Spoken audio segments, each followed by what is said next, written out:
Good morning, good morning. Good morning, ladies and gentlemen, but most importantly, good morning to the young people. Wonderful. I'm glad we all said good morning because we're all youth today. Good morning and welcome to the Be Free Youth Campus, and more importantly, good morning and welcome to the Old Mutual Foundation Youth Indaba 2025. All right, my name is Laimi Alago. I am a project officer here at the Be Free Youth Campus. So I need an indication. For anybody who's aged between 13 to 35, can you please put your hand up? Great, wonderful. That's 90% of the room. So to you, I'm not going to say welcome. I'm going to say thank you. Thank you for allowing us to use your Be Free Youth Campus. Madam Monica Gaincourt founded this youth campus through the One Economy Foundation, through dialogues of speaking to the young people and asking them, what is it that you want? And they said they wanted a safe space where they could learn and grow. And that's why we are so privileged and so honored to have the Old Mutual Youth Indaba being hosted right here at the home of young people in Namibia at the Be Free Youth Campus. Please give yourselves a round of applause.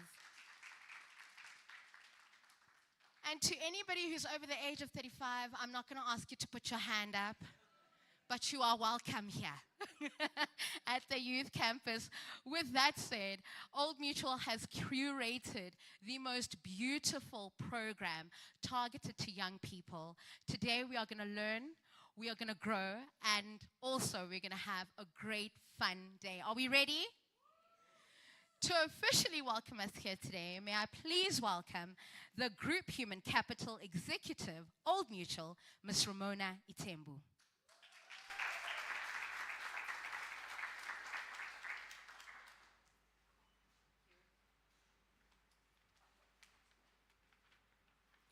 Thank you, Laimi. Good morning. Laimi didn't get such a mellow good morning. Is it discrimination because she works here? Good morning, everyone. Good morning. Okay. As I was introduced by Laimi, my name is Ramona Itembu. I am the Group Human Capital at Old Mutual, and it is an honor to be given the stage to welcome everyone here today. Distinguished guests, esteemed panelists, speakers, exhibitors, and most importantly, the young minds that have gathered here today, as well as those following on our proceedings online. It is a great pleasure to welcome you to the 2025 Old Mutual Foundation Youth Indaba, a platform dedicated to empowering young Namibians by bridging the gap between education and skills development. Today, we are not just here to talk, we are here to equip, inspire, and create actionable change. In an evolving job market, it has become increasingly clear that a qualification alone is no longer enough. Employers are seeking individuals who can adapt, innovate, and apply practical skills in real-world situations. That is why this Indaba is so important. It brings together industry leaders, policymakers, and educators to ensure that the youth of Namibia are prepared, skilled, and ready for the future of work. At Old Mutual, we believe in the power of continuous learning and skills development. Through initiatives like this, we reaffirm our commitment to youth empowerment, career readiness, and entrepreneurship. We encourage you to engage, ask questions, and make the most of every opportunity today. With that, I officially welcome you to the 2025 Old Mutual Foundation Youth Indaba. Let's make this a day of growth, collaboration, and impact. I thank you. You know, on the African continent, when we really feel welcome, we do a bit of ululating. So can I get a woo? Hey, Ramona, thank you so much for that warm welcome indeed. I think today is such a pivotal and important day for young people. Your world is changing so fast and it's really hard to keep up. So any opportunity you take to learn, to grow, to upskill, to learn is a day that will certainly benefit you. So thank you so much for coming out and spending the day, and thank you again, Ramona. It's my absolute pleasure right now to welcome our keynote speaker. I did a little bit of stalking last night, and my, is she an incredible woman. And she started out her career as a teacher. And you know, teachers are my favorite kind of people, my absolute favorite kind of people before she launched a career into insurance. So it's my absolute pleasure to welcome the chairperson of the Old Mutual Foundation, Miss Patricia Willefeed. Let's give her a round of applause.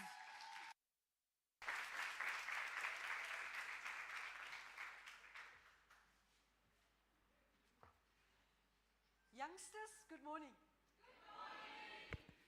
I say youngsters because we're all young. Whether we're young age or young at heart, we're all young. So it is an absolute privilege to be here. So I'm always wondering, why must we be here? Because it's really for young people. But I think it is because we were where you were. And we've also gone through the path of that. So we're not here because we want to tell you what to do. We want to give you some of the experience that maybe that you can learn from it. Because at the end of the day, because we're all human, we normally go through the same challenges. And we get through it, and then at the end of the day, most of us say, I should have listened to my parents. Nah. Yeah. But I'm here to just give you a little bit of just something. So all protocol observed. I think Ramona gave all the protocols. We have very important people here, and but we really feel honored to have all of you here. And having said that, I say thank you for joining us today at this significant gathering, the Old Mutual Foundation Youth Indaba for 2025. Can I just get a hand of who attended last year's Indaba? Were there some people here as well? Oh, so it's a whole new group. Wow, okay. It is really a privilege to stand here before you as we embark on a crucial conversation about the future of Namibia's youth and the role we all play to shape it. As Old Mutual, we have a legacy of enabling financial growth, fostering economic stability, and investing in the communities we serve. And I must say we pride ourselves in investing in the communities we serve. Our journey, spanning decades, I think it is almost 10 decades, so it's more than 10 decades now, has been rooted in one core principle. We want to create shared value. But beyond insurance, investment, and financial services, we recognize sustainable growth comes from empowering people, particularly our young generation. That is why, through the Old Mutual Foundation, we have dedicated ourselves to initiatives that uplift, educate, and provide opportunities for our young people, the young Namibians, who's going to be the leaders of tomorrow. Today we gather under the theme, Closing the Gap Between Education and Skills Development. This theme reflects a national challenge that we cannot ignore. The growing disconnect between what is taught in classrooms and the skills required in the real world. The reality is that academic qualifications alone are no longer enough.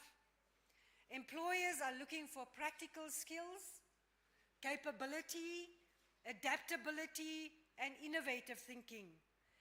Those are qualities that are not always emphasized in traditional educational settings.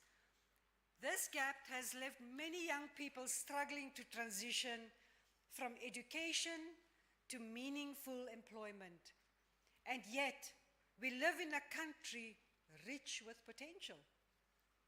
Opportunities exist across industries agriculture, digital innovation, finance, entrepreneurship, and we have the guru of entrepreneurship here right with us today.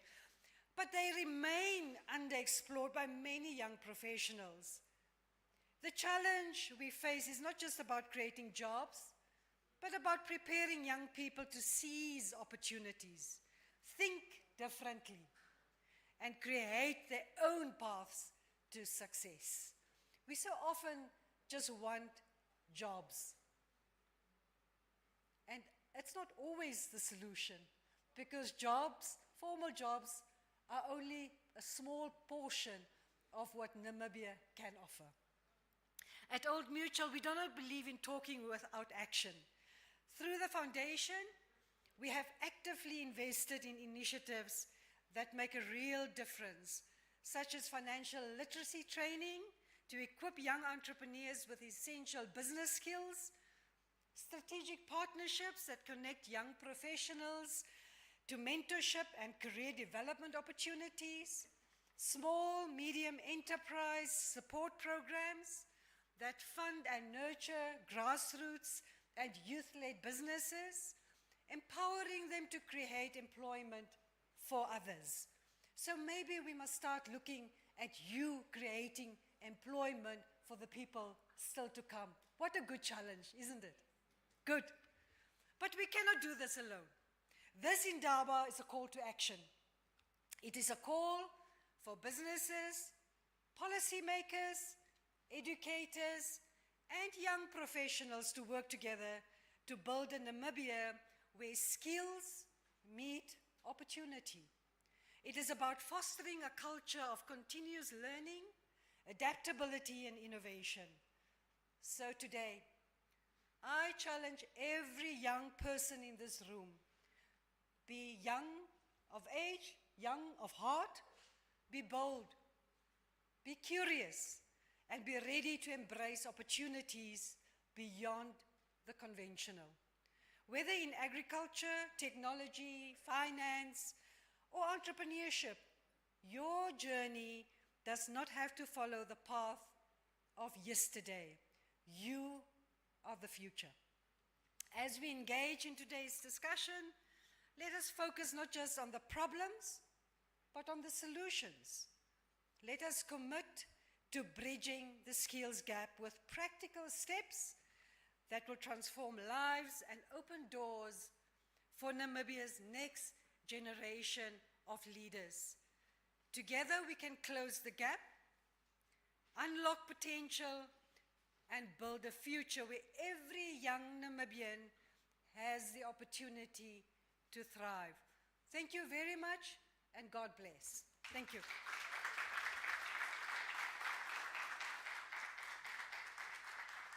Thank you very much, Ms. Patricia, for those wonderful words. Today truly is about actionable change, and that is why this day, the Old Mutual Foundation has also set up a pledge wall, which is to my left, my right, my right. I don't know my left from my right, my this side. To my this side, you will see that there's a pledge wall. And today is about actionable change. I know that Ms. Itembu also mentioned that. So today, if you want to set a goal, make a promise to yourself after attending a session or when you get a gap, just go up to the wall and write down your pledge to yourself, to the change you're going to make to this nation, to this country, and even the world. So you're welcome to do that on the pledge wall. There are also a couple of things happening today. It's very exciting. That's why I say the Old Mutual Foundation curated this day. It is a work of art. Outside of the sessions, we are also having a lucky draw. And this lucky draw, by the way, will be Old Mutual contributing financially in dollars to your tuition fees. Marisa, can I mention the amount? 10,000 Namibian dollars. And this lucky draw will be for all the young people who are actually here today in person, okay? So look at the person next to you. That's who you are up against. So make sure you put your name in. Make sure you put your name in the box at the entrance. If you haven't, please do so. 3 times 10,000 Namibian dollars. Your chances have just upped. Thank you very much, Old Mutual Foundation, for that generosity. The bathrooms are also to your this side, by the way.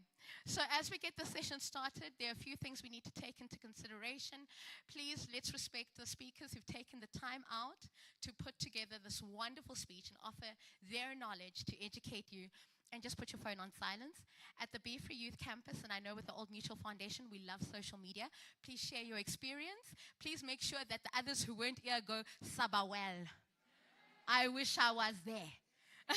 So take the videos, tag the people, and if you win a $10,000 towards your tuition, post about it.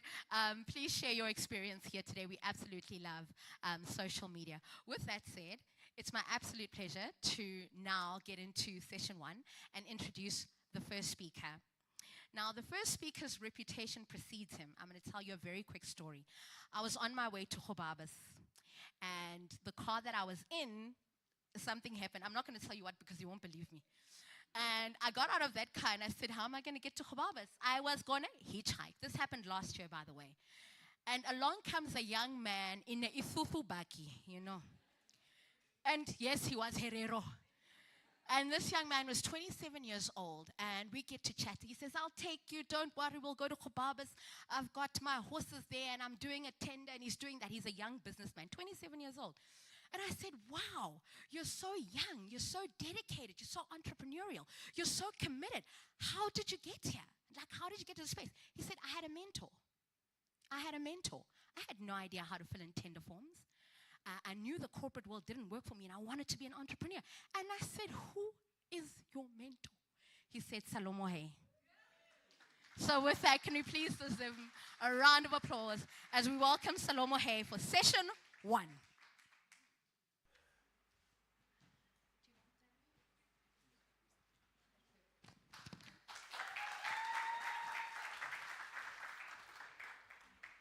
Thank you, Madam Director of Ceremony. I didn't realize I was a mentor. I go around just doing what everyone else does, but thank you for the kind words. Good morning, young people. It's your Indaba.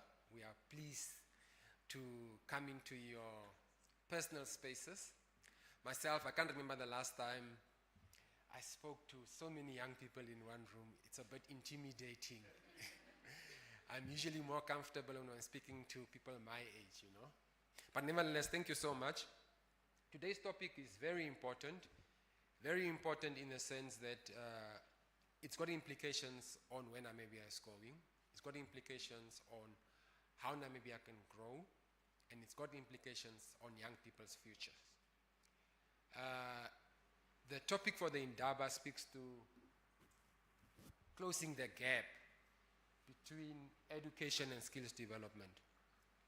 We will, in fact, look at whether the gap exists, whether the assumption around the gap exists. Thereafter, we will then want to bring about solutions in terms of why the gap exists, and hopefully that could then give you young people a better future going forward. In terms of my presentation, I'll speak about the economy in terms of where we're coming from, what the Namibian economy look like, what does it look like before some of you were born, and how those changes sort of influences or had an impact to where we are today. We look at public investment into education in terms of the amount of cents and dollars and billions that are flowing towards education, and whether those cents and dollars and billions has got the desired impact in terms of performance, what we want to see. We look at how education as a sector influences the labor dynamics in the sense that the unemployment rate, the employment rate, the skill set that we have, and potentially the gap that has been created as a consequence of those performance. We look at the outputs, what is it that we are producing out of the education system, and whether that is commensurate with the funding that flows towards education.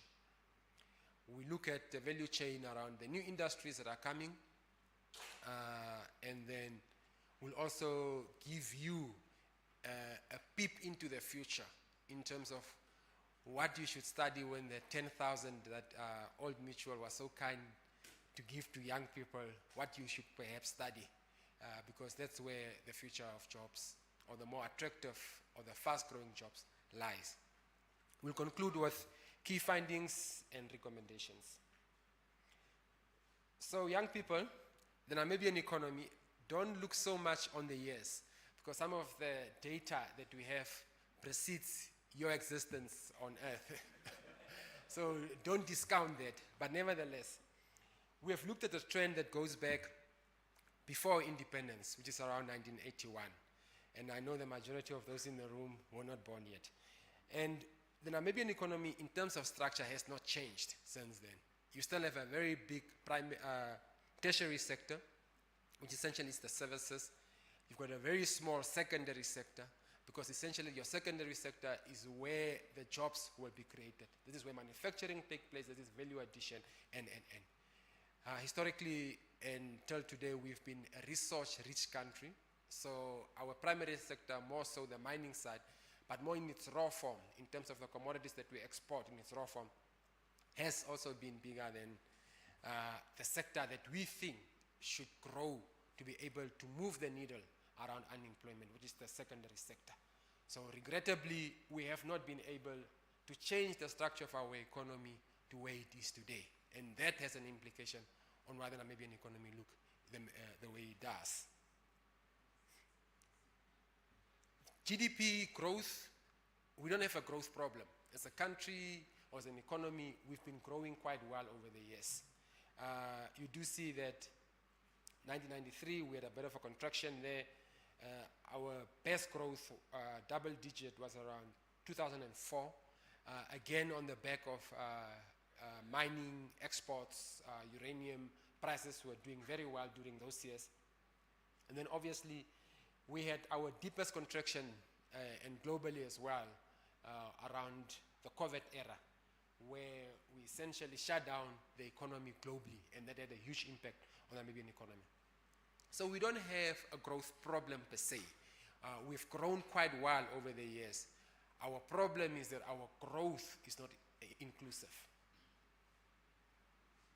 We've got too many people not participating in the economic mainstream. We've got too many people outside of the GDP that we measure. We need to bring that majority into the economic mainstream so that we've got an inclusive growth. And through that, we'll be able to create jobs. So currently, that's not the case. And how has this influenced unemployment, right? Because essentially what you want to see is as GDP grows, unemployment must come down.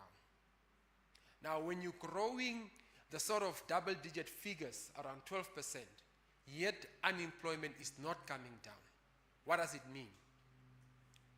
It means that there's a structural problem, and it means that the growth of the economy, in terms of those that are participating, are continuously growing.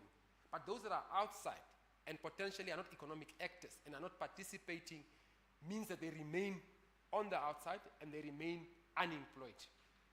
That's why we are unable to move the unemployment, although there's got an inverse relationship with GDP, but it's not coming down as quick as it should. We had a good decline in unemployment around 2012, after that high unemployment that we have through the sovereign crisis, credit crisis that we had. It came down primarily on government programs. Government programs in terms of public investments through TPEC and the mass housing. Regrettably, these jobs were only temporary jobs. They were not jobs that are sustainable, that can take us into the future. Ideally, what you want is when you're having these huge government projects, public investments, sub-industries should be built or should grow out of these huge public investments. If you are engaging in a mass housing project, You want to be in a position to establish a factory that just produces window panes, that produces doors, because those industries will live long after the project comes to an end. And through that, you would have sustainable jobs. But again, you need to be deliberate about some of these interventions. And this is why you see that we've grown, but we have really not moved the needle in respect of unemployment.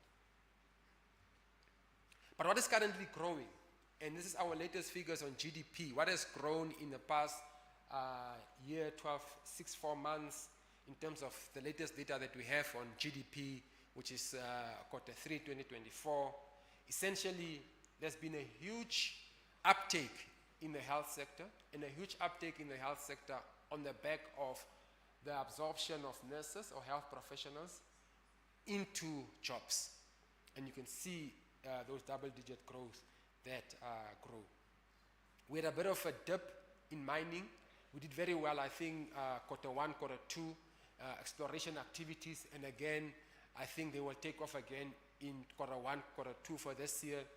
But Q3, I think there's a period wherein the exploration phase doesn't take place, either because it's too cold and subsequently it impacts on the exploration exercises, and that means that the activity that we enjoyed on the basis of growth during that period sort of has been curtailed.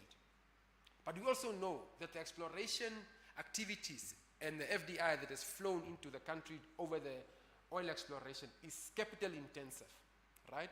So capital intensive to the extent that it doesn't create jobs during that period. And this is why, even if we've got great FDI numbers, it doesn't necessarily translate into immediate jobs in relation to mining, especially as it is on the exploration phase. So in terms of the investment that we have spoken about, where has it flown to from government spending? How does government spend its kitty? A big part of government spending flows towards education. For every $1 that government spends, almost 22 cents of that goes to education. If you add higher education, it's even higher. Almost 1/3 of government spending goes towards education. It's huge amounts of money that we are channeling towards the sector. But are we getting the return on this? Again, if you look at how much we are spending on education in 2004 and how exponentially we have grown in terms of this becoming a priority area, given the importance of the sector and given that the young people are the future, and education perhaps is the single most important commodity or currency that young people have moving into the future. Government has prioritized the sector from a funding perspective. The question is, have we been able to get the return on this investment in education? It's one thing, obviously, to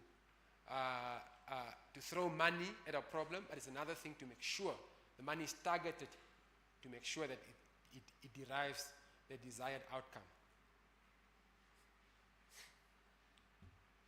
Again, within the sector, where does the majority of the envelope move?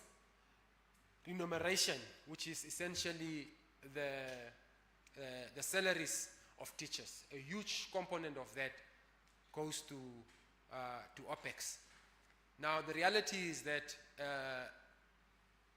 speaking to different people or different economists, some tell you that operational expenses, or we've got too big a salary bill, and. In my view, I think that salaries are an investment in human resource, and subsequently there should be a return on that investment. So even if we've got a huge wage bill, it means that there should be a return on that wage bill, and that return should come through having very good mathematicians, very good economists, very good physicians, very good scientists. So teachers should be held accountable in respect of the investment that flows to salaries as a return on the students.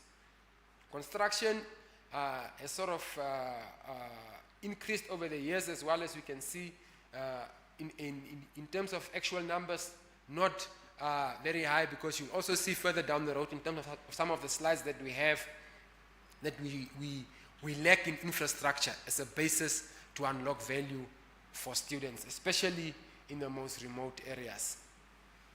Government institutions, which essentially are the universities, also take a portion of it. And obviously, the materials and supplies has now sort of really, I think we're paying now for your own stationeries at schools or that, yeah, or whatever the arrangement is there, but you can see that that has sort of really come down over the years. So, given that we have huge investment in education, given that there's money flown towards components within the sector, more so around salaries, renovations, and. Yet, we've got this huge unemployment. Currently, we look, and this is essentially the unemployed population, or unemployment rate currently stands at just about 36%. But in the youth, unemployment is much higher. And by region, again, you realize that Kavango West, Kavango East, essentially one of the most hard-hit regions by poverty, is also where high unemployment is concentrated in. Obviously, what you pick up is that unemployment amongst the young people is much higher than the whole population. On average, unemployment amongst young people is just about 44-45%, while the average unemployment rate in Namibia is around 36%.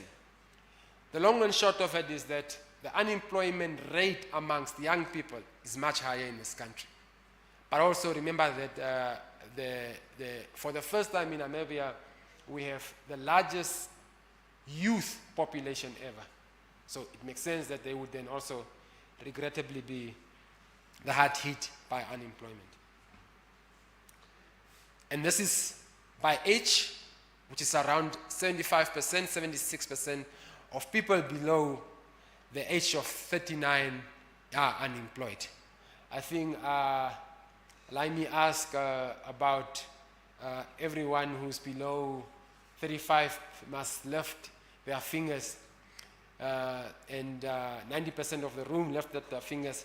So 90% of the room is likely to be unemployed as well. So these are the harsh realities of the situation that we find ourselves in. And we need to get this right and get it right very quickly. In terms of the employed and unemployed, to what extent are they prepared in terms of their education? And what we see is that essentially the most employed in the Namibian economy are essentially secondary school leavers. The economy is being run by secondary school leavers. The majority of people that are employed in the Namibian economy have got secondary school.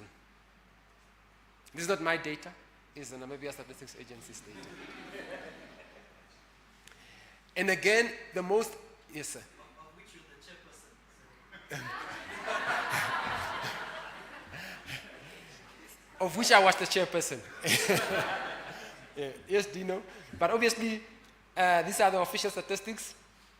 We have made a huge improvement if you compare to 2018. And remember, this is the census data on labor demographics, right? It's not a labor force survey, but essentially can be used as the labor, official labor statistics during this period until a labor force survey is carried out. In relation to 2018, we've done quite well in terms of tertiary graduates coming into the labor force. We want to have the tertiary education graph outstripping the secondary school graph, because this is where people or young people or professionals will be better equipped to be able to create jobs and subsequently advance the economy, to be able to have the multiplier effects that will then deal with unemployment and then be deliberate about the structural intervention that's needed. How am I doing on time?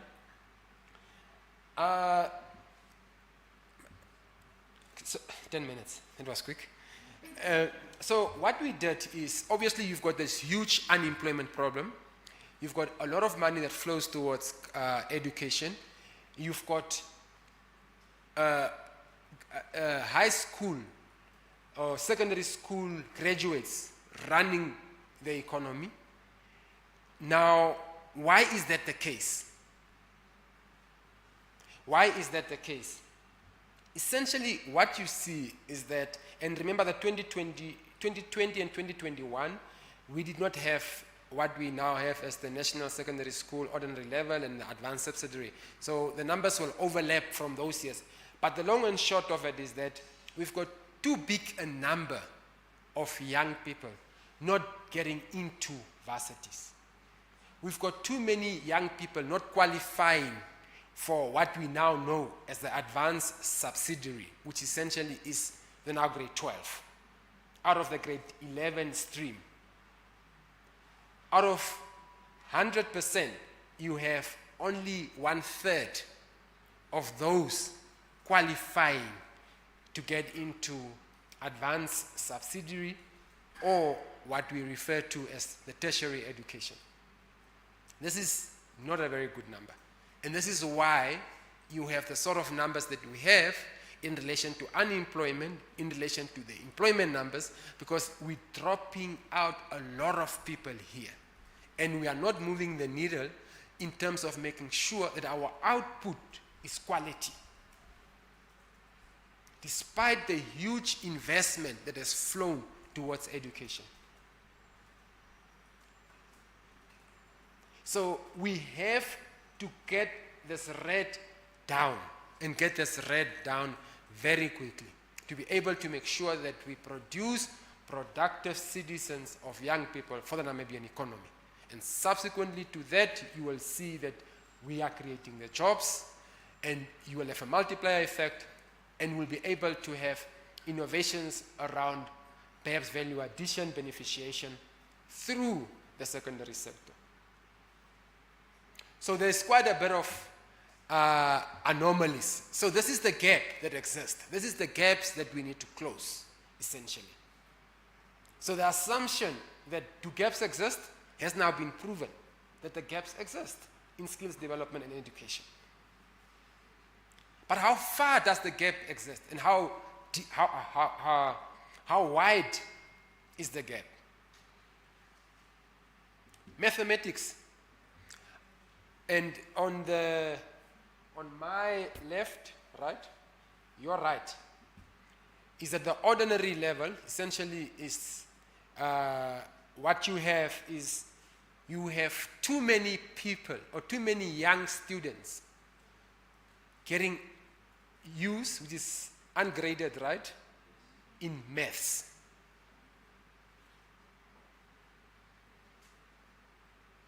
You've got 1% out of 40,000 getting a distinction in maths. Colleagues, this is not good at all. These numbers are depressing. It means that the unemployment problems that we are having will not go away if we sort of having this sort of numbers. Young people that should be passing, should be able to add to the value, but they are not coming through the system. Too many of them are getting ungraded. And I'm of the view that if you're getting a D, you also don't understand the subject matter. So the reality is that we've got too many people not getting through the math stream. And math is an important component to advance our economy. Innovation, engineering, economists, accountants have got some level of mathematics in them. So this is how deep or how far or how wide the gap is, colleagues. This is serious. In terms of English as a first language, again, not encouraging. Again, this is 40,000 students that have set for this in the ordinary side. 27% are getting Ds. We want this to become towards the left side of the graph. We want to see that increase of more people passing and being proficient in English, because through that you will be able to read and understand and get the message across much better. We've got different views. There's perhaps a view that says we should consider the indigenous languages and have that as a basis to teach. Perhaps. But the reality is that as things stands, we are struggling with this. The commerce subjects, again, the ungraded tend to outstrip where the distinctions are, where the C's are, where the B's are. It gets worse because the advanced subsidiary essentially means that those that are passing the grade 11 stream even go and fail at the advanced subsidiary. Now that's, for me, a huge problem. Remember the conversation that we spoke about, the operational expenses, the salaries that's being paid to teachers that should be producing this? I'm not blaming the teachers. I'm not saying that. I'm just picking up trends. But this is the reality that we have, colleagues. And as young people, as a country that you will inherit, a country that you would have to take forward, going forward in the future, these are the numbers that you should change. And it should be a collective effort, but this is the reality. This is why we've got these unemployment problems. It's because we're not getting enough young people through the math stream, through the commerce subjects, and.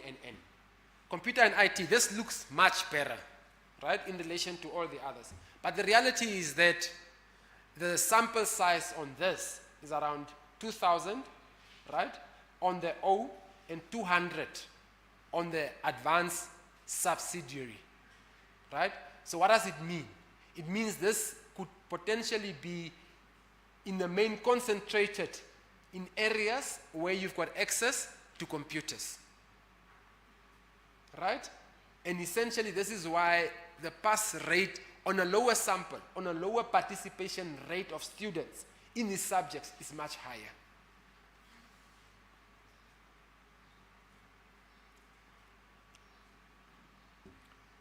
Biology and chemistry, this is where we want to create new biologists.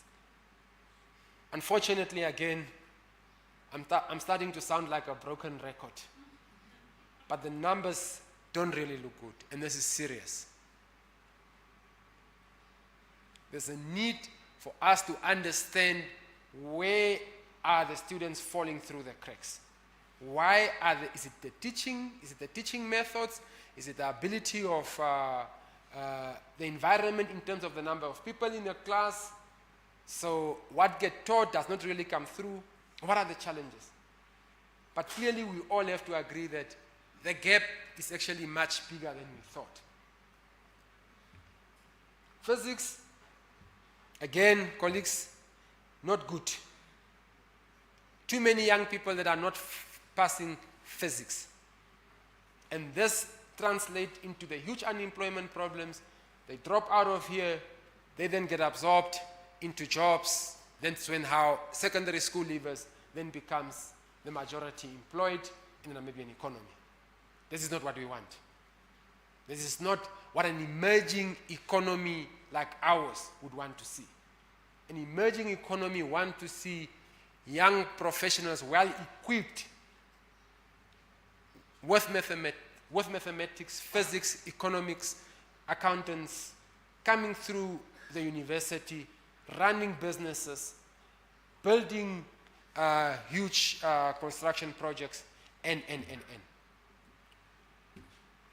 The technical subjects, this is now for us, the woodwork guys, the welding, and.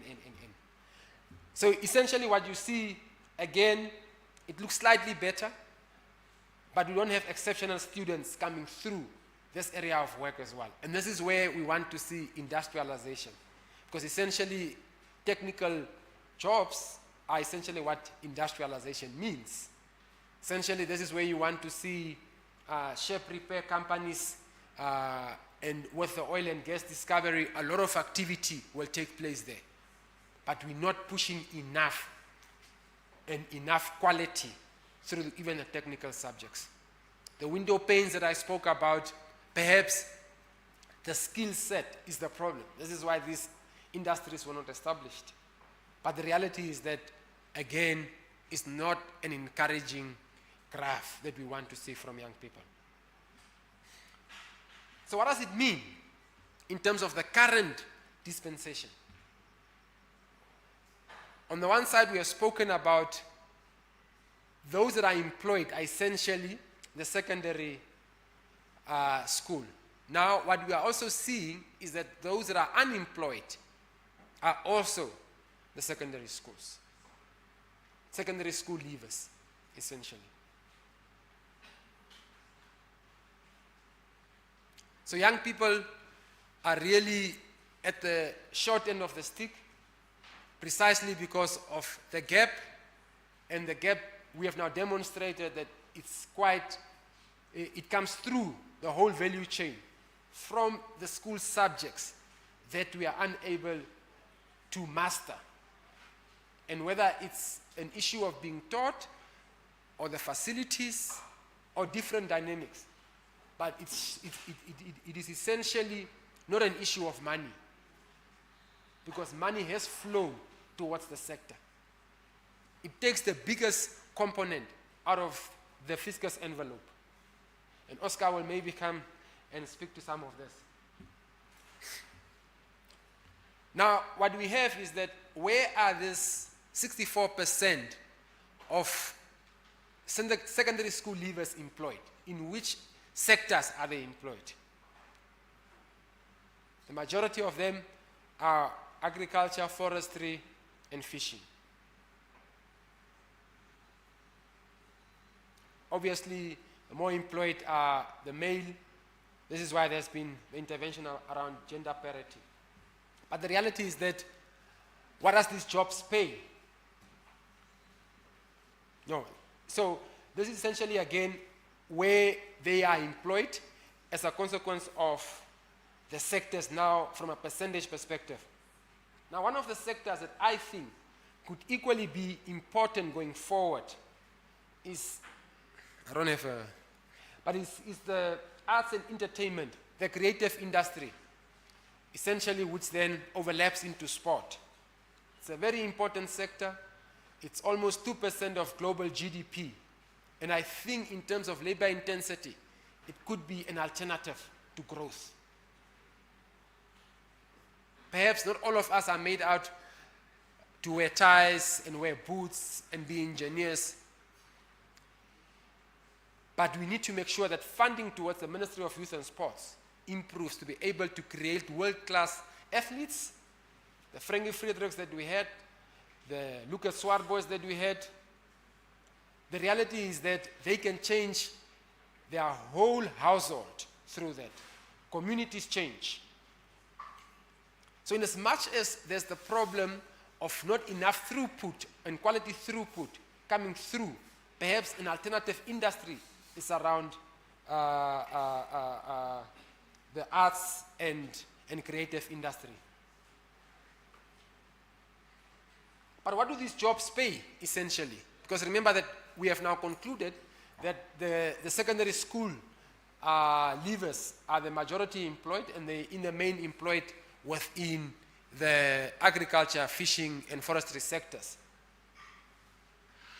Imagine that now, first we have the unemployment problem, right? Now we are creating, or there's now another problem that's coming through, which essentially is the working poor. You've got almost 20% of the employed earning 1,000 or less.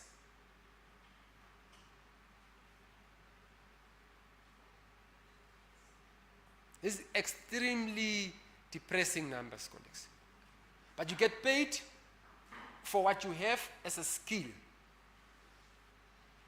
So if you've got a labor force or of usually unskilled secondary school leavers, they're more than happy to take anything that gets offered to be able to just have something. And this is not how you build an inclusive economy, a sustainable economy. Those earning 50,000 and more is literally less than 2%.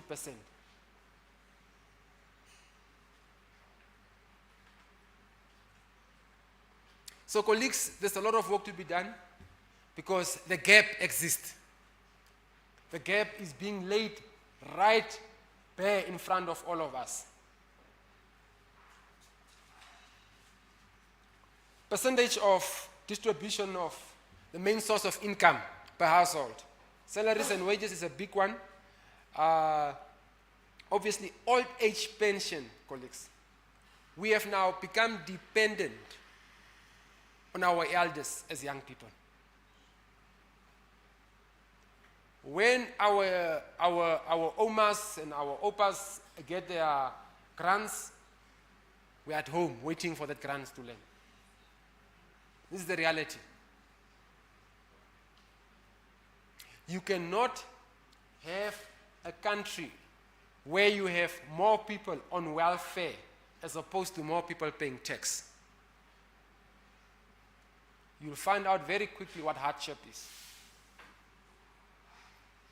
Drought relief assistance has now become an income stream for households as a basis for livelihood.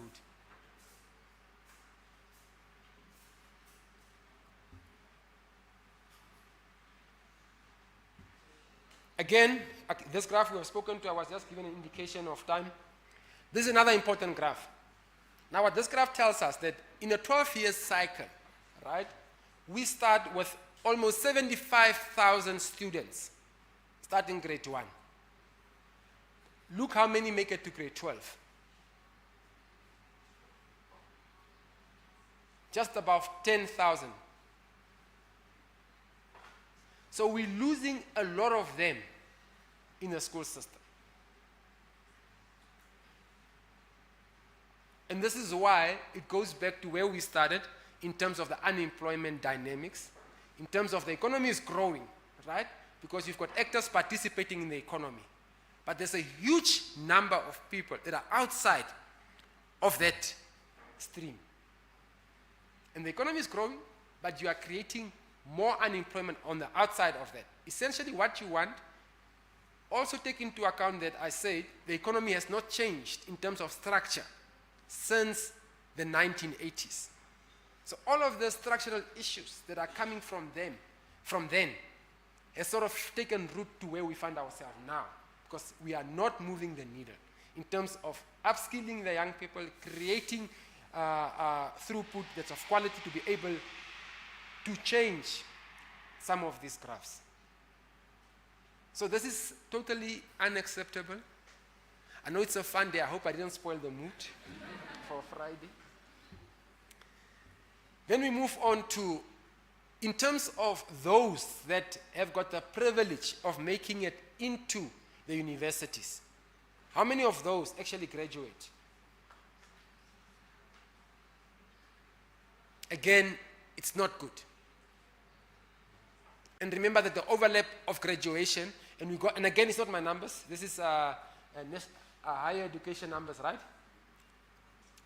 So what you want, the overlap I'm referring to is that at times you've got a 3-year or 4-year degree program, but you don't finish it in that period, right? So you've got a supplementary exam in the following year, so it means that you graduate the following year. So even with that, you would want to see this number slightly higher, but it's not.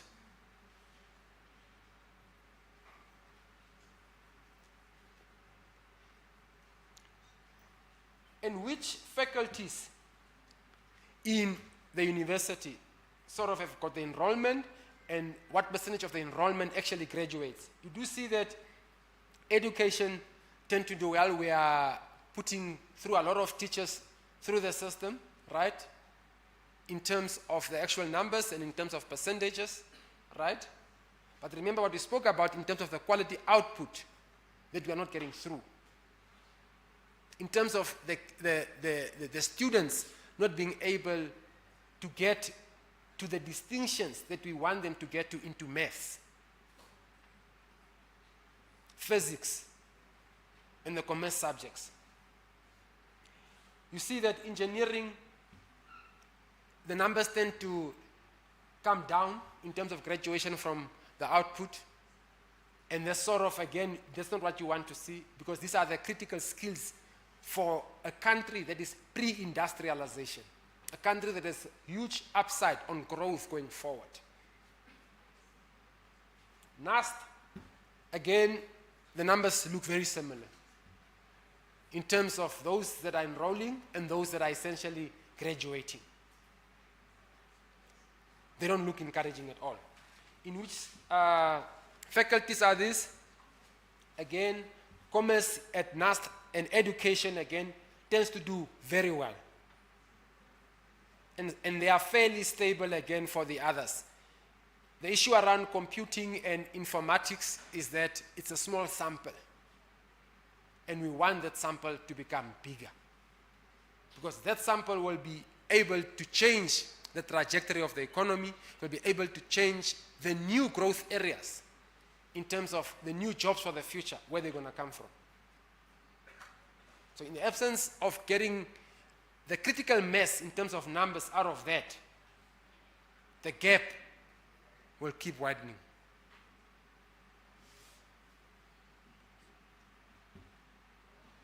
Vocational training, again, very similar numbers. Economists always struggle with time. So what we're showing here is that, remember, we had the chart around where government or where public investment flows in relation to education, right? We spoke about renovation, spoke about facilities, we spoke about the OPEX around remuneration, and. But the reality is that we are falling behind in terms of the facilities. For instance, pre-primary, which is very important, you learn your motor skills in pre-primary. It's only in Windhoek. Or Commerce, as a matter of fact. We spoke about Kavango East and Kavango West. In the main, they just have primary school. Then you've got the combined is essentially is a combination of primary and then I think still grade 8 or grade 10 or grade 9. So that's a combined school. So we need to move the needle around facilities. We need to move the needle in terms of making sure that there's cohesion in the sector, in terms of one, what we're putting out, and two, where the need is. And how this sense flows towards the intended objective, which is the quality throughput that we want to see.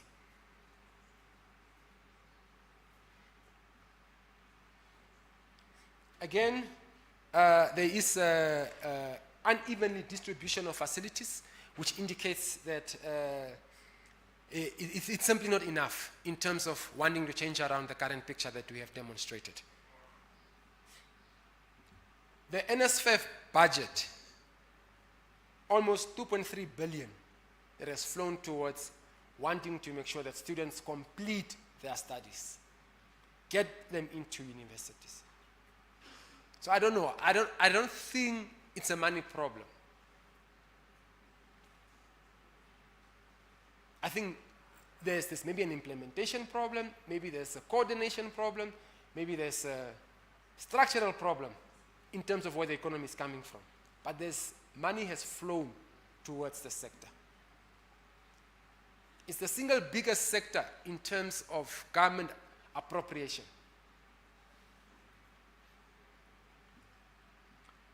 So the new sectors that we have spoken about will need skills. Highly sophisticated skills. It would need young, agile, well-read engineers, well-trained engineers. The value chain around gas, oil and gas is massive. But if we are not passing our maths, if we're not able to pass our physical physics, our biology, how are we able to do the processing of chemicals? Where will that come from? Trading. Because the oil needs to be sold, and you need highly sophisticated labor force to be able to optimize this sector from a value chain perspective. But if we are not pushing through the right young people, if we've got too many youth getting ungraded in maths, it means that this sector will be closed off to Namibians. So what will happen? The economy will grow, right? You will see that graph going up, but the majority will remain outside because they are unemployable. They simply would not have the skills to participate even in this sector. It's a new sector. We have had previous discoveries of other commodities. We have not covered ourselves in glory in some of those. So this is a new one where we can try and fix some of this. But if we don't have the skills, we don't have the throughput, it will mean this, the unemployment structure, the current economic trajectory that we've been on will continue. And this is not what we want. In terms of what will change the business environment going forward, and this is, again, not my data, this is the World Economic Forum. A lot of it will really ride on broadening digital access. Remember, we spoke about a small sample on the computer subjects because there's access to these facilities. So we need to get to broadening access in terms of the softwares, in terms of IT, in terms of access to internet as a basis.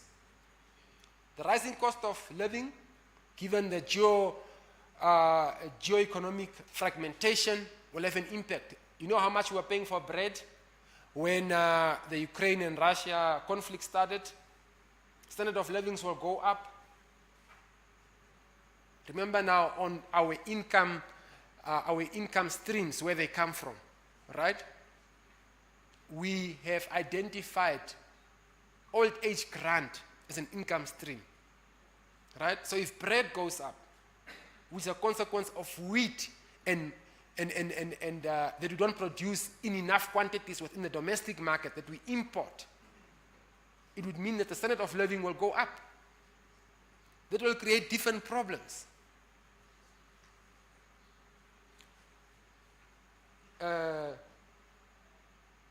Obviously, slower economic growth in the global economy will also play a role. The fastest growing jobs in terms of percentage, right, would need mathematics, would need computer science, would need chemistry, would need the commerce subjects. And unfortunately, we are not doing very well in those subjects, colleagues. So what will it mean? The gap will become bigger. Top largest growing jobs, now in terms of size, not fastest but size. Agriculture will remain a big player, perhaps the biggest single sector globally. Even during COVID, when we were going through the contraction, we still had to eat, right? So that will remain an important sector. Light truck and delivery service drivers, I'm sure everyone is scratching their head thinking, what is this? But remember that the Uber and all of this is becoming a big market. People are even not going to shops anymore. Online payments, stuff gets dropped at your workplace. So in advanced economies, this is a big thing. And this is where we are going. So I'm not saying that discard your licenses, but nursing, again, will become a big thing. We know what happened during COVID. God forbid that doesn't come back, but it's important to have an army of health professionals in stock. Colleagues, we're coming to the end. I tried with time. What are the key findings and the recommendations from our side? Alignment of the curriculum with industry needs, especially around the core subjects. That's key. We must look at vocational training, look at places like NIMT. What is the quality of output that we are getting through that?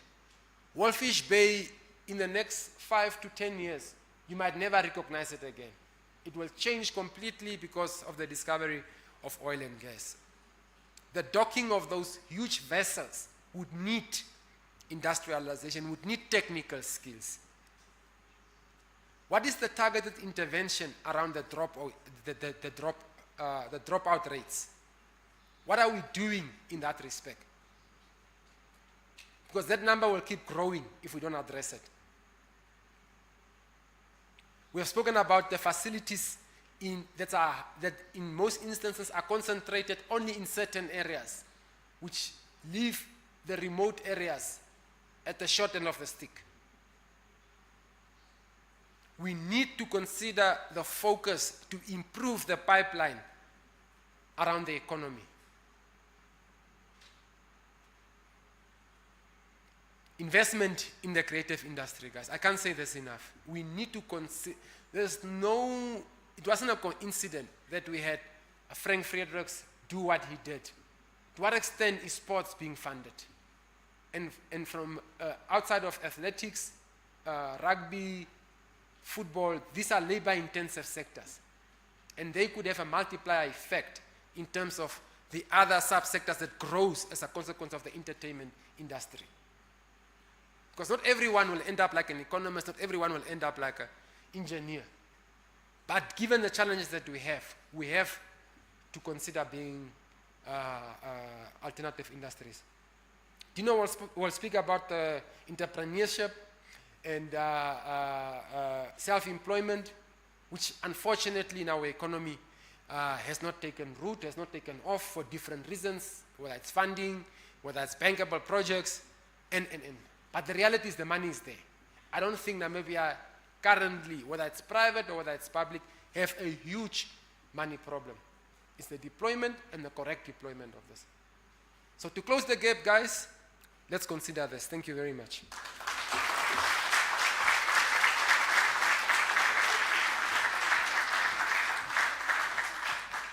A big thank you to Mr. Salomohe.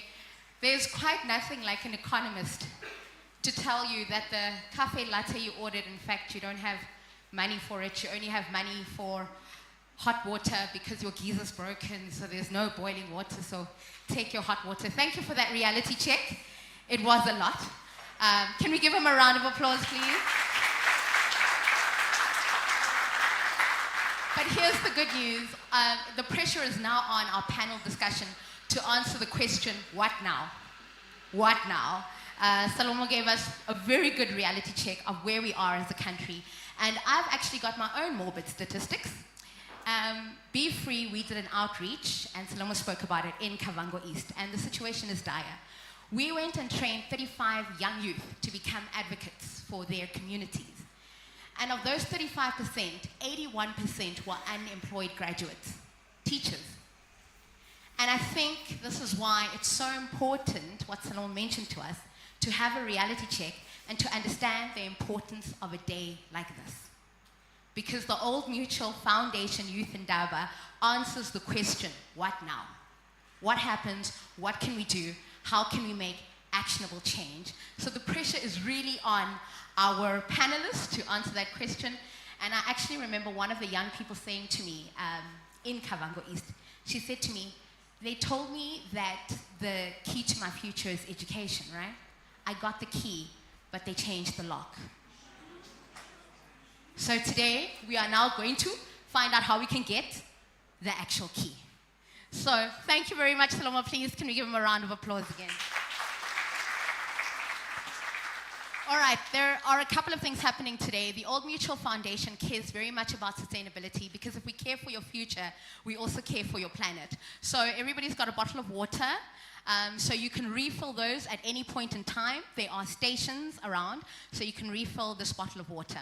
To the young people that just joined us, you might have not heard the very exciting news that the Old Mutual Foundation is also committing 10,000 Namibian dollars to 3 young people who are in this room today towards your education.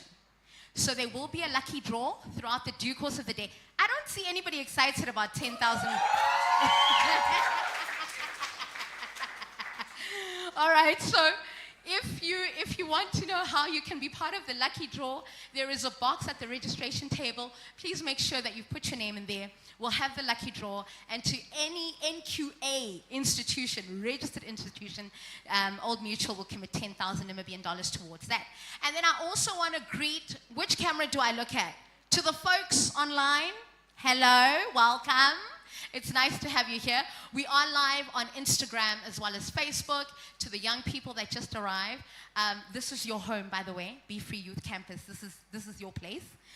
So please post, get onto the social medias, greet everybody, get them to Sabawali, wish I was there. Hashtag 10,000 towards my tuition, you know, do it all. You're most welcome to. All right, the bathrooms are to my left-hand side if you want to the bathrooms. There is also a pledge wall because we are making a commitment to our future. After that presentation, you can say, oil and gas, 2030, here I come. So please write something on our pledge wall so we can commit towards changing our nation, changing ourselves, and making Namibia a better country. With that said, it is my absolute pleasure to welcome today's moderator for our panel discussion.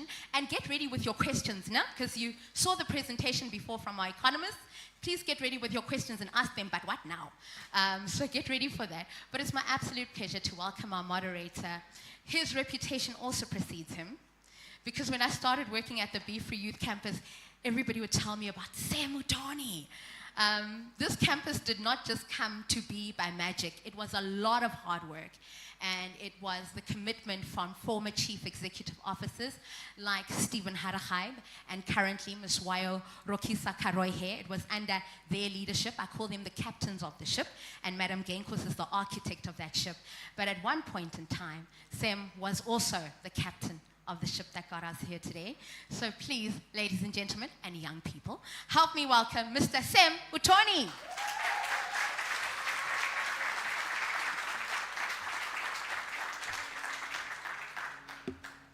Okay, thank you very much, Laimi. It's always a great pleasure to be at the Be Free campus.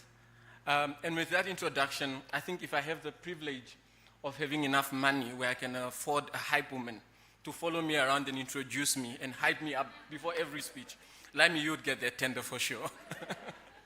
So thank you very much to the Old Mutual Foundation for bringing us together this year once again, particularly at a time like this. Salomo gave us the staggering reality of what our economy looks like. He gave us the recommendations of what can be done. And on today's panel, we're going to be speaking with industry leaders and young people alike that are out there, that are doing some of this work that needs to be done, and they're going to be speaking us today about how we can contribute towards that. Salomo has gratefully identified the gap that exists. So what we're going to be doing with this panel is really look forward and look towards solutions. So the gap is there, and we're going to be discussing what can be done. And as young people in the room, those guys are joining us online, as you think about the questions, let us frame them in that manner. Let this be a solutions-focused panel, and most importantly, solutions-focused Indaba. Because the reality of the situation is we all have a role to play. The government has a role to play, organizations like One Economy has a role to play, and we as young people ourselves have a role to play. Salomo also mentioned about the changing global market, the type of skills that are going to be required, the digitization, automation, artificial intelligence, the green transition. Namibia is doing a lot of work around that.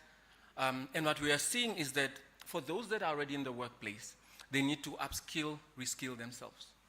And those that are not in the workplace, it's then about how do I acquire those skills to make myself competitive for these opportunities. And we know that the best way to grow an economy, the best way to grow income, per capita income, is through knowledge-based economy.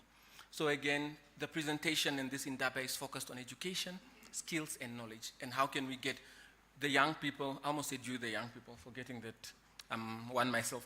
How can we get us as the young people to get the skills, to get the knowledge that we need in order to drive this economy forward? Of course, I won't be discussing those issues alone, like I made mention.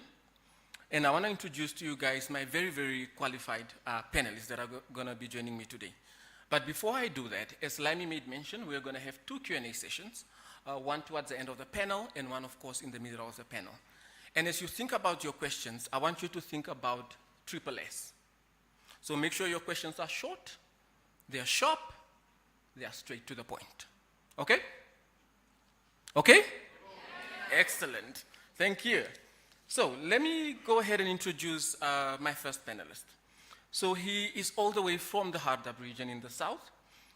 He's a Bachelor of Science graduate in Chemistry and Geology. That is what we want to hear. And most importantly, he's pursuing a master's degree in chemistry focused on green hydrogen as part of the Youth for Green Hydrogen Scholarship Program. Together with his lovely wife, he also co-founded what is called the Platonic Academy in Namibia. There is a STEM-based educational institution in Windhoek. His passion is driven by his love for education and the mission to implement practical solutions to enhance Namibia's education sector, particularly in math and science. Ladies and gentlemen, young people, let us put our hands together for Mr. Frank Munguda.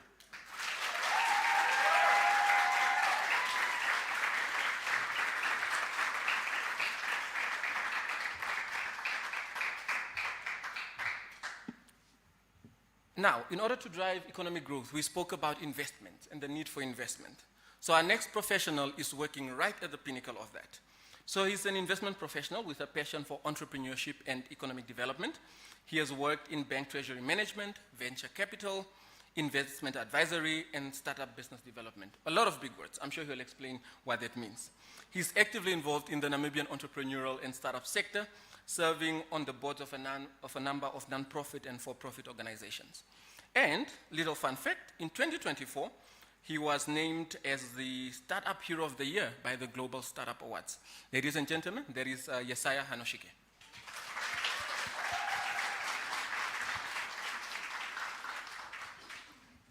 Now, I don't know how Old Mutual managed to get this next person here, but they surely did. And we are glad this person is here.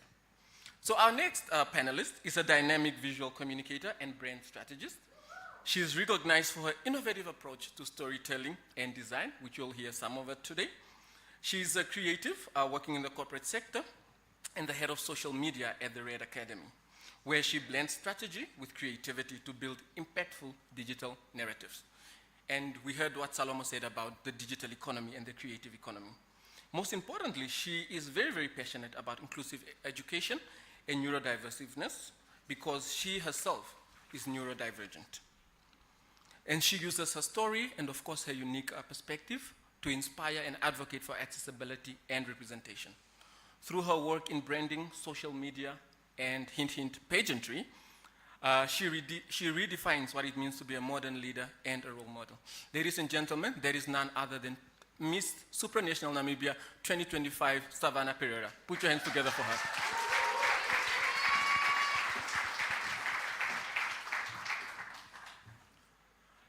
Now, to speak about what we are doing around skills building, around building the economy, around providing finance, most importantly, for young people and for this critical sector, our next panelist is a chartered accountant by profession with an MBA in digital business and a BCom honors in accounting. And his motto is, and I love this, doing work that matters. And it's no surprise that he's on our panel today.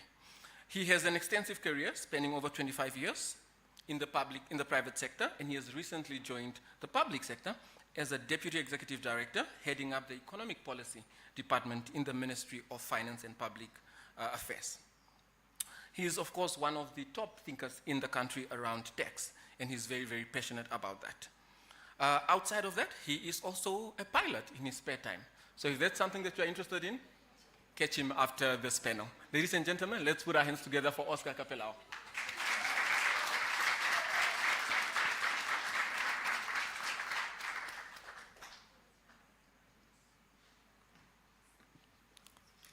Excellent. Now, closing off our panel, the last member, Salomo again spoke a lot about digitalization, the digital economy, the digital world, and the type of skills that we need to develop, the type of skills that young people need to develop in order to take advantage of the opportunities that are there.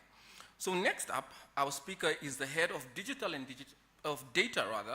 and digital transformation at, of course, Old Mutual Namibia.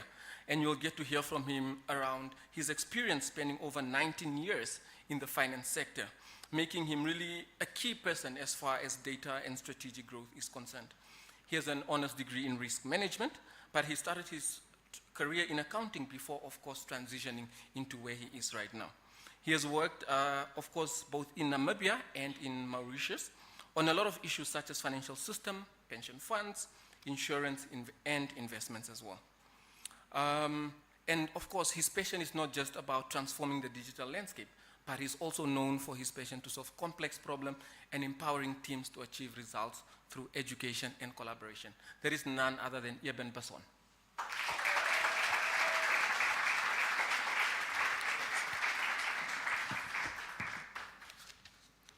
So ladies and gentlemen, as you see, we have an incredibly experienced panel. So I'm going to kick off the panel discussion now. And like I said, please prepare your questions. Remember to make them. What was the triple S? Straight to the point. Thank you. Testing. Excellent. Can you guys hear me? Okay, great. Thank you, panelists, for making the time to be here and for your fantastic work. I think I'm inspired just reading out your bios, and I'm sure the young people here are equally inspired as well. So to kick off this discussion with a bit of a continuation of where Salomon left off around closing that gap, I want to hear from Yesaya, first and foremost. What do you think are the key contributing factors between the disconnect between education and industry? So Salomon touched on some of them. Is there anything he left out? Yeah, thank you very much. So I think from my perspective is really the issue of the fact that industry is always moving, is always evolving, whilst at times when it comes to academia, it's quite static, quite theoretical and such. And perhaps you learn something in university, and by the time you come and translate it into the workplace, it doesn't always work out. I can give an example for myself when I first started out. I started in banking because I used to work with Oscar. I used to look up at him. It's the big CFO of FNB at the time. You learn a few things, and then you come to work, and then you feel, okay, there's a lot of things I actually didn't learn. I don't know. But then again, that's what's important, that one sometimes is a very good boss or a manager or supervisor who's able to perhaps take the time to teach you and to train you so you can come up to speed. So you take the fundamentals you learn in university and you're able to translate them into the workplace and actually make it work. Importantly also, I believe there's also an element of upskilling that one needs to take up. I mean, because as you said, what you learn in university sometimes doesn't translate in the workplace. So what courses can you take up to be able to assist you to come up to speed and to add value to your employer, or if you're an entrepreneur, perhaps to the industry in which you live. And also, we also live in a world that is ever evolving with technology. Today we have, ChatGPT and other technologies like cryptocurrency, and sometimes when some of us studied, those things were not there. But then how do you best use them within your work on a day-to-day basis to basically make sure that you use them for the best for your employer and for yourself? Yeah. Excellent, thanks. And indeed, the world is ever changing, it's ever evolving. Oscar, you spent about 25 years across the private sector and now just moved to the public sector. What have you observed in terms of the gaps that exist? Thank you for the question. And let me compliment Salomon. He highlighted quite a lot, and I hope you are making notes. And that hereafter you go ask ChatGPT about it and go Google on some of those things. Because there's a lot. And that's really where the problem statement starts. Allow me to answer it this way, from an introspection perspective. Because if we continue to search for problem statement and solutions out there, there's a you also in this equation. That's where the introspection comes in. Yes, how I managed to stay there 25 years in financial services is because there was always something else to do. There was always a challenge to be tackled.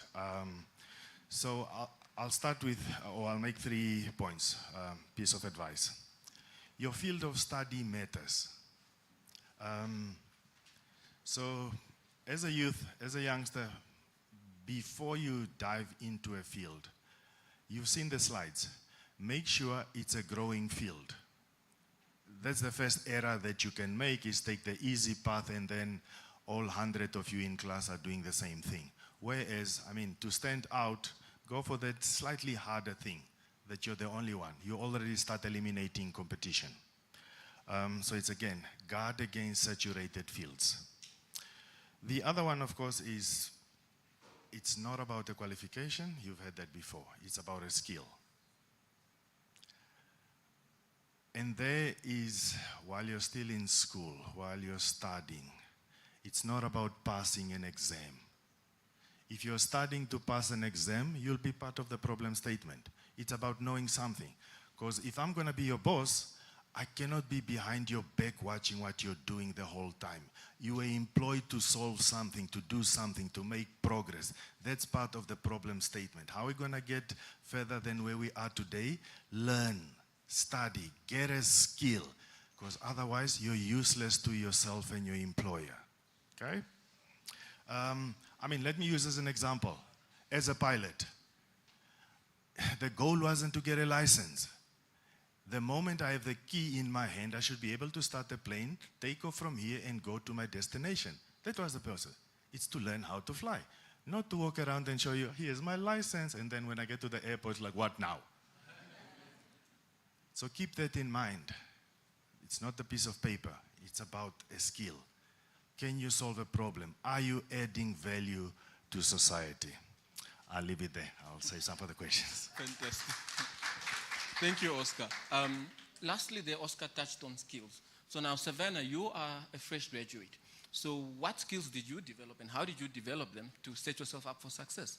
And most interestingly, you are also a fresh graduate working in the creative sector that we're speaking about. So maybe interlay some of that in your answer as well. Well, first, let me start with, it is an honor to be here and to see so many eager faces ready to listen. So at Varsity, I gave my all. I tried to create a portfolio that was for the real world, but still stood out. I aligned myself with brands that I wanted to work with in future and projects that I wanted to actually tackle. And I dedicated a lot of time, a lot of effort into my portfolio. So yeah, it's hard work. There is no shortcut to success. And how did I end up at Ogilvy? If you guys don't know, Ogilvy is the agency to be at. And it's every graduate's dream. It doesn't actually just happen for graduates. So I'd like to think I set myself up for success. To give you a little bit of a backstory, Annie Maton is the founder of Ogilvy Namibia. And she is a powerhouse of a woman. She absolutely dominates the industry, but she uses her power to empower others. And a lot of us in the advertising industry wouldn't be where we are today if it wasn't for her. So when I was in my second year, Annie saw one of the projects I was working on, and it was a hypothetical campaign that I did. It was for a dog shelter, and the brand partner was Lego. And she was so impressed by my way of thinking. And keep in mind, this was a very small project. It wasn't anything big. It wasn't a final project. So just putting in effort into the small ones, keep that in mind as well. She saw the potential in me and she decided to harness it. A few weeks later, I got an email from Ogilvy saying, hey, can we get your portfolio, please? We just want to have a look. And that email followed with a, "We're ready when you are." A few years later, here I am today. So with that, I'd just like to leave all the graduates, everyone who's still studying, put in the effort. Align yourself with your goals and know what you want for yourself. Because the real world, it's crazy. You need to be different. You need to think different because you don't get lucky. You need to set yourself up to get lucky. Fantastic. Very, very well put. And as young people, as you're thinking about the industries that you want to go in, start thinking about how can you set yourself apart. There's a lot of professionals here from different companies. So after this is done, don't run out and go wherever you want to go. Speak to them, chat to them, ask them, how did you get to where you are? Can you help me get there? That is part of why we're here today. Speaking about setting yourself up for success, I want to move to Eben because, of course, I said everybody has a role to play, and Savannah spoke about the role that we all have to play as young people to set ourselves up for success. But Eben, what can businesses and industry do to make sure that they also set up young people for success? Thank you. Yeah. So first of all, before I go on a panel again, I'm going to ask whether the economist is before me or after me. Yeah, because I think that was a real eye-opener for me, and I guess this just accentuates what we are doing here to make sure that we are enabling people. And in that sense, I would say is, internships is just a critical component of what we want to achieve. Old Mutual has been doing it for a number of years. I'm actually excited to see my interns also here today. And I can't tell you the value that has not only for the individual, but for the business. It's new, fresh ideas. It's people that are eager to build and do and explore new things.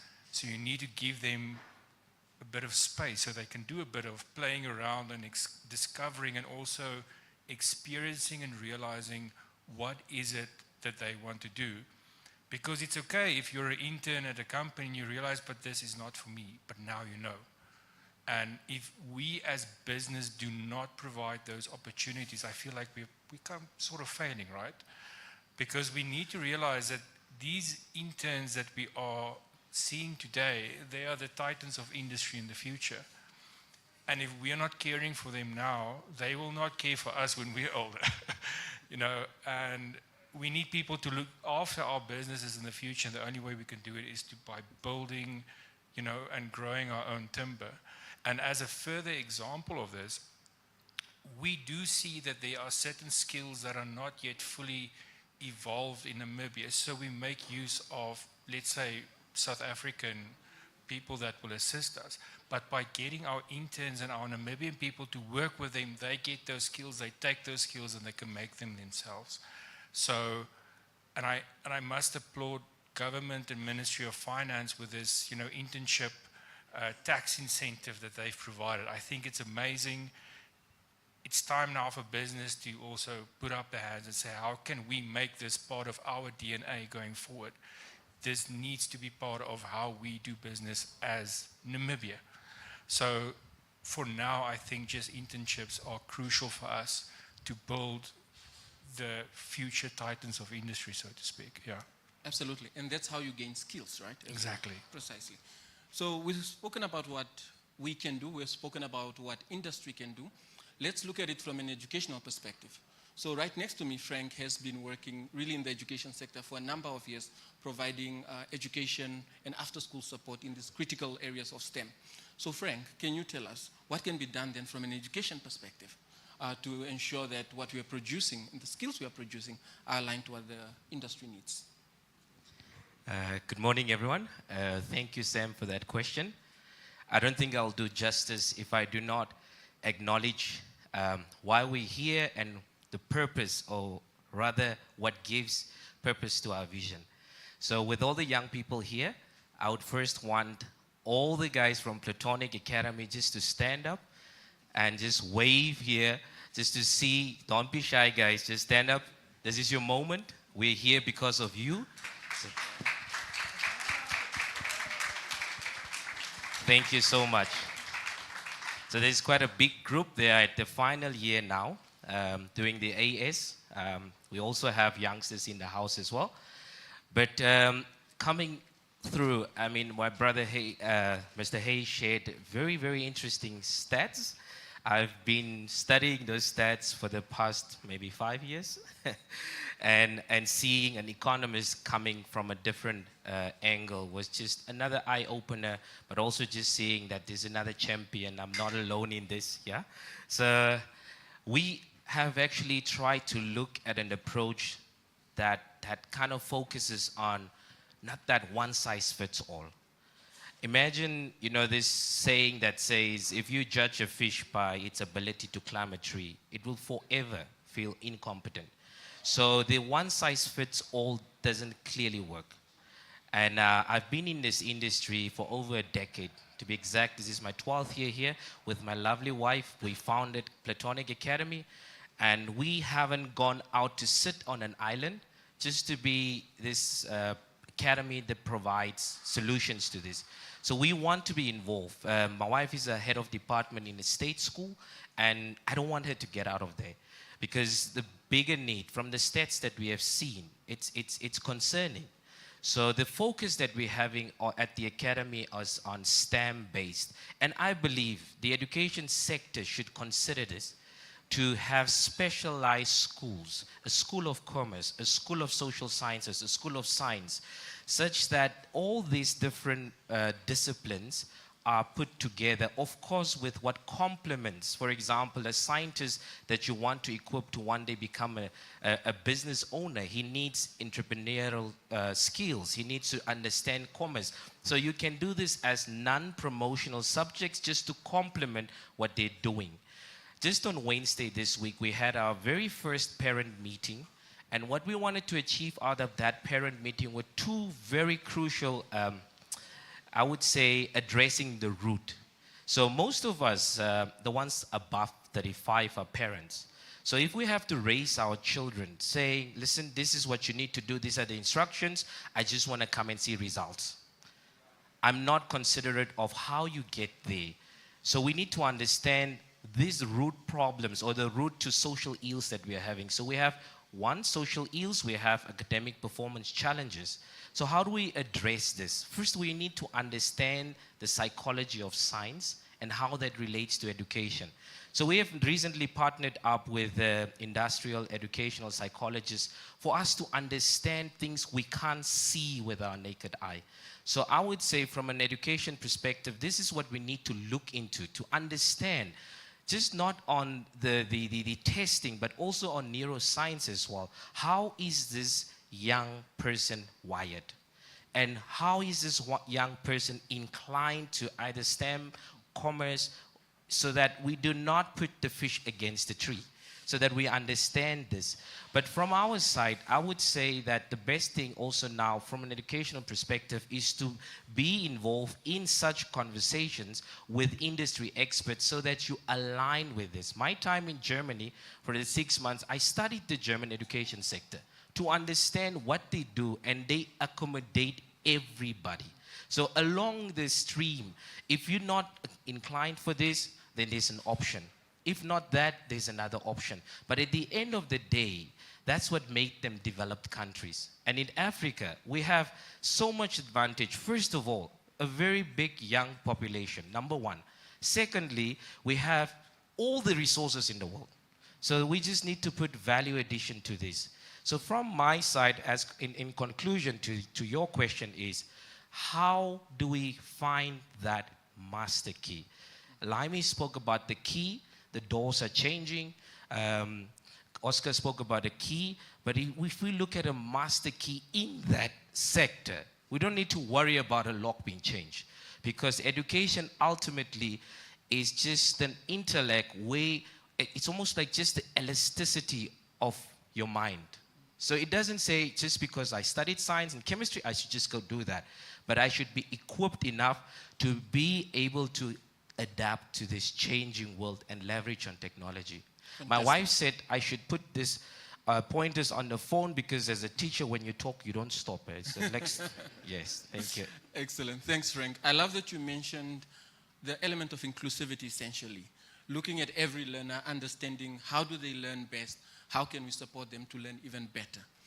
Savannah, you have been doing a lot of work on advocacy around neurodiversion, especially in the education sector. Is there anything that Frank missed perhaps around what we can do in the education sector to make sure that we include everyone so that everyone makes it out of this sector and become productive citizens? I think he definitely covered all bases, but I think, you know, as a society, we need to start understanding that neurodiverse brains are not disadvantaged. We just communicate differently. It's the same as speaking another language. So if you work with someone who is neurodiverse, or you're studying with someone who's neurodiverse, teaching someone, you need to understand how to speak their language, because they're not going to properly understand what you're saying if you don't actually come to their level of communication. So that's what it comes down to. And at the end of the day, we need to create an empowering society where everybody feels entitled to go for their dreams, because why should I feel less entitled to go for what I believe I can do just because someone who doesn't think like me said, no, but it's not meant for you? Excellent, thanks. Ladies and gentlemen, we are moving to the last question before we move into our Q&A section. So I hope you're preparing your questions. For those that are online, please make sure to type your questions in the chat and they will get them to me and I'll pose them to the panelists. Oscar, Eben spoke about some of the incentives that exist to incentivize public or private sector in particular to take on more interns to build skills, such as the tax incentive program. Are there any other initiatives that are working that you think we need to roll out even more and ensure that more young people have access to them? Our day job as the economic policy team in the Ministry of Finance is ensuring that we keep our license to trade with the rest of the world. In the global trade, certain rules we need to all comply with on a global level. So that's why part of our research is making sure that we remain aligned in terms of that toolkit.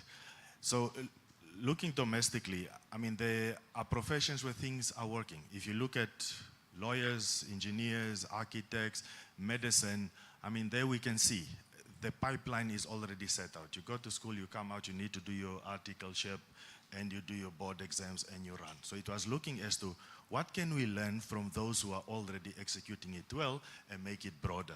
So that was really the thinking behind the youth incentive as a subsidy then to employers, because already those that are doing it well, how could they double up that capacity? So that's where the tax incentive came in, that at least we can double up in those fields and then also broaden it to others so that they can learn from those professions where it's not working. Now, looking further, from a policy perspective, if we look at the financial services, by policy change of the local asset requirement changing, we have now asset managers, firms that have popped up, researchers, and. That's from a policy change, because now, we've created a whole new field where locally savings are managed in country. These are a field that didn't exist, 30 years ago, whereas now savings by Namibians are managed by Namibians. Again, when you also look at government can't create jobs. We need to partner with the private sector. So if you look at us changing the corporate tax rate by reducing, there will always be critics. But the game plan behind that is, for those who've done accounting, businessmen are watching the bottom end. If you look at the bottom end, it's like, how do I keep my return in check? So by us reducing a tax rate, we are taking pressure off costs. And that's how more opportunities are creating. We are creating breathing space for the entrepreneur, either to reinvest in his business, to grow his business. So that's what we're saying is we are not done with our changes. There's more in the pipeline. And that's really as to how can we make our fiscal regime more competitive in the sub-region. Thank you. Excellent, spot on. Before I get to the questions, Yesaya, from a private sector perspective quickly, what are some of the initiatives that are working that we need to double on? Yeah, what is working from the private sector? Now, that's to create jobs, I'm assuming. Yeah, if I have to be honest, just to perhaps go back to what Oscar is saying, it's sometimes, Namibia is a very difficult country right now at this point in time to create jobs, right? Obviously, we know that we have quite a high unemployment rate in general, youth unemployment even higher. So I think for us to get to a point where things work, we need to get perhaps is number one, get the tax right. So it's also right, the lower the corporate tax rate, the easier it is to actually get investors into the country to want to invest, right? That being said, lots is going right in Namibia. I think the government has created an environment where foreign investors can come in and invest. Obviously we have always electricity on, we have some of the best roads in the country. I think that all of that is going right for the country. But then what is there then to incentivize myself to start a business? I'm also an entrepreneur to a certain extent. Apart from running Basecamp, for instance, which is a non-profit, I don't make money out of it. I actually do investment consulting as well as, basically venture capital. And what has helped a lot is, let's say, Nafisa coming on board and Minister of Finance, as you said, in my industry, lowering rates, rather increasing, number one, the asset requirement for local investing of institutional investors, including pension funds, insurers, and so it goes. That has really helped a lot to really put a lot of money into the local economy. Then has allowed me then, as a fund manager now, to go out and say, look, can I go ahead and perhaps raise money from these investors to put into the economy and to build SMEs and finance them? That has really helped a lot. Now, I was at the industry consultation last week with Nafisa, and they're saying, okay, they're going to lower, because in my industry, you must go invest with let's say, your institutional investors called pension funds, 1%. Now they're going to lower that to 0.1%. That, again, is a huge assistance, because now it means that I can actually raise more money without me having to take a lot of money out of my pocket and such. So what I'm trying to get to is, lots still needs to get done right, but I think government is doing a lot to make sure at least the environment is right. But still, I think we need to rethink and see how we are able to create a better environment for the private sector to create jobs in Namibia. Absolutely. So there is progress. There is still a long way to go, but there is progress, and that is encouraging. So I want to move over to the audience to get a couple of questions. From what you have heard so far, what you have not heard, is there anything that we are missing that you are hoping to hear as part of this conversation? And we have a hand right here. Laimi, where is the roving mics? And I will check online in the meantime if there are any questions that have come through here. We have a question right here.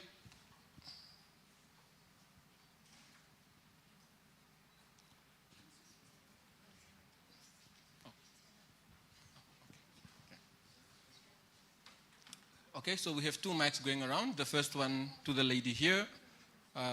If there is anyone else that has a question, you can put up your hand in the meantime, and then we can have the second mic here. Oh. So we need a mic at the lady at the back here. She was the first to raise up her hand.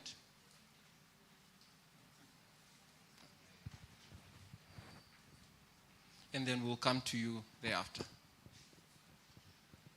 If you just want to start off by saying who you are and which institution you're coming from. Greetings, everyone. My name is Ella Kamahia. I'm presenting NAST. So thank you for the opportunity for having us here. So concerning our current topic, bridging the gap between the skills and the education sectors. So my first question is, yes, there is a gap. Indeed, there is. So the first question is, yes, we are thankful for the internship opportunities that come from the industrial sectors. But I strongly believe that is like 20% of what we can do as. My question is, has the organizations considered or institutions considered collaborations with educational institutions, especially at a varsity level? Because if you don't like our output, you must come back to us and ask us, okay, if you don't like maybe our programs, come back and say, no, you are offering engineering in this, but we would like you to produce us these particular candidates. Please add this to your curriculums. Please change this. This, we think it's irrelevant. I strongly believe that have you considered that collaboration, because we only have less than 10 institutions in Namibia. I strongly believe, and we have a lot of companies in Namibia. If we form this collaboration more stronger between institutions at a tertiary level, also at the high school and primary level, we can better bridge that gap, like our colleague was saying. So my second question is, yes, in terms of collaborations and subject editing, that would be like, can you research, would you consider that in future for more collaborations and work with us at an institutional level to add what you want from your side so that we try to incorporate it so that we can together bridge this gap, because it's not a one-man show. Absolutely. It's a combination of everybody together. I strongly believe that maybe that is possible. Thanks, Ella. I think I'll give that to Frank and Eben to think about the answer there. Let's move to the learner here in the front. Morning, everyone. My name is Ave Mataranyika and I'm presenting Platonic. As we know, we as humans, we are phases of imperfection. So not every student will be smart in subjects, and some are not so good in learning and things. They want to explore and be creative. So I want to ask if artists such as painters, singers, and dancers, if their talents were more appreciated in Namibia and more facilities were built for them, do you think this will close the gap of unemployment, opportunities, and poverty in Namibia? Fantastic question. And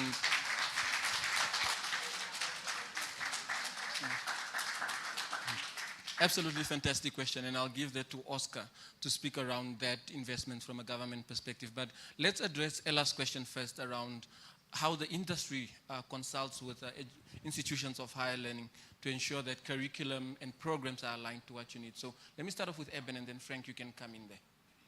So yeah, I think it's a very interesting question, and I mean, I think it's food for thought. And I mean, especially after the statistics that were provided this morning, it feels like there is perhaps need for a feedback loop in general, you know, to understand not just from business, but also just in general what is working and what is not working and what we can do to improve it.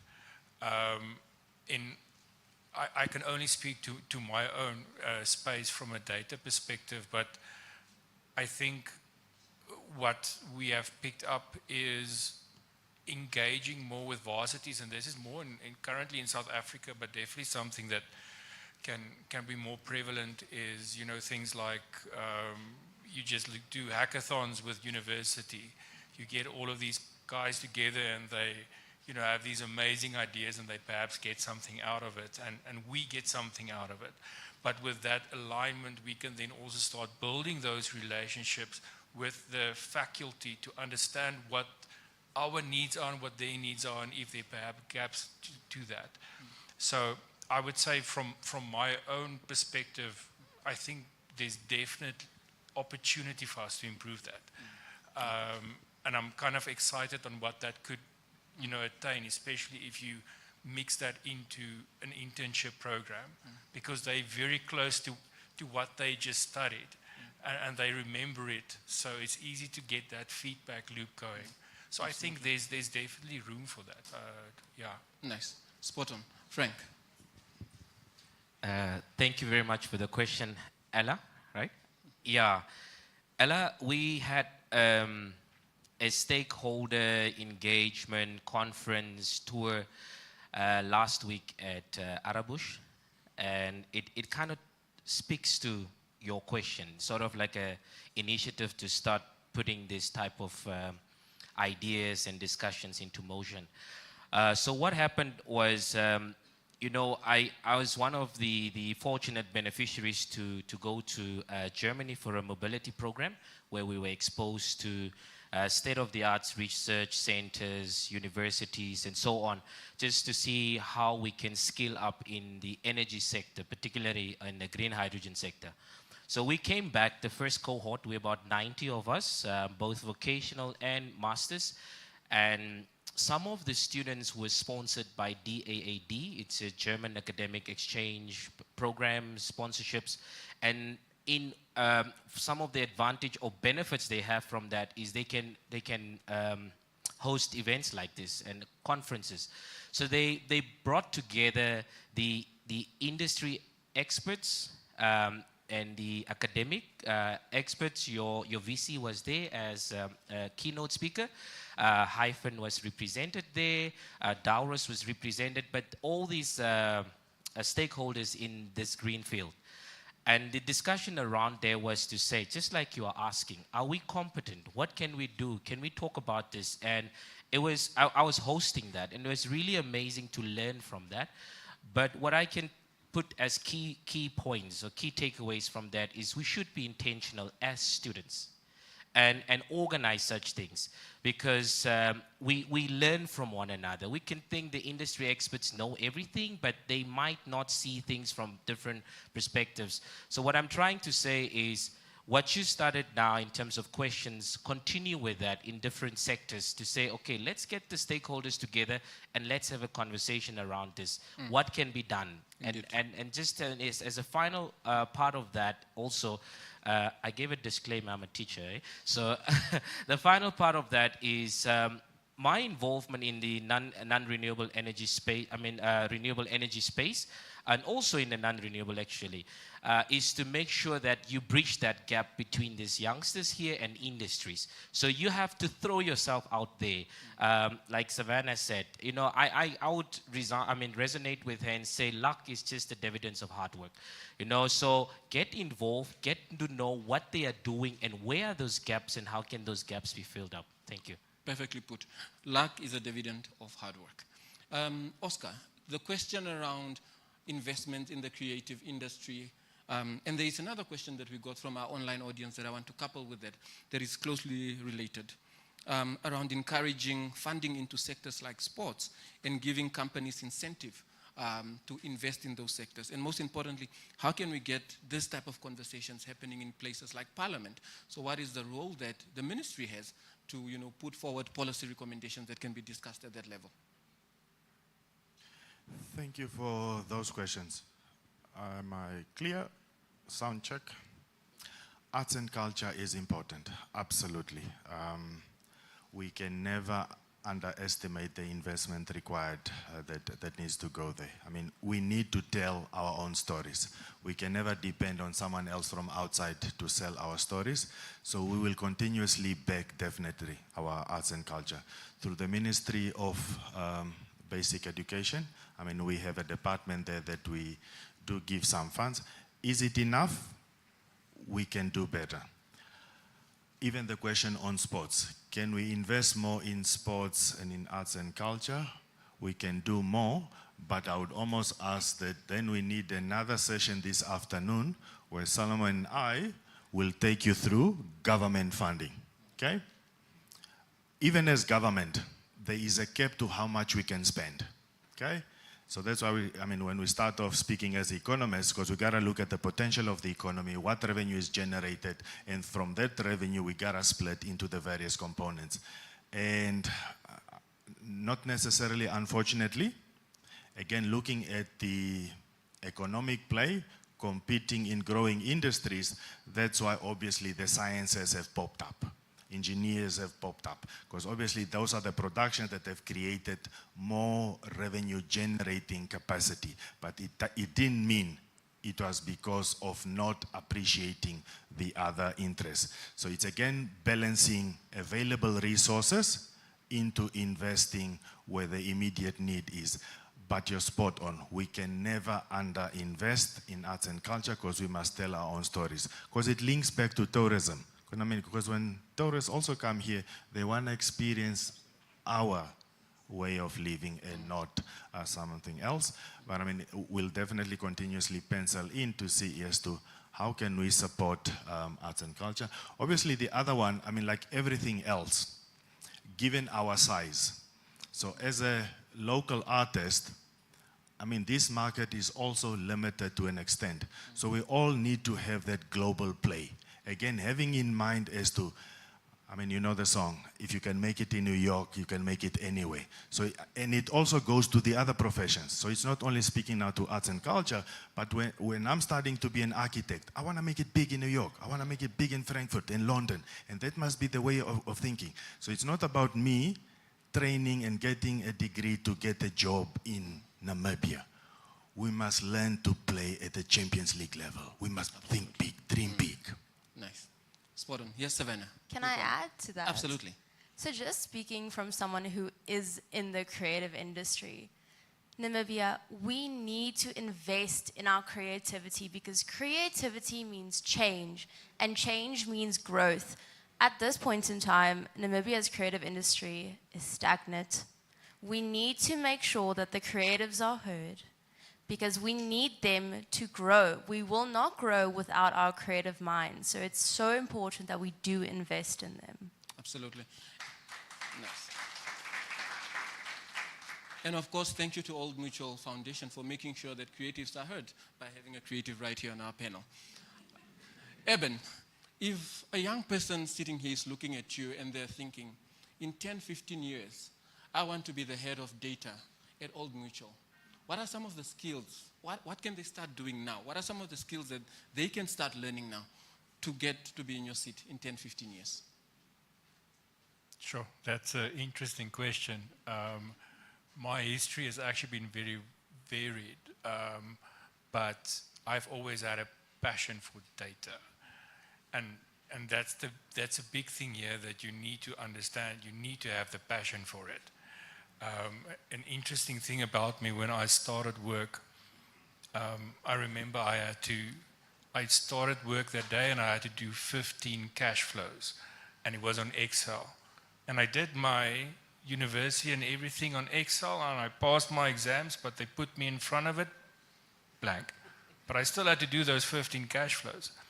But I love the data and I loved working on it. So I just faked it through and I started teaching myself how it all worked.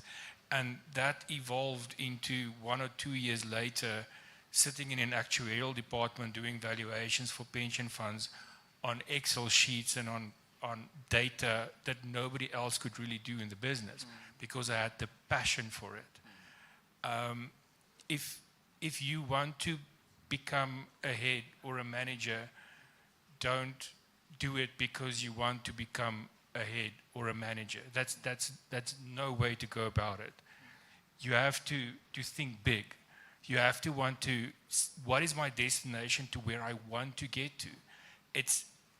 I have had conversations with people where I asked them, so what's the next step? And they would tell me, no, I want to become a manager. And I asked them why. They told me it's the next step. That's not the next step. Find out what your passion is and push for that passion. It will exude in what you do on a daily basis. People will see it. And just learn your craft. Keep on learning. And that is the only way you're going to get it. Life is not going to give you favors. You have to work for it. But if you're passionate, it's going to be very easier than doing something that you don't really like. Absolutely spot on. So there is a take-home message. Passion, passion, and passion. But most importantly, investing in yourself, working on yourself, developing yourself. And as young people today, we have the greatest tool ever, which is the internet. And it has a myriad of resources that we can use to learn and upskill ourselves. Speaking of passion, Frank is very passionate about education. I think we have come to discover. Frank, your work at Platonic Academy, what are some of the lessons that you are learning around training young people? What are some of the impact that you're seeing in that area? And most importantly, how have they been able to apply some of the skills that you're teaching them? All right, thank you so much, Sam. Yeah, the Platonic vision is actually very unique. I don't think if I didn't have passion, I would make it. Because it's something that you're trying to pioneer, first of its kind, trying to specialize in it. But if we have to look at the impact, first is to address the unemployment issue. We are having just over 10 scientists that are working for us at the academy. And it sounds strange, scientists teaching. We've seen the stats. We've heard from Laimi, 80% of graduates not being absorbed. But it was also intentional during the recruitment process that my wife felt that we should employ scientists because of the subject content. The vision we have to start setting up research and development centers already at the grassroots so that you start getting that mindset in, you know, with these youngsters. Already something like a mini thesis already in grade 10. Imagine, you've got your teacher as your supervisor, and then we just look into assets and bases and how it applies to, you know, everyday use. Something like that. So for us, what made impact, for example, is we've got a student that has been with us since grade 9. She's now in USA at the Temple University in Pennsylvania, mechanical engineering, and she has scooped the Dean's Prize 3 times consecutively, and she's coming from Yanmur.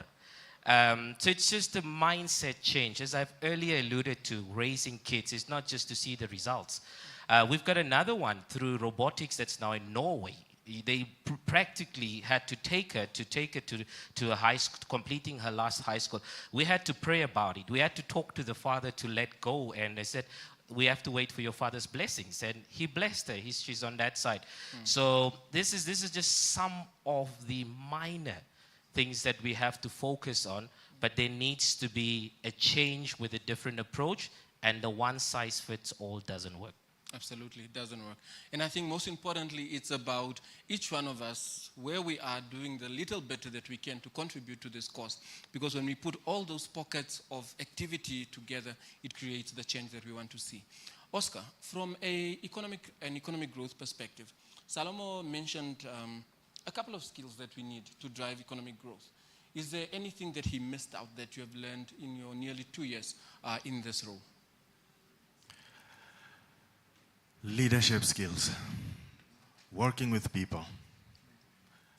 If we are to sum up how we're going to shape government, economics, education, every sector, it starts with leadership skills. Can you make decisions? Are you bold enough to make decisions? So leadership skills, people skills, and then you can add on the analytical skills and creative thinking, system thinking, integrated thinking, seeing patterns and solving problems. But to the youth, start working early on your leadership skills and people skills. The world needs good people. Absolutely. And then if I can move on, I mean, you've heard technology roles are growing, so those are the skills that we need. My friend Yesaya touched on it. There's a lot that we need to do as government to be more business friendly and. So there's a lot more we need to do as government from an e-government perspective. So we need techies in government to digitize government. So digital transformation would require that type of skill so that we can be business friendly. So we need to get away from our paper. The other one that I wanted to touch on is it goes back to the green and the energy transition Solomon touched on. It would be expensive for us to import these skills to Namibia because everyone is on the same race. Everyone is trying to digitize, everyone is trying to go green and solar and hydrogen. We're going to be in a queue. Therefore, we need to develop those skills locally. Otherwise, we'll still be in the queue, and 50 years from now, we'll still be waiting for some engineer to come from somewhere and solve our problem. So those are the skills that we need. We need home solutions, home skills. Absolutely. Thanks, Oscar. One of the things you mentioned is around technology. And I think a key component that we miss when we speak about technology is a technological divide that exists. So, Eben, what can we do to make sure that we bridge that divide, to ensure that as we are becoming more technologically advanced here in Windhoek, we are getting access to skills, we are getting access to information. The people in our rural areas, in the Kavango regions we are speaking about, also join us. What can we do to bridge that gap? Sure. I think if I have a full answer for that, I will make a lot of money. But, it's a difficult one. I mean, technology, either you have it or you don't. And if you don't have it, how do you get access to it? I am quite excited about what I picked up, what the Ministry of Information and Communication Technology, that is a tongue twister always for me, what they are busy doing is they literally looking at how can we increase the connectivity across Namibia for people to get access, to the internet and to this microcosm of what we call digital. The other thing that I'm picking up as well is in the stats that I think that CRAN released recently is that people are increasing their use of WhatsApp and decreasing the use of SMS. It means that if they are using WhatsApp, they have a phone that is capable of perhaps accessing the internet. That's good to hear about. But I'm very sure that we are not close to being able to assist everyone. And I was thinking the other day, and I remember, when I was younger, it was already kind of dying out. But, I had my little library card, and I would go to the library, and I would take out my books too. That was our internet back in the day. But why don't we repurpose these spaces and make it a safe space for people to go onto the internet and go learn new things? Absolutely. That is, I think, probably the best way for us to do it. Because if you don't have technology, you don't have technology. So I think there needs to be a concerted social effort to see how we can bring this back to the people so they can actually, experience internet and technology themselves. Yeah.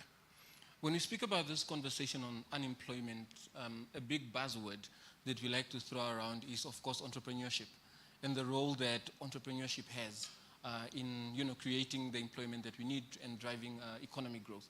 So, Yesaya, you are an expert in this field, dare I say. Is that a viable option for Namibia? Can we look and rely on entrepreneurship, youth entrepreneurs in particular? Yes, definitely so. I think what we don't lack, I believe, in Namibia is entrepreneurial spirit as well as passion of entrepreneurs. Just perhaps I can talk about the work we've done at Basecamp. For the past 2 years, we've had about 2,000 entrepreneurs go through our various programs. All right. Obviously, that's right from the beginning for mediation, and perhaps less up when you come to incubation as well as our mentorship programs. But every day, almost, we deal with entrepreneurs that are really hungry and willing to put in the work. But unfortunately, there are a few barriers, and some of the barriers we're obviously actively working to break down, as well as with the assistance of government, as well as private sector as well. The very first one is perhaps access to skills, right? So that's why we have quite a number of incubators we have in place. Recently with NIPDB, we launched the Scale Up Namibia initiative where we had quite a number, I think about 14 or 15 hubs come together, to hopefully now support entrepreneurs better and also partner with government and more private sector to get that done. Secondary after that is things like access to funding. That's one of the challenges I'm also trying to solve with my work, let's say with Bellatrix, trying to get in funding to fund entrepreneurship. We had some few good private as well as public sector partnerships, which is allowing us to actually fund quite a lot of youth. And in the past year or so, last year, in fact, we pumped in about 100 million Namibian dollars, give or take, into mostly SMEs, mostly youth-run businesses and such. So that's happening, and many more organizations like the commercial banks are doing the same. And then the last part, which is somewhat, I believe, the most difficult part. So the issue sometimes we talk about, okay, the issue is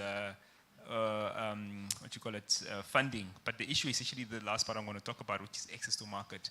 Who's buying your product once you're out there? So yes, we have a lot of youth entrepreneurs.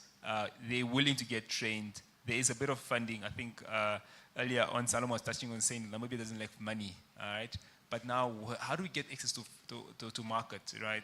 How do we grow our economic pie? Perhaps how do we get entrepreneurs into government to get those, procurement contracts? And when do they get the procurement contracts? Can we first focus on buying local? I know it's a bit more expensive, But if you're able to buy local, manufacture local, trust me, those entrepreneurs that we have when we're training up, we're funding, they will be able to create jobs and build our economy. That's, to me, Excellent. is perhaps where things should, things should be done here. Thanks, Yasser. Before I come to Savannah to add her voice on that, around unemployment and how, around entrepreneurship rather, and how the creative industry can contribute to that, I want to encourage you guys to start thinking about your questions, because after that I'll come to the audience again for 1 or 2 questions, and of course for our audience online, be sure to type your questions in the chat as well. Savannah, entrepreneurship in the creative industry. Are we doing enough there to incentivize the creatives to think about creativity as a career? Are we doing enough? And if not, what more can be done? This is a very controversial topic, but Namibian brands, they play it very, very safe, which puts us creatives in a box. It doesn't let us actually branch out and really think about super, super cool ideas. So no, we are not doing enough. We need to encourage creativity. We need to empower these creatives to create amazing, jaw-dropping ideas, campaigns. We need to stop being scared of pushing the boundary, because we need to push that boundary to be able to grow as a country. So the challenge to everybody here, and to particularly Namibian brands, is the pledge wall is out there. Please make a pledge to push the boundaries and not to limit creatives. Let's have the roving mics around for 1 or 2 questions before we close off the panel. We have a hand here and another hand from a male there. Excellent. Just the lady here. No, here. And then just right behind her. And we have 1 hand there. Okay. Thank you for the panel. It's been great. My name is Omagano Kankondi. I work at the Accelerator Lab, UNDP's Accelerator Lab, as the head of solutions mapping. So I just wanted to, maybe not a question, but add to what Josiah has said. We've been working with entrepreneurs since 2020, informal sector, and those that are just starting up. And we've actually worked with Old Mutual for their OMSeed initiative, and we've actually developed incubation program specifically for people in the informal sector. So just to add on, yes, finance is an issue. Access to market is an issue. But even if you get financing correct, you need to have somebody, they need support beyond that, right? Long-term support for quite a few months. And the financing also has to get to this point in incubation programs where I can afford to leave my other job, well, because most of the entrepreneurs work, they have a formal job and then they do the entrepreneurship on the side, right? If you go into an incubation program, I should be able to support myself or something in this incubation program to improve. And that's a thing that we're actually really lacking. Not to say the programs we're putting are not enough, but we need them long term. So investment needs to go into that as well. Just to highlight some of the success from the OMSeed, we tried to go as far as we can with the funding that we had. And because it was a little bit long term, we're able to get 3 entrepreneurs onto the shelves in Spa, in other shops. So just to highlight that, yes, funding for the people that are training, funding for the entrepreneurs, and unfortunately, you will not see a return on investment for quite a while, but unfortunately, like the space that we are in, if we are going to encourage entrepreneurs, we have to be willing to not, to not get return on investment for a little bit. So yeah, that's what I wanted to add. Excellent. Thank you for highlighting that point, Omagano. And like Betty said earlier when she was speaking, once again, a classic example of Old Mutual walking the talk and investing in entrepreneurs. Let's give our hands together for Old Mutual, please. Excellent. Gentleman right at the back. Good morning. I am Justianes, a data intern at Old Mutual. So my question is centered around skills and employability. So I'll term it a general question. So to our panelists, what advice would you give to someone that is struggling to transition from university to the workforce? In terms of university, I'm talking about somebody that has graduated, they have the skills, like should they go around handing, their CVs, hoping that one day they'll be picked, or what would give them that, that niche, that advantage? So thank you. Excellent. Fantastic question. I think I'll have possibly Eben and Yesaya or Frank take that. Let's get another question. Gentleman in the back and then the lady here.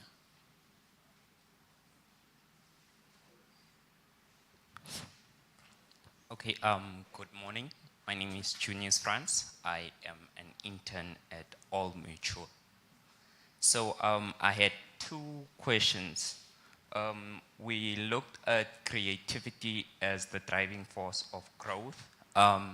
Don't we think we as Namibian are taking a too direct approach to education, focusing on reading, mathematics, and all that? Don't we think we are taking a too direct approach to the education system?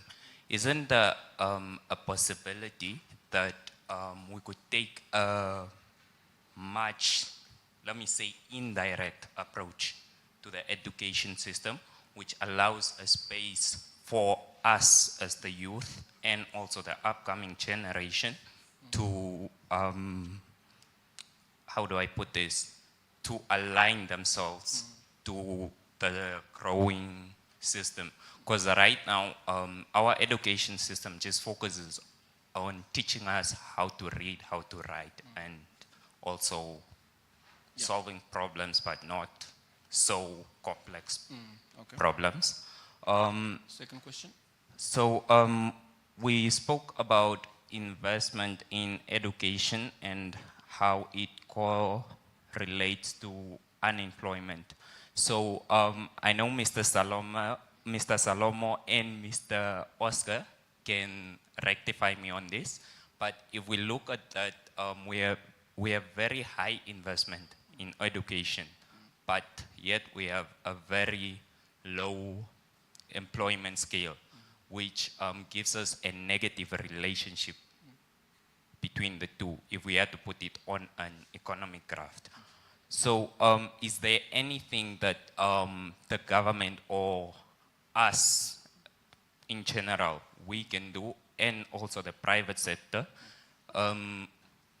taking out the internship point of view and everything else, is there anything that the government does to prepare to like manifest this investment at the end of the day? Okay, thanks. So the first question around rethinking the education structure, Frank, I think you can take that one. Then the second one, Oscar will take. We had a question from Pandu here, just the mic here. Where did the mic go? Oh, just the lady here for the last question. My name is Pandu Hailonga. I'm passionate about youth. And I want to thank Old Mutual for having done this. I'm part of Seahorse and also a group called Young Achievers. And I think Solomon talked about the data.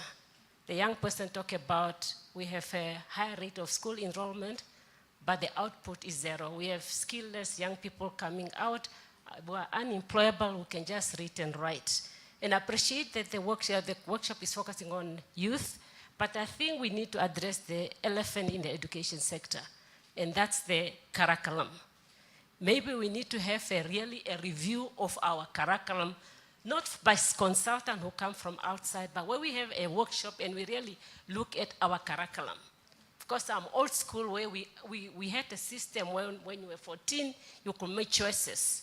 You have a system that allowed you, if you were handy, you could get into home economics or you could get to the mechanics, etc. But right now, as the young person indicated, we are very much about reading and writing. At the end, when you finish school, you can just clean somebody's house or work in somebody's garden. And I think the young lady talked about, it was Ella who talked about from NAST. And I think the university also has a responsibility to look at what are they producing. It won't help to have 100 public administrators with graduates while we need plumbers, we need engineers. And I think it's very important the university also review or contact research to see what is needed and then engage stakeholders. I want to thank you on that. Thank you very much, Mepandu. Before we start answering that, I want to throw another question that came from our online audience. And it's around the gap that exists really between the skills and what industry needs. So the question is really, what else can be done there? Is it a knowledge issue? Is it students not studying what they need to study? And I'll ask my panelists to keep their answers short, sharp, and of course straight to the point. I think I'll start with the two interns and also with Dr. Pandu. It's, you know, being involved with the curriculum development and review of the new curriculum that changed now from the Cambridge to the Namibian curriculum. We were privileged as co-founding members to work as teachers that we invited now at NIAT for the grade 8, 9, the 10, 11, and the 12 AS. The grade 8, 9 was now reviewed after 5 years, and I see that some aspects about the energy sector has been incorporated into that. But it goes more than just the reading, as this young man has said there.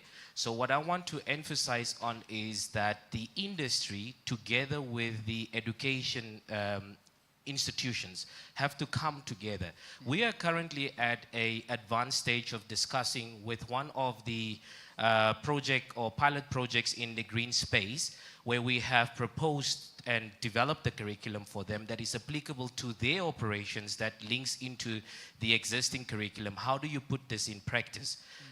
We came to the point that we can bring some students there and implement this and see the impact of that. So this type of initiatives has to be taken to answer to that question, which makes you employable, since you can job shadow for the time that you're there whilst you are aligning this curriculum to industry. Excellent. So I think I'll stop there. Thanks for that, Frank. Eben and Oscar, I think there are a few questions directed to you as well. Let me quickly deal with the education one. Thank you for those comments. Every time or every January when the results are released of grade 12, government goes through introspection assessment. The colleagues in the education sector, there's a lot that they are busy with in terms of education transformation strategy. Going back to reviewing the curriculum. Our outside partners, the UN, UNDP, we cannot say they are critics. They are just highlighting where we have blind spots. So there is work taking place there. One of them would be continuous assessment, and not this thing that we only write exams at the end of the year. Throughout the year, we already need to be checking as to what's the progress, what are the kids learning, and the other one, of course, is the leadership of schools and training educators. Because if you sort out the leadership of the school, the region, you will see the results at the end of the day. So there is work going around too. And it's also the age of the country, the age of our democracy. In the first decade, it was access to education. It was the literacy level of the country. Now we are asking the right questions. It's the age of the country that we tend to forget how far we've come. Yeah. But we must ask those questions. We Absolutely. are at that stage. Excellent. Thanks, Oscar. So to close off this panel, ladies and gentlemen, Sorry, the can conversation... I just quickly... Yes. For you. And I just wanted to respond quickly to Amano and perhaps also rephrase what I earlier said about access to funding, right? Especially when it comes to youth employment and such. I think, again, to what I said, Salomon said, the issue is not lack of funds in the country, but the lack of the right type of capital. So if I just start a business in this country, no one's going to give me money. Yesterday I was talking to an entrepreneur. He's making money, but he's basically needs a bit more money to be profitable. He goes to a bank. What does the bank tell you? No, we don't fund businesses that are not profitable. So where is he going to get money to actually do that? So we perhaps need to look into a bit more venture capital funding as well as the right type of debt funding. Perhaps looking at even to give people up to 2 years of worth of grace period if you're giving them a loan, so they are able to build a business before they start actually paying back. I just wanted to kind of put it out there. Yeah. I think it's just something I might have missed. Yeah, thanks. Important point. I was saying, ladies and gentlemen, the conversation doesn't end here. We will be around for the rest of the day. So please feel free to pull the panelists aside. But to close off this panel, I want to give the panelists each 10 seconds, literally 10 seconds, just for a last word. Eben, 10 seconds. You're on the clock. Sure, okay. Make time and effort to find out what your passion is and follow it. Don't follow trends. Data is cool now, let's do data. Follow your passion and go for it. That's the best I can do. And do your research, please. Use all of these new AI things and do research on what you want to do. Absolutely. Nice. You just about passed. Oscar, 10 seconds. Okay, final thought, 10-second test. You need to know how to pitch ideas in 10 seconds. Your attention span is short. Leadership attention span is short. You need to be able to sell ideas, capture someone's attention, or else you'll struggle to grow in your career. Well put, well put. Savannah, the challenge is up to you. Don't be afraid to be different and stop waiting for someone else to believe in your voice, because the external validation, it will never be enough. You need to believe in yourself the way you wish someone else would believe in you. You can tweet that. Yesaya, over to you. I think for me is just someone, especially young people out there who want to be an entrepreneur. I mean, it's very important, number one, as Evan said, be passionate, work hard.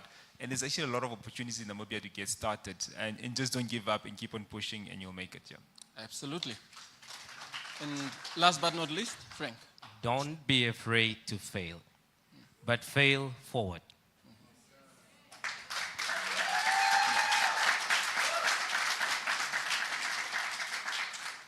Very, very well put. And ladies and gentlemen, I'm Semu Tony, and that is it for this panel. Thank you very much.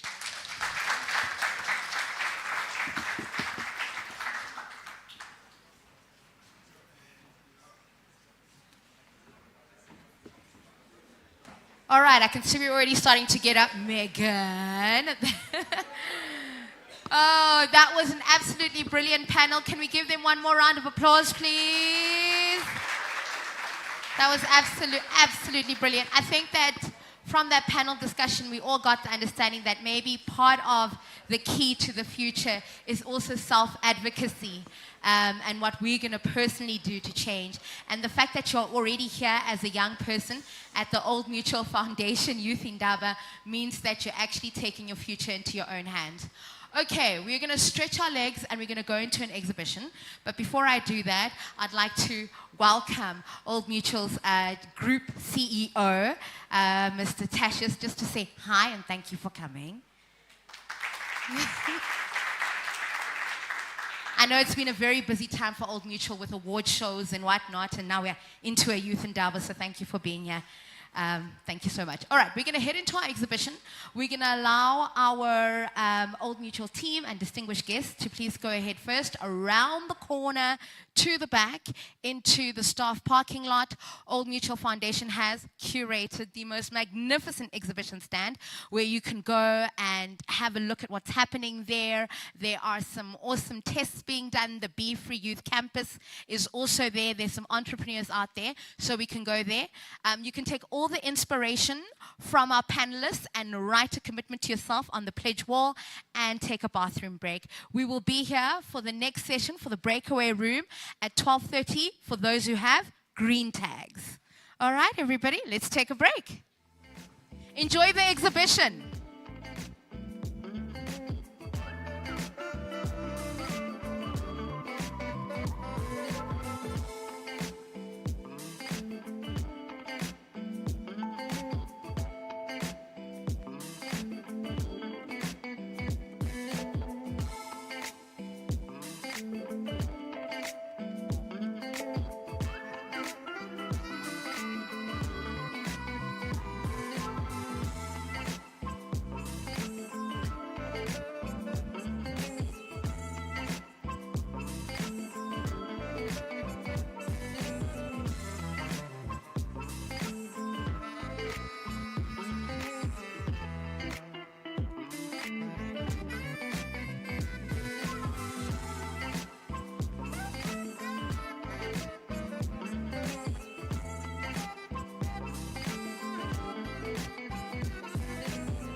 Everlasting symphony of power,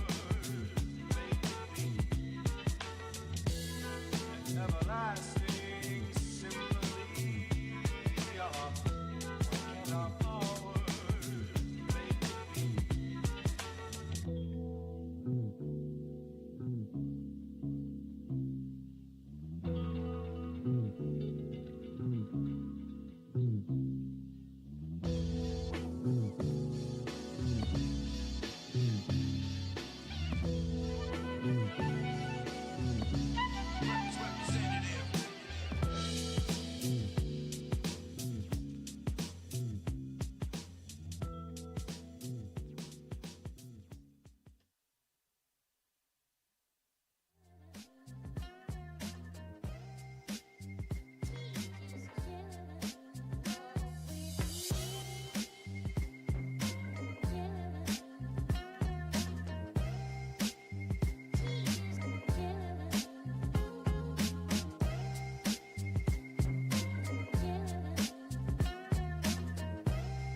Say I told you so. And if I ever hurt you, you know I hurt myself as well.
understand the blues. I understand why they call them the blues. Because problems can make you have the blues. Keep it real, y'all. Gotta keep it real, y'all. Keep it real, y'all. Gotta keep it real, y'all. Keep it real, y'all. Gotta keep it real, y'all. Keep it real, y'all. Gotta keep it real, y'all.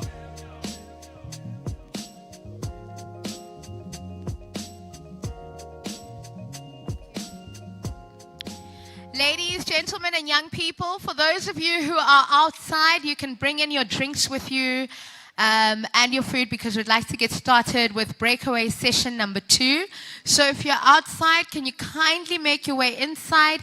It's 13 minutes past 12. We'd like to get started on time at 12:15. So if we can all make our way back inside, make sure you've gone to the bathroom, make sure you have everything you need, and make your way back in as we continue the Old Mutual Foundation Youth Indaba 2025.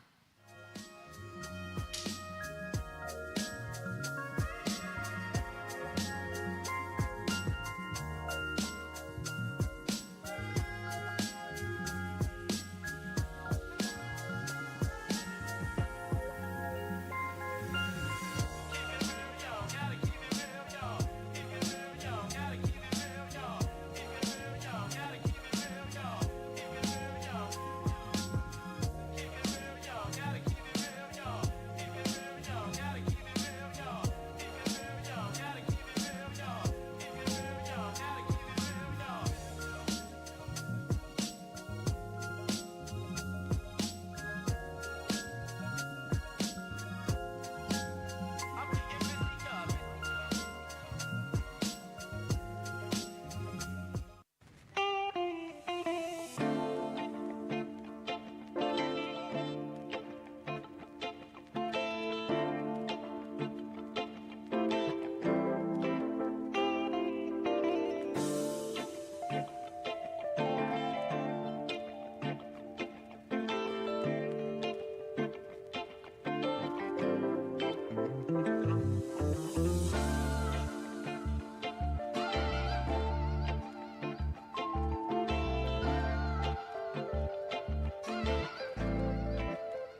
your heart. Look around you.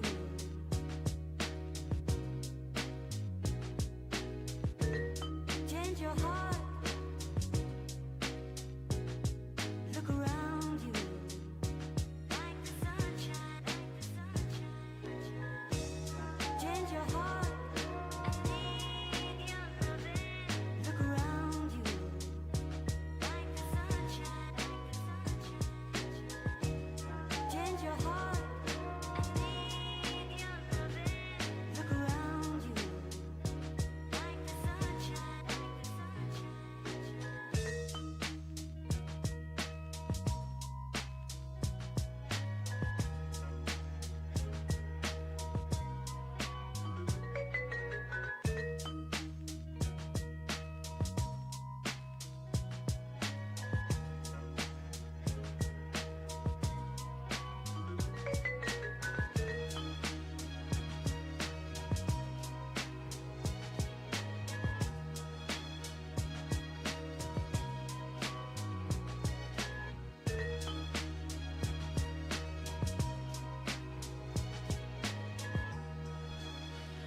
All right, we're going to give you 60 seconds to get into your seat, and then we'll begin with our breakaway session number 1.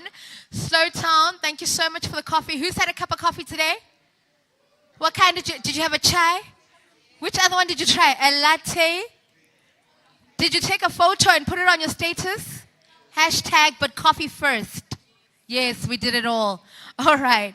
We're going to start in the next 60 seconds with session number 2. It's a very exciting session. We're going to continue with the Old Mutual Foundation Youth Indaba 2025. Please get settled in. We want to get started and get going. We have a great day ahead, and we want to make sure that we're keeping up with time. The last coffee order ends with Pahea. The last coffee order ends with Pahea. If you are behind him, just make your way back to your seat. And the last coffee order will be with Pahea, and then we'll get started. Change your heart. Look around you. Like the sunshine.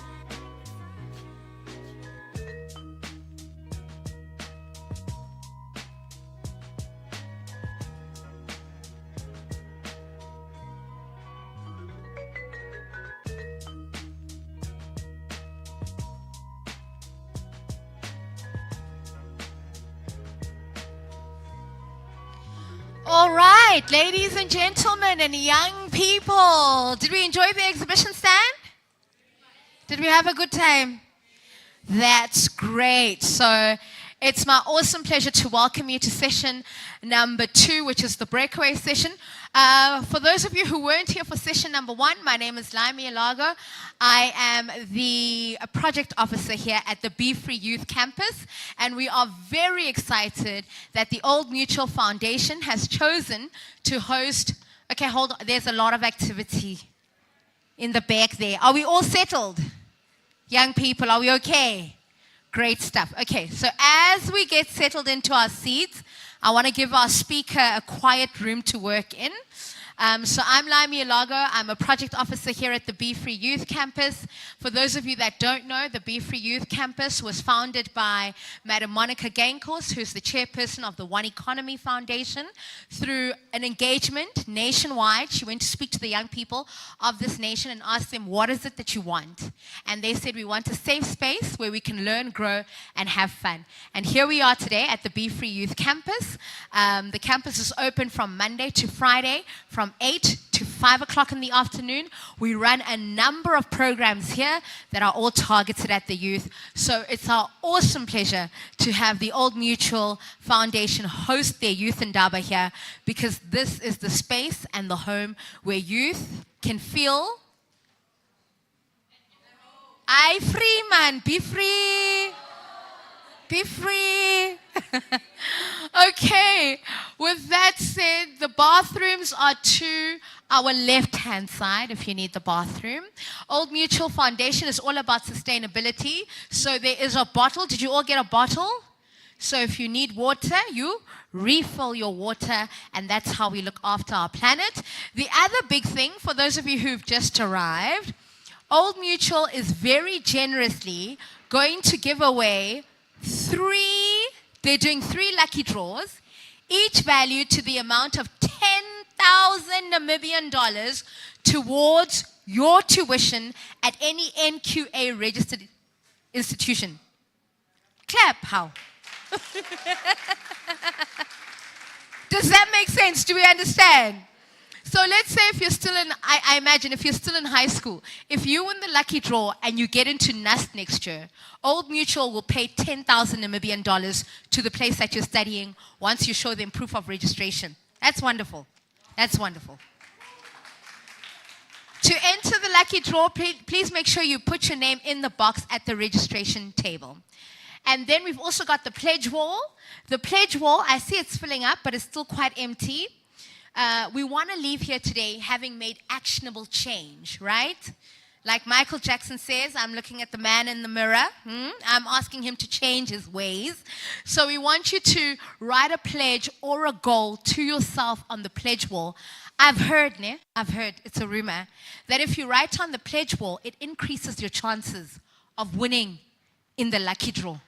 I don't know if it's true, but I heard. That's what somebody said to me. Okay, we're also live on Instagram and Facebook. We love it when you share on social media. So please take your Slow Town coffee cup, take a photo, and then hashtag at Old Mutual Youth Indaba. I was there. So please take all the pictures you want to. Tag in the Be Free Youth Campus. We also love that. Okay, Slow Town coffee. Has everybody gotten their coffee? Are we all back in the room? Are we ready for session number 2? Okay, that was a little bit wonky. I wasn't feeling that so much, man. Are we all ready for session number 2? There we go. Come on. What a way to wake up. All right, so here we go. To welcome us officially and to take on session number 2. Now, I had the absolute pleasure of speaking to the speaker yesterday. And now all the young ladies who are in here who want to become farmers, raise your hand. Maybe one day. Huh? What? Maybe one day. Maybe one day. Come on, I love it. So this next speaker is not somebody who just teaches about farming or works in the world of agriculture. She actually owns her own cattle. I mean, what? She farms in Omitara. She is a technical director or advisor. She'll get the title right. At Agro Provision. Can we please put our hands together for Angelina Kanduvuz Risa?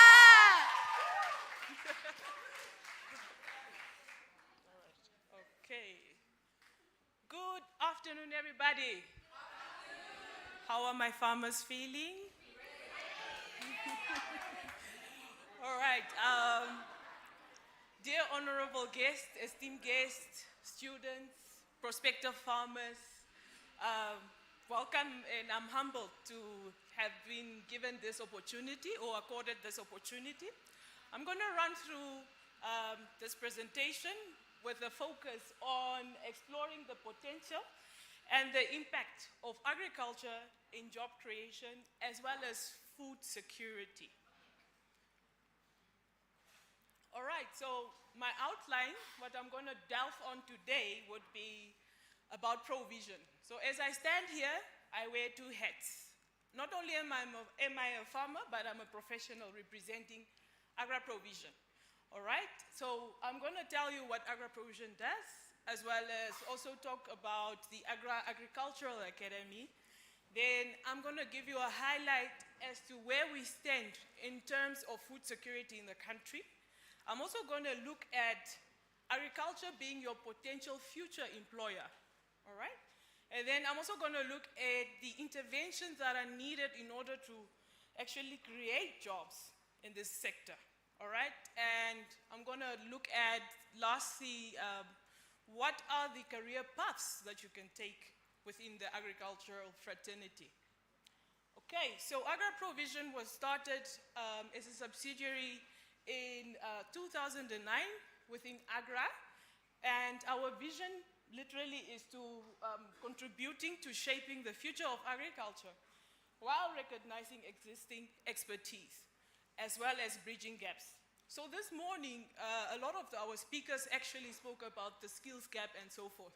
And we also acknowledge at AgraProvision that not only do we say we are experts, yes, we do have the knowledge, but what about the indigenous knowledge of the farmer on the ground? What about our economists? What about the engineer? So we are saying we are here to actually contribute to shaping agricultural future while recognizing this expertise. So partnerships and so forth we make use of. All right. And our mission is to greatly empower the Namibian people in the agricultural industry for it to grow sustainably. All right, so that's what we stand on. So these are some of the courses we have on offer, and I just want to show you pictorial guides. But what I want you to look at is the quote underneath written by Napoleon Hill. Action is the real measure of intelligence. So, yes, we are into capacity development and so forth. But what is the change, the action that we are going to take to implement the change, to make our country food secure, to be one of the producers that are sought after overall? So, Laimi and as well as Ms. Willefee, they alluded to the fact of actionable change. So, yes, we are going to empower you with the skills and so forth, but what are you going to do about it? Okay, so one of the arm or the leg we stand on at AgraProvision is offering short courses, agri-related as well as also enterprise type of trainings. In order to be a farmer, in as much as we traditionally farmed, we need to bring about the change in order to produce what's necessary given our challenges, our climate, and so forth. So we have come and sought to actually empower the producer with some necessary skills to actually venture into farming. And out of the 17 courses that you can see here, there are some that one can look into in food production, all right? For example, we've got rabbit farming. Who would have thought of farming with rabbits? Did anyone think of it? Not really, hey? But it's a niche. It's a market for the Asians. Nah? So some farmers have already started in the country producing rabbit for export purposes, although it's at a small scale. But these are the things that we need to keep in touch with in order to close the gaps on food security and self-sufficiency as a country. What you see at the bottom there, highlighted in red, are our latest courses that we develop. So we also try and keep up with times and trends and the needs in the industry. So we try to develop training courses that are relevant to the farming community or to the business or corporate community. So we have rangeland management. That's one of the new courses that I developed. So I'm offering that, so please support me. All right. And then we've got composting and biochar production. All right. Then we can also, we try to actually not only conform to agriculture only, because yes, in as much as agriculture is an integral part of our economy, we need to also keep up with the trends. So we cater to corporates and industry on trainings and retail, for example, on trainings such as basic financial literacy, merchandising for the retail industries, and we offer tailor-made training courses, all right? So we've gone into partnerships with various companies to actually carry this out. Okay, then we have the second leg that we stand on at AgraProvision, which is the Agricultural Academy. What we have done is we've gone into partnership in 2021 with the International Agricultural Academy for Africa. They are based in Free State. And we merged in the sense of offering online training courses for the agricultural people or students as yourself who want to venture into agriculture. And the beauty of this is that we offer it on an e-learning platform. So you can study agriculture online.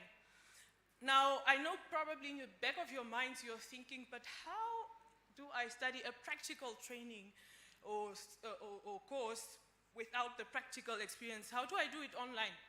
So what we have done is that we also have a practical farm where we take our students 60 kilometers outside Windhoek for students to actually carry out the practical sessions.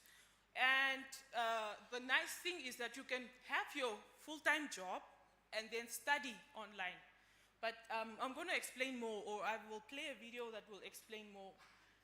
Okay, so the different types of qualifications that you can get through the Agricultural Academy of Agra are a certificate. Certificate is only going to last you a year. Now, isn't that nice? Because it's a year that you get your qualification and you're set for producing or doing something meaningful in the agricultural fraternity. We have on offer a national certificate in agri-sales and services. We have a national certificate in animal or plant production that you can choose from. Okay? Then we move on to the diploma courses, where you can now choose between doing a 2-year study in either animal or plant production. Okay? So with that much said, these are the entry requirements, ladies and gentlemen. So some of the presenters earlier alluded to the skills gap and so forth, but there was not one who highlighted what happens to the youth or to the youngster that did not necessarily get enough qualifications or points to be absorbed into university, to go to a NAST, an IUM, or a UNAM, for example. So one of the things that sets us apart is that for a certificate level, you can actually have grade 10, must have agriculture as one of your courses, and a pass in English and mathematics. Okay?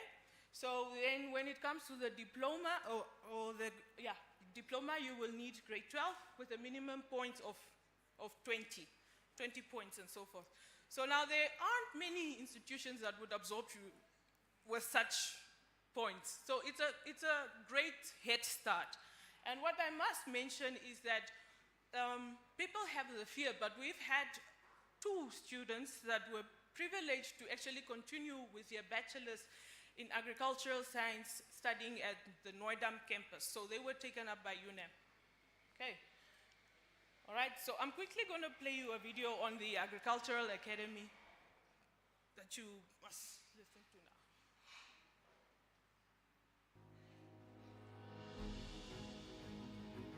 Namibia is a country defined by beautiful vistas and remarkable biodiversity.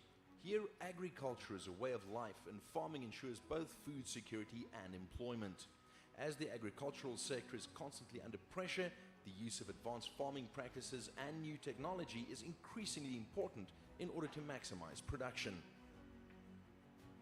Agra Provision offers a refreshing new solution, pioneering a new technology-driven agricultural academy, working closely with industry partners and product suppliers, bridging gaps and aligning product knowledge and industry skills with academic knowledge in the agricultural sector. Agra Agricultural Academy of Namibia is an independent private agricultural academy that offers industry-developed and practically relevant qualifications to scholars, students, farmers, and farm workers. Through the academy, Agra offers the unique opportunity to all of its agricultural trading partners to participate in the development and training of industry-relevant skills according to the latest technology and product information available in the industry. Qualifications offered by the Agra Agricultural Academy of Namibia form part of an educational value chain, where scholars as of grade 10 can start working towards a career in agriculture through additional academic modules that are specifically designed for Namibia.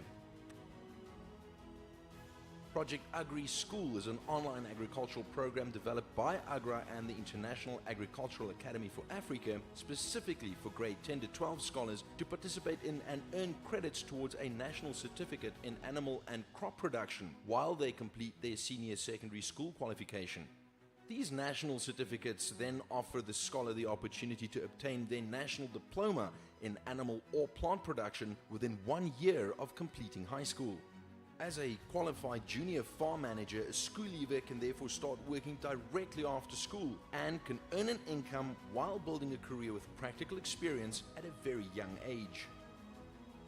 All agricultural qualifications are offered online via the internet as e-learning programs and are then supported through practical training from industry leaders.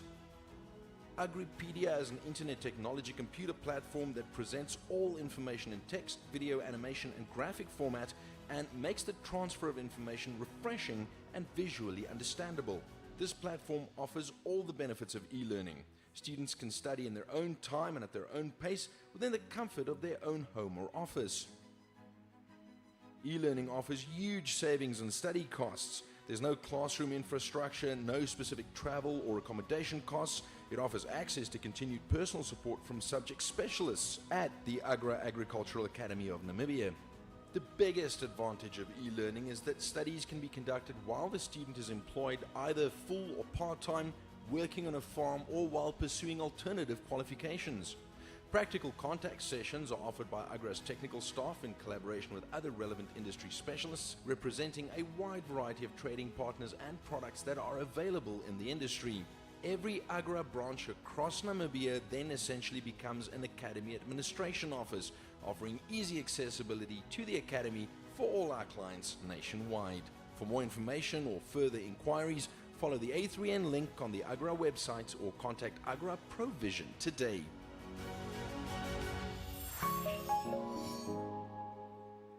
Okay, so I haven't lost you yet, no? You're not bored yet. Okay, good. All right, so I would like to acknowledge my beautiful colleague that I'm with also. If you want more information, we've got more information on the academy as such. We last week, Friday, had our third graduation, by the way, and our next intake, thank you. And our next intake for the second semester is the 30th of June this year. Okay. So now let's get down to why we are here. In exploring the potential of job creation in the agricultural fraternity. Now let's look at what are the terminologies? What does it really mean to be food secure as a country or to be food sufficient as a country? So, and say we are not going to import or rely on any country whatsoever on imports. So we also, probably some of you know that we are a net importer for most of our commodities, which includes our food. And that puts us at a risk because we have gone through the crux of COVID-19, and that should have been a wake-up call already. So I don't know how many of you here have backyard gardens and so forth, but maybe it's time to start looking at it, okay? Considering it. It starts at home. It starts with you. Be the change you want to see. All right? So currently, ladies and gentlemen, it does not look good. The economist highlighted it earlier this morning, but from a technical perspective and on the ground, unfortunately, these are newspaper reports that came in Feb when I was preparing this presentation. So currently we are experiencing unemployment, we're experiencing hunger cases. This is in Oshana. On Maheke, you have heard how many people are dying from being undernourished or malnourished. So there are various causes that lead to hunger and malnourishment, and war and conflict is nothing new to us. We have seen what the Ukrainian war has done to our economy. We have felt it in our pockets when buying that cooking oil, haven't we? Mm-hmm. Yes, and then we've got poverty. An impoverished person is less likely to be able to be in a position to help themselves. So it exacerbates the situation on the ground. We have experienced various floods. We have experienced various droughts.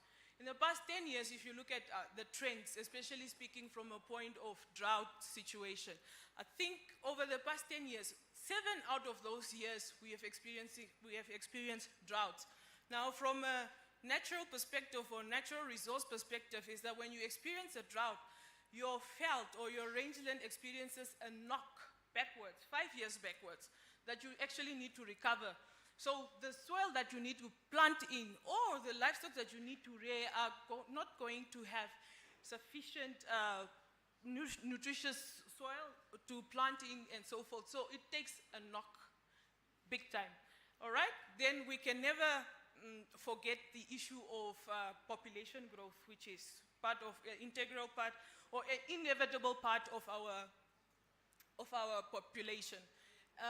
The World Food Programme, or in other words, what Semu Tony would say, is that currently we are experiencing malnourishment with about 24% in children under the age of 5. Now, look back. If we in a country are experiencing malnourishment for a child as young as 5 years old, and we are a net importer, what does the future really look like in agriculture? These are the questions that we need to ask ourselves. Right, so looking at the issue of agriculture as an employer in our country, I want to highlight that agriculture or farming per se has been embedded in our DNA. Because from rural setups where we come from, we were hunters, gatherers, and livestock rearers. And in that vein, agriculture is part of us. That's why you have seen, even from the economist, Mr. Hay, he highlighted that it is the biggest employer. But maybe now the question that we need to ask and go back to is, unfortunately, maybe it employs the working poor. A large part of it, those that are getting an income of less than $1,000. Maybe it's time that we change that narrative and actually try and empower the people, you and I, to make a difference in production systems and food production. Okay. Moving on, our late president, Dr. Hage Geingob, also alluded to the fact that it is fundamental to actually train. So capacity development, and which is one of the pillars we stand on, is important. It ties into what the country sees as a vision to drive food self-sufficiency. But on top of that, there's a connotation on increasing our technological skills. Because unfortunately, times are moving, machinery is being developed, and we cannot rely on our old ways of farming. So, technological innovation on a sustainable basis is needed to be integrated. So maybe we need to start looking at learning from the developed countries as to how do they deploy their machinery in order to produce for the masses, the European countries and so forth. Our people that are also desert-bound, like Israel, these examples are some that we could actually look at and maybe try and imitate, if anything. Promotion of climate-smart techniques is also very important. If you look at our Namibian map, currently with climate change in the works, it actually tells us that the northeastern part is what is going to remain our green part. Green part in terms of the rain abundance and so forth. So, ladies and gentlemen, our environment is shifting. It's getting drier in the central and more southern areas due to the temperatures increasing by about 2 degrees Celsius on average yearly. That also poses a change, or not a change, but a challenge to agriculture as a whole. Then our investment in irrigation and water management. You cannot farm if you don't have water. So be mindful of your electrical bill, in as much as, not your electrical bill, but your water bill, in as much as I encourage you to start a backyard garden and so forth. All right, now we move on to our support for the small-scale farmer. Just a quick question to the crowd. who of you actually purchased Liz Weiss's products outside there? Who bought the cheese or the mahangu pasta or any of the tomato paste? Yay, one entrepreneur. You didn't buy it. But maybe it's time you go get the tomato paste now. So you see the struggle that's there for the producers. Yes, we encourage the people to actually produce but the markets, to make it possible or easy for them to actually make a meaningful income out of their produce. These are also some things that need to be looked at in order to bridge those gaps. Okay, I don't want to bore you too much, so I'm running through it. So agriculture, ladies and gentlemen, is so broad. So you can play a role across the whole value chain, from the farm to the fork. In this sense, you can be the producer, or you can be the person that transports these goods, or you can be the person at the supermarket, the owner of the supermarket to sell. That's what I want to highlight with this much. But look at the career paths that one can look at or go into. You can even become a banker, an economist, agricultural economist. We don't have many of those here. You can be a veterinarian. The world is your oyster. You pick and choose. But as long as you are contributing towards a meaningful industry. And don't forget what Eben highlighted, the passion. It needs to speak also or come into play. All right, so my dear youth, agriculture is not boring. Don't let my looks, the hair and the nails fool you. We do get down to business if need be. And quick question that I want to ask. You've eaten this morning, right? And you have been given a lovely breakfast, of which that stands out of a lekker boereworstjie, fruits, as well as croissant. No? Who produced those things? Why do we overlook these farmers or these people that actually make life meaningful? How often do you need a doctor? Probably on average twice a year. And how often do you need a lawyer? Probably once every 5 years. No? So I just want to highlight that agriculture is not as boring as you think.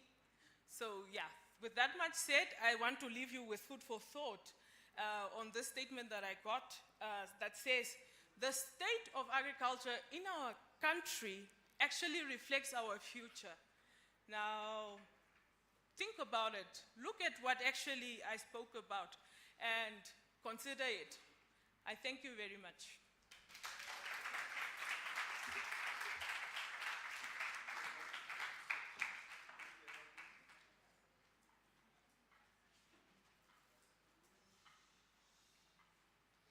Angelina, thank you so much. That was an incredibly interesting topic. And can you imagine what a flex it must be to be a farmer, hey? Like accountant Monday to Friday, a farmer on the weekend. What a flex that must be. So thank you so much for sharing with us in the amazing short courses that AgroProvision offers. Even if you are studying something else, you do it on the side so you can farm on the side. I mean, it all makes sense and it all goes ahead to fill that skills gap and also contribute to our nation. Okay, we're going to move on to the next session, which I think is also very exciting. I also had the opportunity to speak to him yesterday. As young people, I know you guys are always talking about, oh, secure the bag, honey, secure the bag. But then what happens when you secure the bag? You waste it.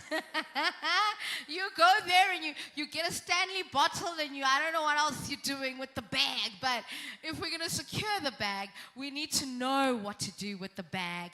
And Old Mutual has really brought us one of their best trainers. He's even written, I would say, a training on what to do with the bag. So that's why it is my absolute pleasure to welcome Mr. Parnell Augustus. And his topic is financial education on the money training, or what to do with the bag training. Thank you. Let's give him a round of applause.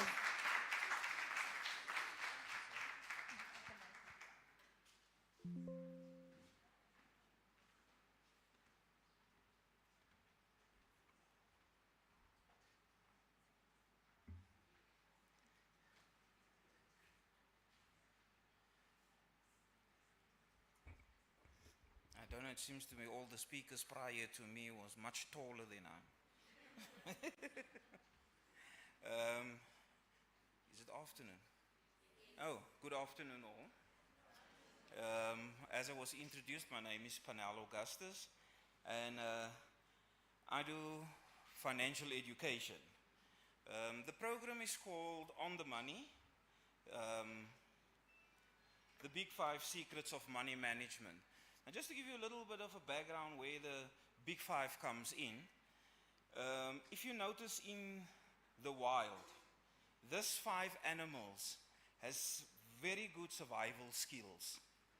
Whenever a fire breaks out in the wild, this is the first 5 animals that picks up either the smell or the tremors, and they get moving.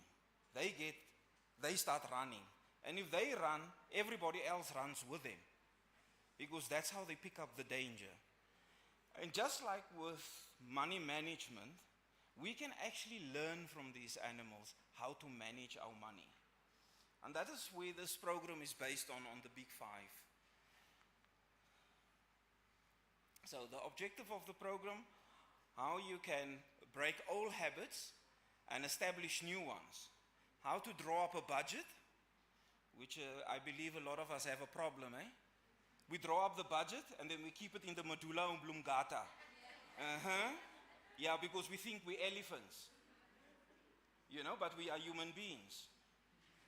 How to create a short, medium, and long-term vision that is realistic to who? To you. It's your vision. Just like you have personal visions, educational visions, you must also have a vision for your... Thank you. How to charge down your debt. Eh? We love generating debt. But we forget we need to get rid of it as well. How to protect your assets and grow your investment. And then lastly, make your money work for you. That's the nice part. So, before we get into how to manage our money, we first have to look at our own behavior towards our money. And we indicate this by using 2 of the very interesting animals. The first one is the Kentucky Fried Chicken, an ostrich. We say people, sometimes we have the ostrich behavior towards our own finances. If you think about it, when an ostrich is in danger, they don't run. What does ostriches do? Who can tell me? What do they do when they're in danger? Yes, he puts his head in the sand. Because if you just look at the ostrich head. Oops. If we look at the ostrich head, look how small is that head. I mean, how big do you think his brain is? I don't think there's a lot of brain power. So when the ostrich is in danger, what does he do? He puts his head in the ground. Because in his mind, he says, if I cannot see it, it cannot hurt me. But what do we do as if we were ostriches as human beings? We would have looked like this. The difference between you and between us as human beings and the ostrich has the ability to breathe underground. You will suffocate. And some of us are ostriches because when we get our finances, if you're working or not working, or the future, when you get a pay slip, what do you do with your head? You tend to hold it and drop it. Ostrich. You need to learn to face your financial challenges. But then we have the opposite. We also have the peacock behavior. Fantastic, beautiful bird. I see there's a lot of ladies, you know. If you watch fashion shows, when that lady steps up there in a night garment with a feather, only a feather, not the whole bird, just a feather. And everybody is like in, wow. You see, how attractive that feather is. Only the male can open up his feathers, not the woman, not the female, just so by the way. But when the male opens up his feathers, he runs around, making funny sounds, looking beautiful. Unfortunately, some of us also do that when we have money. What do? We buy things we don't want to impress people we don't like with money we don't have at all. So you actually become a peacock. Arrogant, boasting. Ooh, I got it. You don't. But you do not know where that person gets his income from. But you're competing with the Joneses. Be careful. Keeping this in mind, I've got 4 questions for you guys. Just 4. You can never be financially secure if you do not earn a lot. True or false? Thank you. Earning well guarantees you will become financially secure.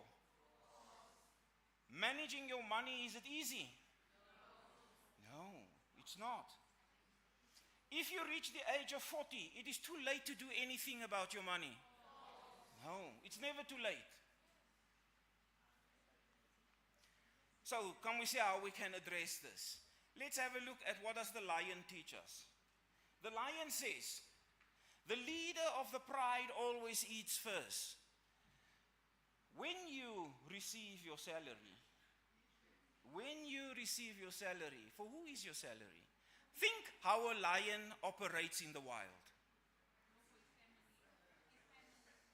Firstly, when a lion, who hunts in the lion pride?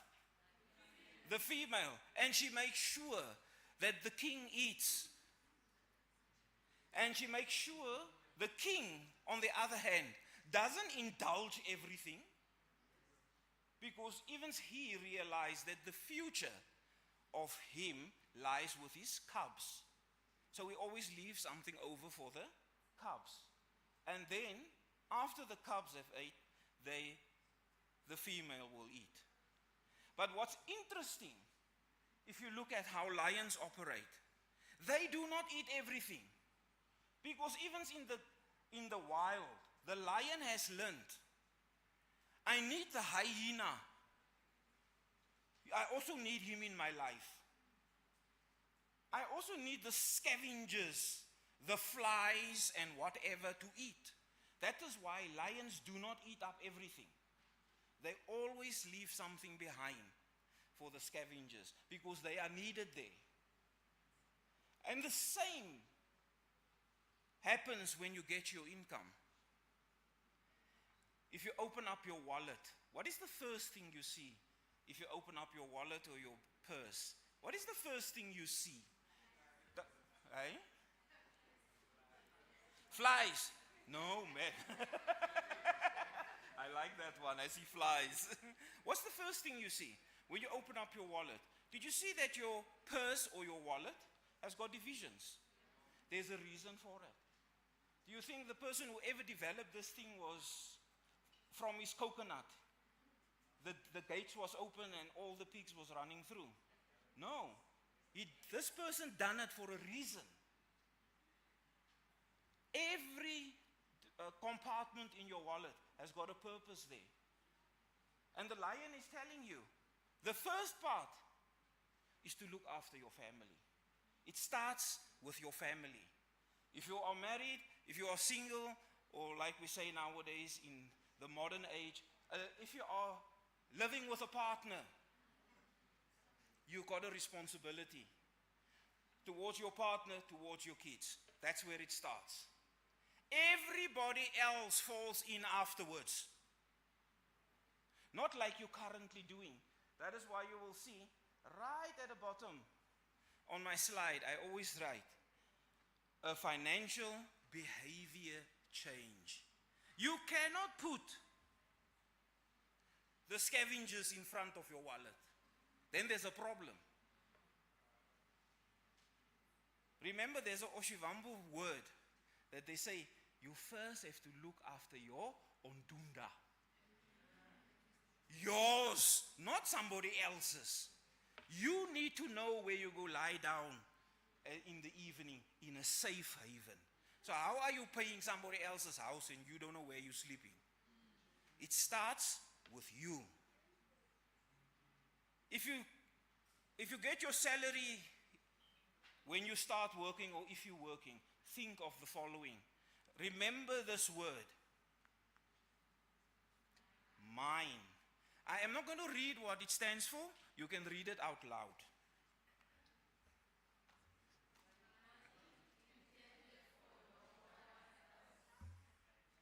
Don't blame anybody if you put the scavengers in front of your wallet.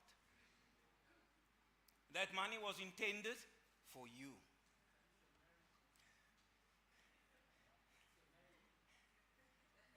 She's part of the family. Okay,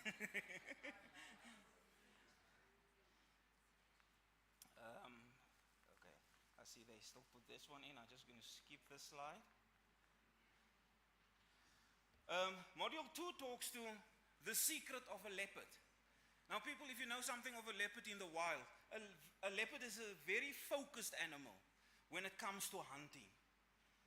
Because leopards, if they do not eat every second day, they can actually die of starvation. So they are very focused. If you read books about leopards, they actually say that if a leopard is so focused on his target to kill an antelope, anything that moves between him and the antelope, he'll die because he'll run himself to pieces. What is that thing doing there? It was not supposed to be there. And this is the same vision that you must have when it comes to your finances. We are too easy pushed off track of our goals, our visions we have. We're still very early in the year. What was your New Year's resolution? How far are you in the new year with it? I rest my case. How to create a powerful financial vision. How to use your vision to manage your money and build your wealth. Because that is what it's all about. You need to build wealth at the end of the day. So the leopard tells us, your short-term vision must be clear. Clear to who? Clear to you. So your vision must have clarity to you. If you want to buy a car, don't just say, I want a car. If I give you a car, you say, no, but I didn't want a Skoro. I wanted a Toyota Hilux Bakkie. Your vision was not clear. Make sure it's clear. It must be deep, it must be sharp. If you can feel it, you must feel it. If you can sense it, you must sense it. If you can smell it, smell it. I love it when men buy cars. Beautiful, just watch them. They touch that car like if that car belongs to him or her. Walks around with a smell. But just remember, you have a new perfume. He didn't yet smell your perfume, but he smelled the car's leather. You know, that sense. 2 weeks later, the car's in the garage. So the leopard tells us, you need to reflect on your vision. Make sure that you always go back and say, where am I in the whole process? Why do you want this vision? There must be a purpose. Don't just want, I want money because my friend has money. Do you have a vision for it? How will you get there and how will it make you happier? How will it improve the life of those, of yours and your loved ones? Rule number 2, plan. Work out a plan and write it down. We are not elephants, people. Like I said, your medulla oblongata was provided to you through our Almighty, but it gave a limit. It gave you a limit. Some of the things we need to dot down. By when do you want to achieve it? There must be a time limit. How much are you going to save every month? One of our big problems in the financial industry is the cost of a delay. We always, I'll start tomorrow. When I get again an increase, I'm just waiting for that promotion. The cost of a delay. Where will you save your money? Under the pillow? In the recoffee tin that's buried in the back of the yard? And then, when will I start saving? Remember the cost of a delay. And then, number 3, get support. People, nobody became successful without having support. You need support. No man is an island. With whom will you share your vision? What will you ask this person to support you with? And how often do you want your supporters to check in? Because that's very important. Successful people always has a strong support bone at the back. Sorry, I see they didn't update my slides. Let me just move on from here.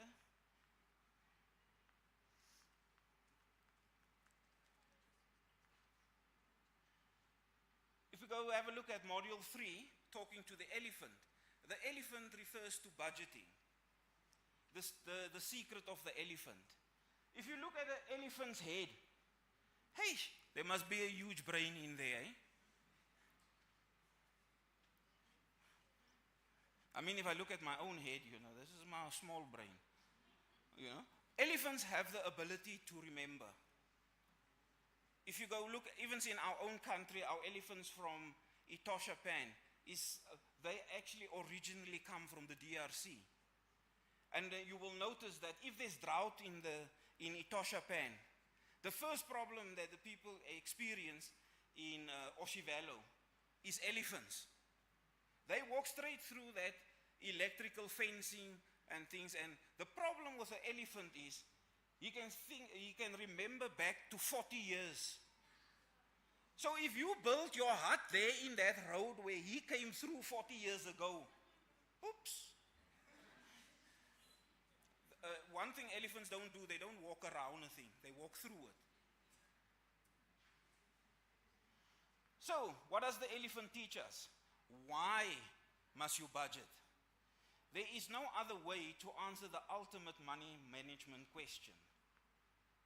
Do you, in fact, have any extra cash to either reduce your debt or save or invest more?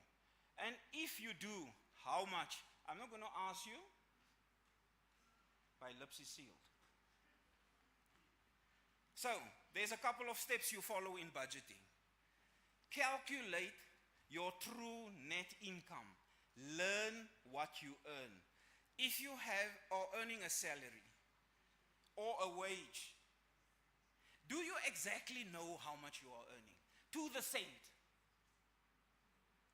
When I do money management with people on an individual basis, they will always tell a roundabout. No, your employer is not paying you a roundabout. He's paying you a salary. Do you know your salary to the cent? $21,325.15. That 15 cents is yours. It's not your employer's.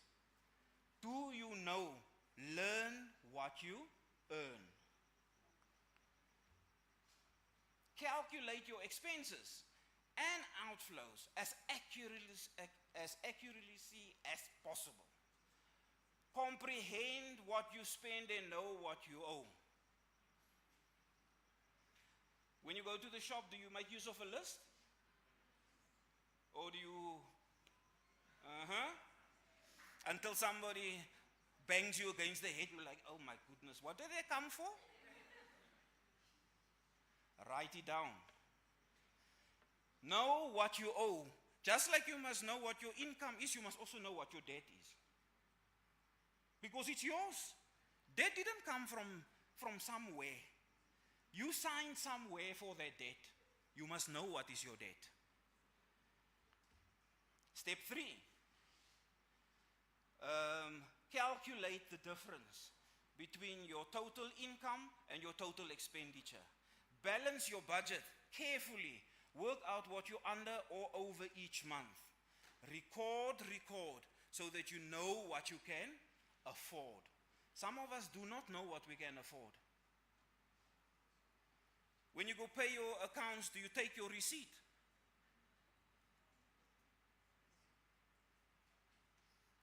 It's a question I'm leaving you with.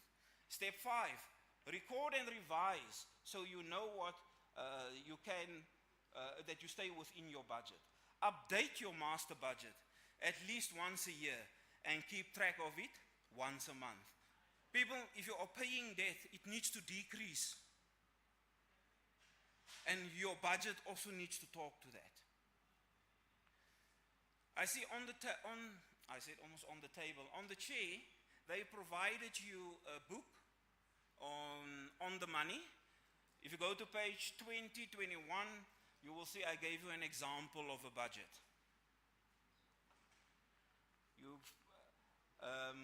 You're free to make use of it.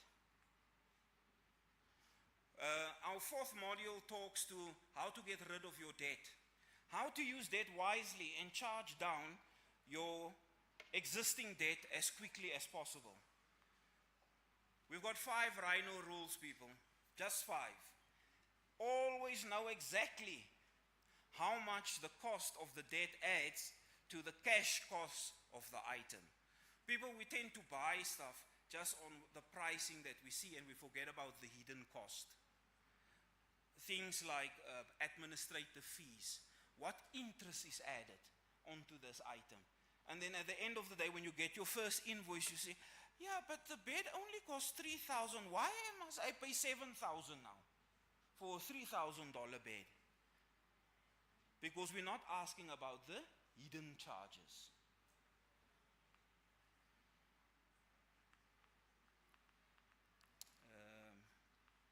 Rule, must I do the fridge? Rhino rule number 2, always pay cash if you can and get a discount when you can. You know, there's a saying always, there's an English saying that says, cash is power. Né? And if you have cash in hand, people, my cash don't come for free. You want my money? We'll open up for negotiations. We open up for negotiations. I work hard for my money. You know that song? I work hard for my money. So I work so hard for my money that I'm not going to give it away free of charge.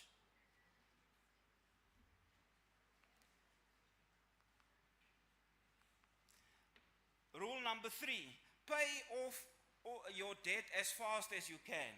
Pay off the most expensive debts first. Now, when we talk of expensive debt, people, we are not talking about your bond or your car.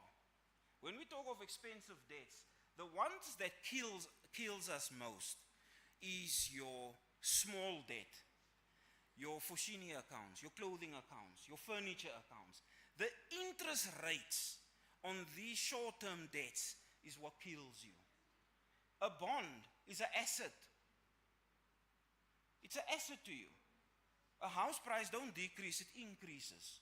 A car, some people say a car is not an asset.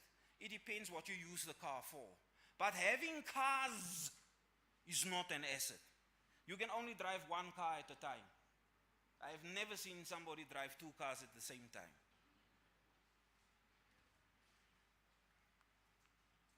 Step number 3, pay off your debt long before you stop using the item you have bought on credit. Edgar's. Foschini. MTC.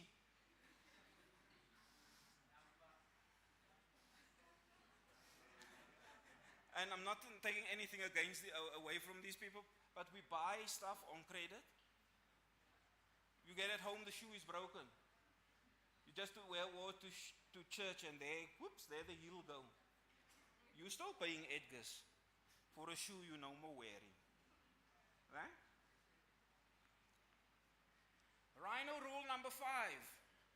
Plan to be debt-free as early in your life as possible. It's nice to be debt-free, eh? And people, when we talk of being debt-free, it means we do not have the small little unnecessary debts, the Fushinis, I see nowadays it's game. You can buy nowadays everything, those little accounts. If you save, you can buy cash. And with cash, you have the power to negotiate. And then lastly, we talk of the buffalo. The secret of the buffalo, growing and protecting your wealth. If you look at what the first 4 animals teach you, it says to eat first, learn to save, have a financial vision with your finances. The elephants say budget, stick to your budget, be disciplined towards your budget. And the rhino says get rid of unnecessary debt. The buffalo say, if you have done all that, you must put things in place to prevent you of falling back into debt where you were. And the buffalo says, grow and protect your wealth. How do we go about it? What is the buffaloes famous for? The buffaloes, if you look at buffaloes in the savannas of Kenya, and you look how they operate, they grow their herd. They multiply overnight. They're very good with that. Protecting the herd. When lions attack buffaloes, the first thing that buffaloes do is the bulls push the young and the females, they push to the middle. And the bulls will surround them. Because even the buffalo know the future of the buffaloes lies in the youth and in the female. They the ones that will take it forward. So the buffalo bull, they the ones that attack. They are patient animals. You have never seen a buffalo run and eat. He tends to stand still. He enjoys his meal. And what does that tell us? Buffalo basics. The 3 kinds of savings everyone should have that you need to protect your next generation with. You must have a short-term emergency fund for short-term problems that may pitch up. Medium-term, target savings, especially things like if you have kids, your children would maybe want to go study one day. Have you got the finances for it?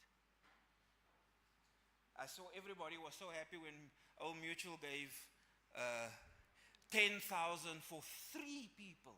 Wow. If they could just do that for me also. I had to pay my kids' tuition fees myself. And then they still come back and say, I'm not yet done.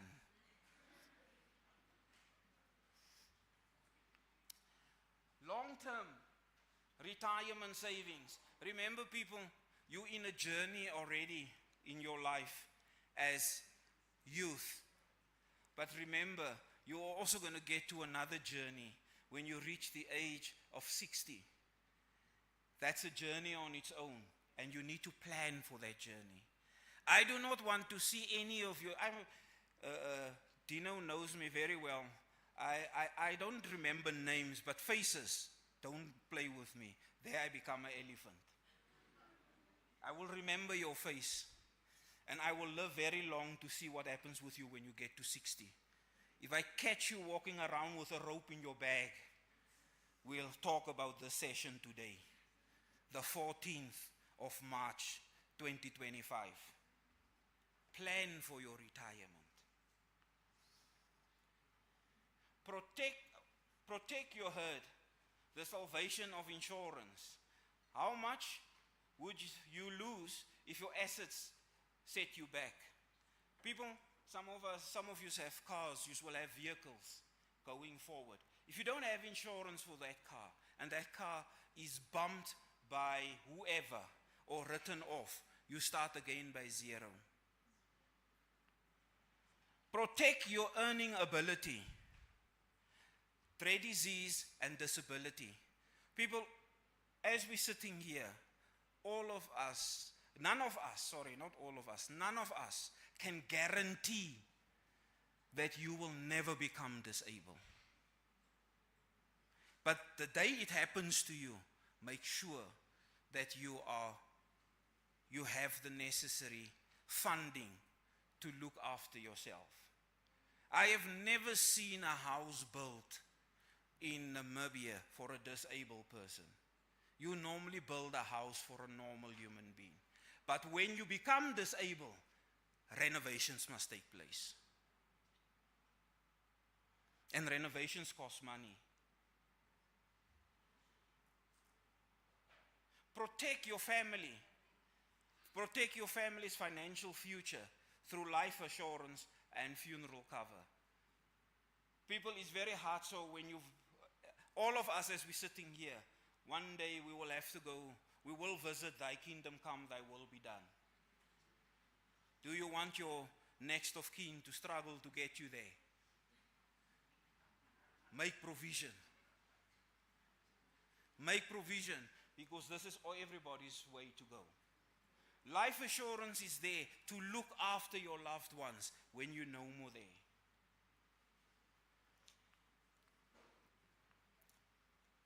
I want to leave you with the last two slides. What actions is available for you? Get good advice. People, I always say, when I visit my doctor asks, "But now, what do you do?" I say, "I'm in wealth management like you are in health management." He manages my health, I manage his wealth. We're specialists on our own fronts. Nobody knows everything. I do not know how to farm. But yesterday I spoke to my speaker that was prior to me, and I learned quite a lot of farming. I'm also thinking now of, she said I must have a garden at home, but I'm thinking of having a goat also. Choose a good long-term investment you know you can stick to. Get good advice. Get some quotations from life and property and car insurance. Get good advice. People, nothing happened to anyone if you didn't ask for good advice. Just ask. And lastly, I want to leave you with the rules. Remember the rules, no? Never lose money. And rule number 2 says, remember rule number 1. No? It's a saying of Warren Buffett. He's one of the millionaires on the Forbes scale of 10. He didn't get off there. Fantastic. And that is the end of the news.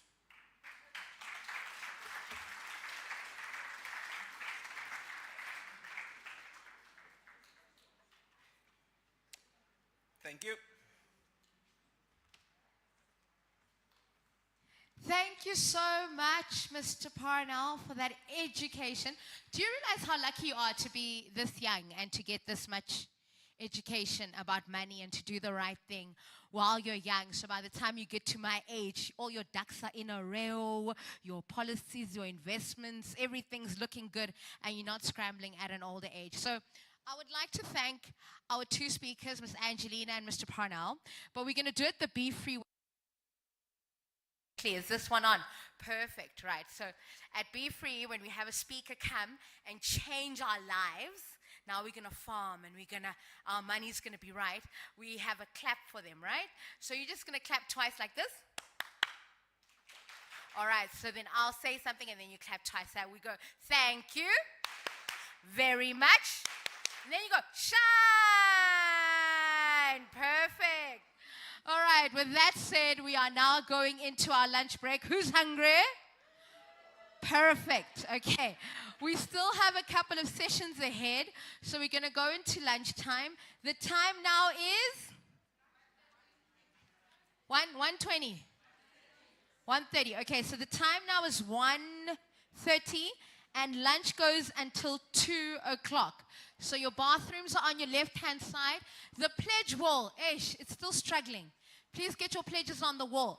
If you do not have a pink tag for session number 3, you can go register, get a pink tag, and then come back in for session number 3. No?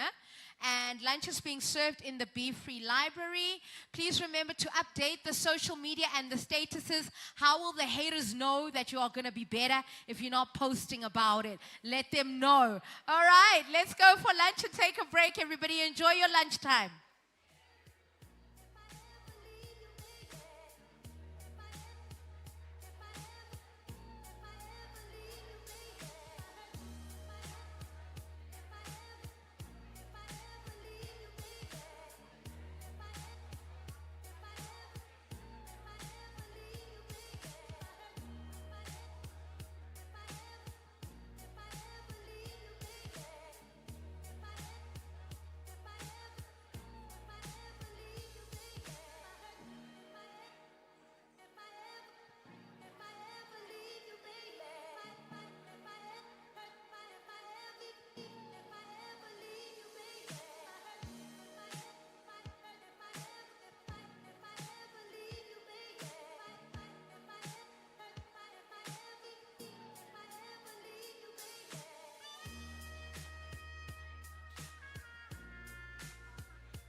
understand the blues. I understand why they call them the blues.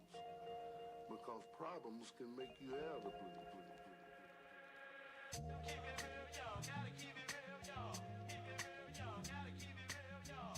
Keep it real, y'all. Gotta keep it real, y'all. Keep it real, y'all. Gotta keep it real, y'all.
your heart.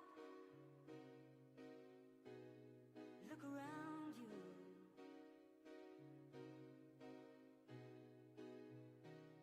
Change your heart. It will astound you. I need your loving.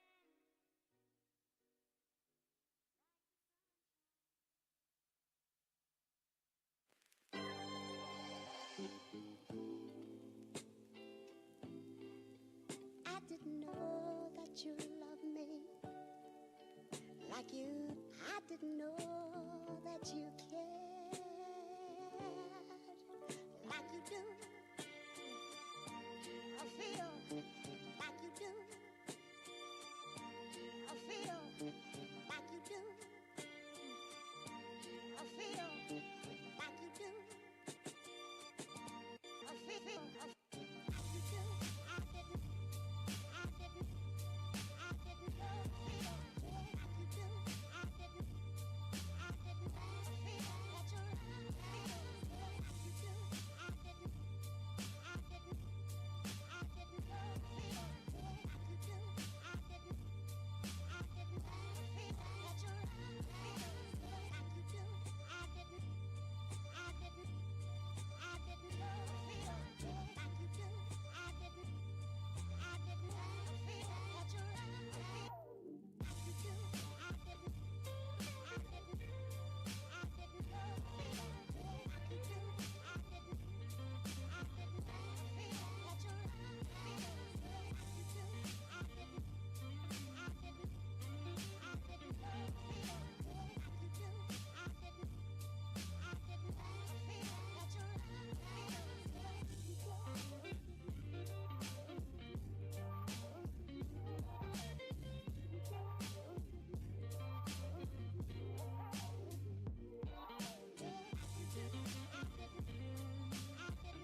Ladies, gentlemen, and young people, we've been having a great day at the Old Mutual Foundation Youth Indaba.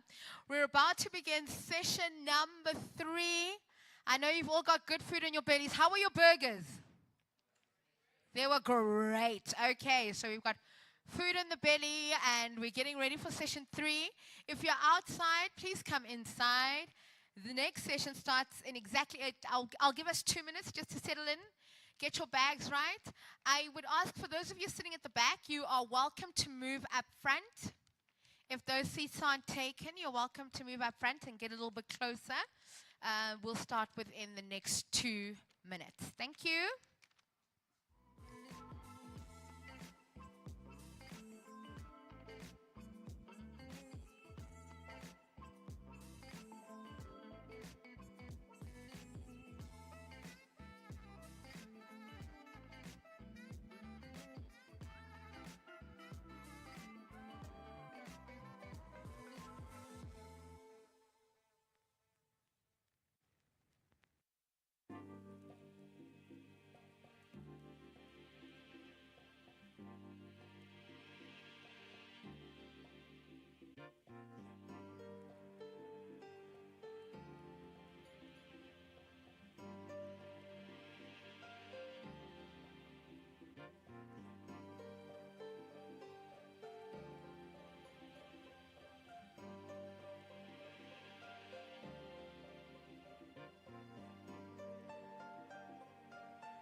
All right. Are we ready to continue? Okay, so as we're getting ready to get started, who's been with us since 8 o'clock this morning? Who's been with us? Wonderful. Could one person who's been with us since 8 o'clock this morning, man? Hey, it's been a good day. Just come and share with us, man. Like one of your most powerful takeaways. That thing that you were taught that like, I'm gonna keep this. This one I'm taking with me. Come, my darling, come to the front. Come up to the front. Come up to the front. Let's give her a round of applause as she comes up. Awesome. Just share your name and get on the lovely stage and just share with us your key takeaways from today.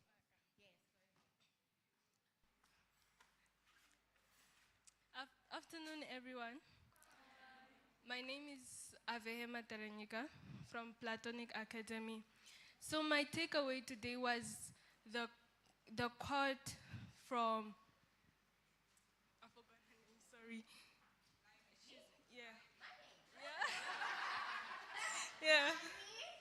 Yeah, from Miss Limey. So she said, someone told her that they said education is the key to her future, but she got the key, but the lock was changed. And then I took it with me. I even wrote it down because it actually touched me. I think it's something that everybody has gone through, most of the unemployed people. They have the key, but the lock is changed. They took a career, a path they thought they could manage, but it just changed overnight. So thank you. Thank you, Avihe. Thank you. That was beautiful. That's awesome. But I think for today we're understanding why the Old Mutual Youth Indaba is so important. It's because we're learning, right? We're learning how to self-advocate and how to push for ourselves and how to adapt, because your world changes every day. With AI, with technology, today was and then tomorrow it isn't. All right, let's get one more young person who is here since 8 o'clock. One more. Like, let's make it a volunteer thing. I don't want to, like, pull people from their chairs, man. Yay! Give her a round. Just your name and your key takeaway. Awesome. Good afternoon, everyone. My name is Dafa. My one key takeaway is that your qualification is not who you are, but it's the skill that you have learned from your qualification. Thank you. Yay! I think everything we plan to accomplish today, we're already achieving. So we're moving straight into session number 3. And I'm excited about this one. Because this is another session where it's all about personal development and looking after yourself. And it's everything we do here at the Be Free Youth Campus. For my people coming in, please come to the front also. Don't just stay at the back. Come. I've reserved seats just for you two. They have your name. Come up to the front. Don't sit at the back. Fantastic. Okay, session number 3. We're talking about thriving together, career pathways for the future, and wellness. And one thing I love about your generation, honey, y'all don't stay in a toxic situation.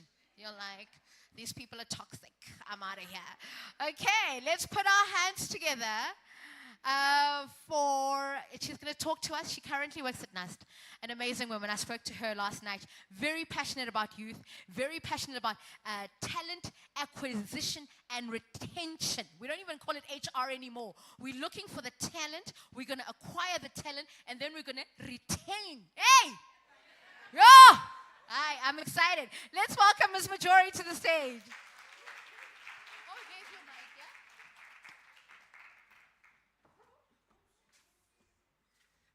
Thank you, Laimi. I was asking myself, is that really me that she's introducing, or who is it? Good afternoon, ladies and gentlemen, and welcome once again. I'm having a wonderful session, I hope, because everybody's bellies are full. So let's get right into it. So I'll be talking to you this afternoon about how to develop soft skills to navigate internships and secure scholarships.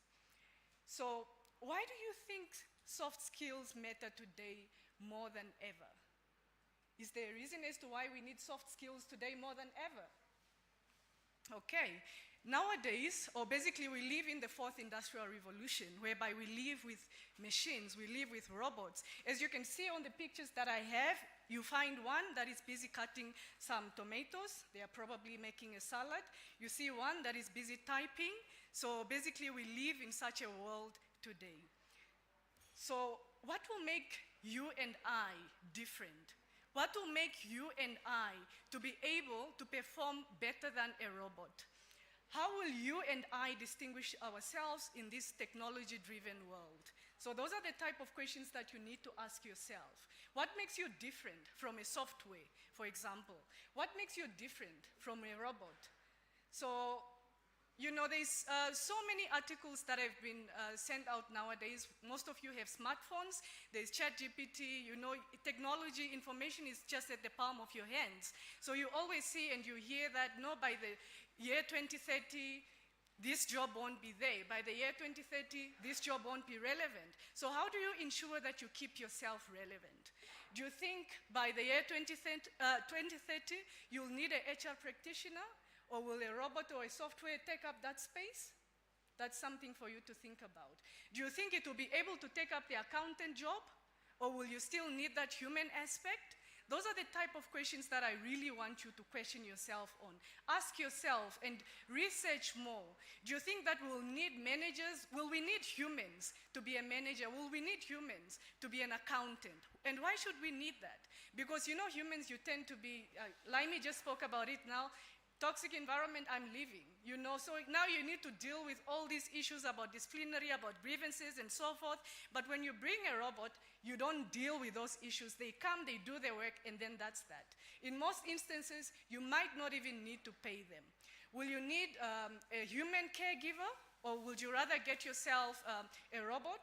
Because it's much more easier, they come, they do what they're expected to do. They are not on TV or on Telemundo or anything. You don't have to worry. You know, they'll have to do homework with your kids at a certain time. They take them to bed at a certain time.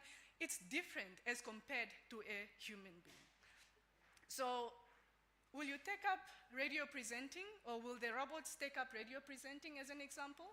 Psychologists, we have Dr. Mberia sitting here. Will we need Dr. Mberia in the next 5 years? Or a robot, I just go to a robot, I talk to a robot, you know, they won't tell my story to the next person. So those are the type of questions that you need to ask yourself. However, the good thing is that employers want employees who can lead, who can be able to solve problems, and who can be able to communicate effectively. So is it a human who's able to do this, or is it a robot or a software that's able to do this? So I just want to implore each and everyone sitting here today to be you, to be unique, to be human, and for you to leverage on soft skills that a robot or a software does not possess.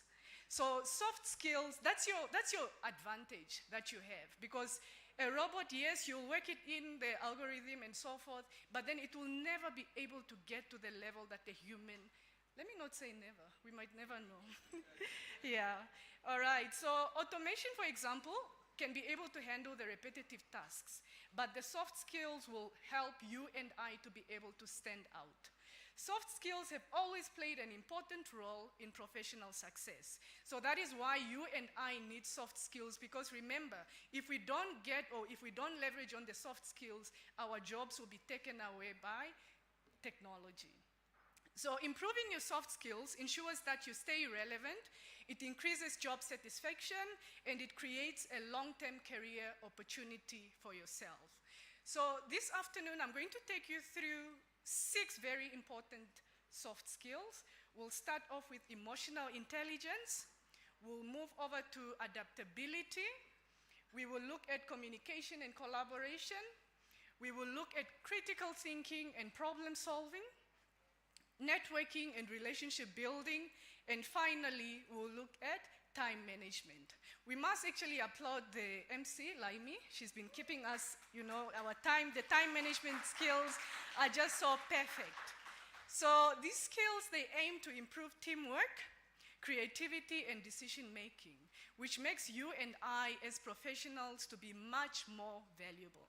So again, I take you back. You are much more valuable than that technology. You are much more valuable than that software that you have in the organization.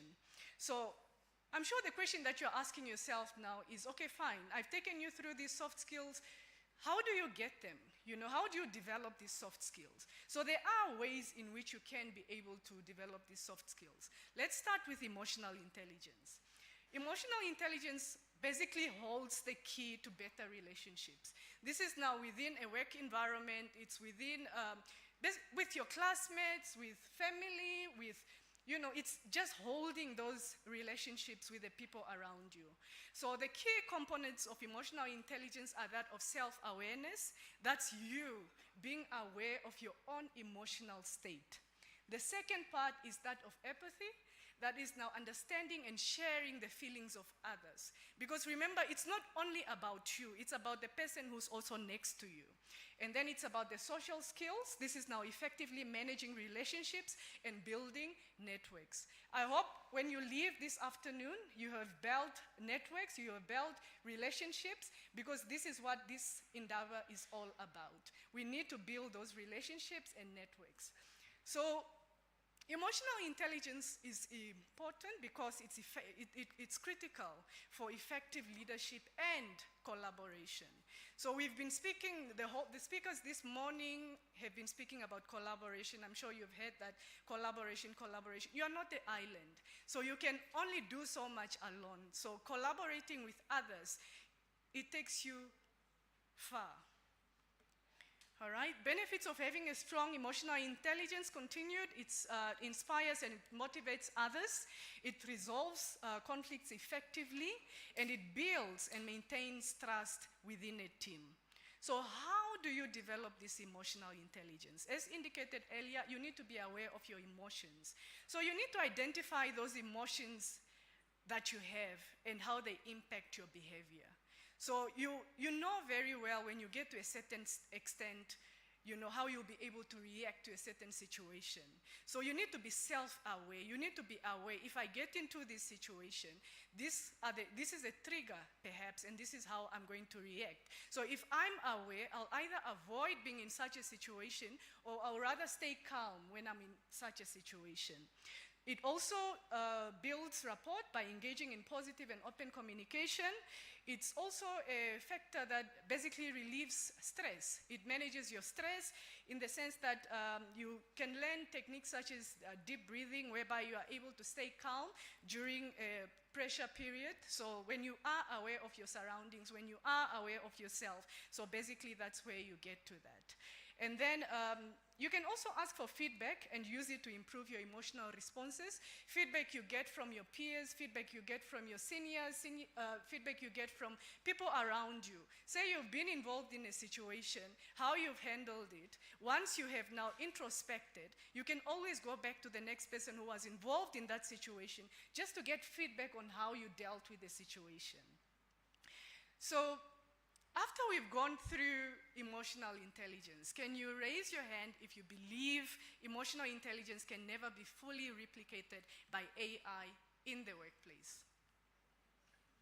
All right, so I see the entire room except for Laimi and Dr. Mberia and, okay, all right. So your jobs, AI is coming for your jobs.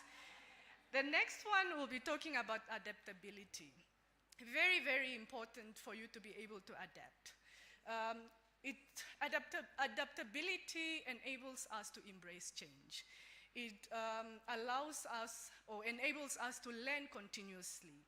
It further allows us to stay resilient, and then it allows us or enables us to think creatively and assists us in handling uncertainty.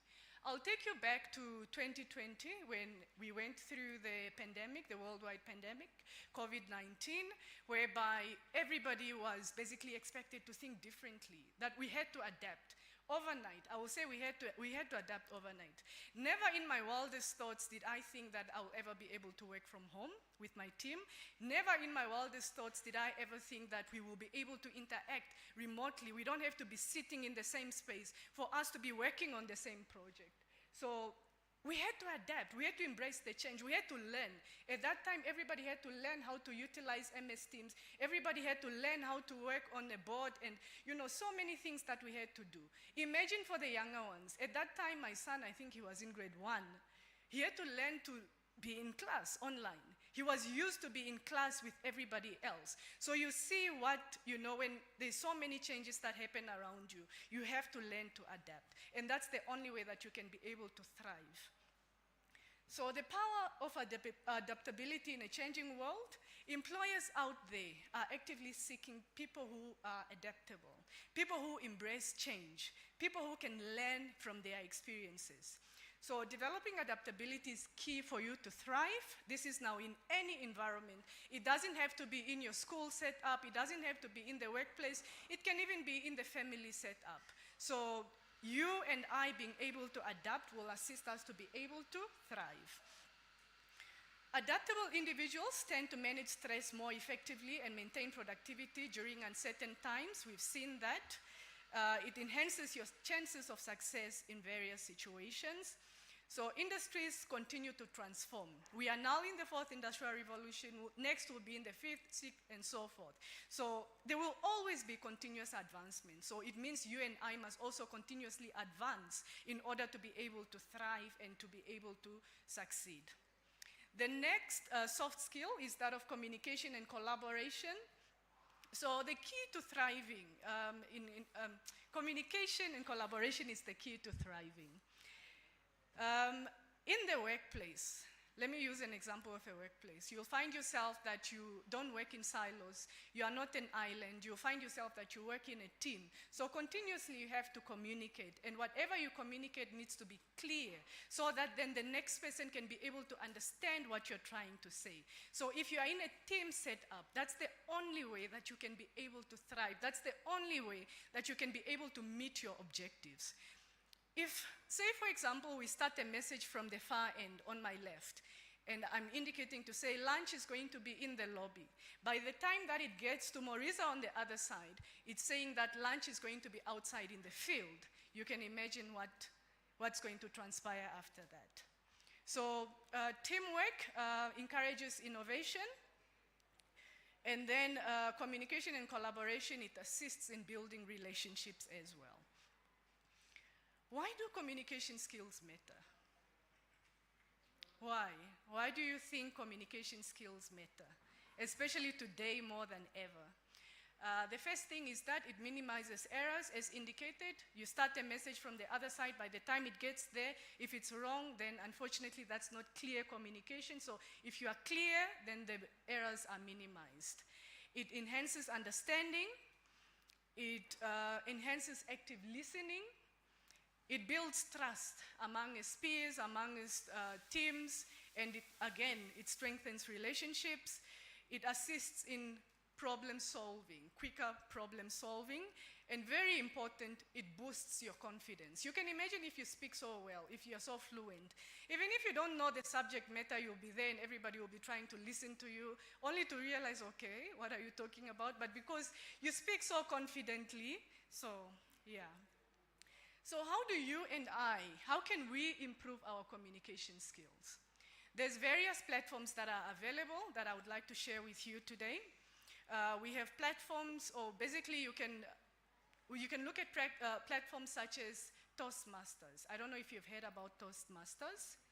If we haven't heard about Toastmasters, I can share a link through Old Mutual so that then you can at least have the details with regards to where you can find Toastmaster groups to be able to assist you with your communication skills, because this is very, very important. The second one is that you need to practice. Practice, practice, practice. Stand in the mirror and practice. Go to your family and tell them on a Friday afternoon, we are just doing presentation, say, about any subject. Move from one subject to the next subject. Just practice. That assists you to improve with your communication.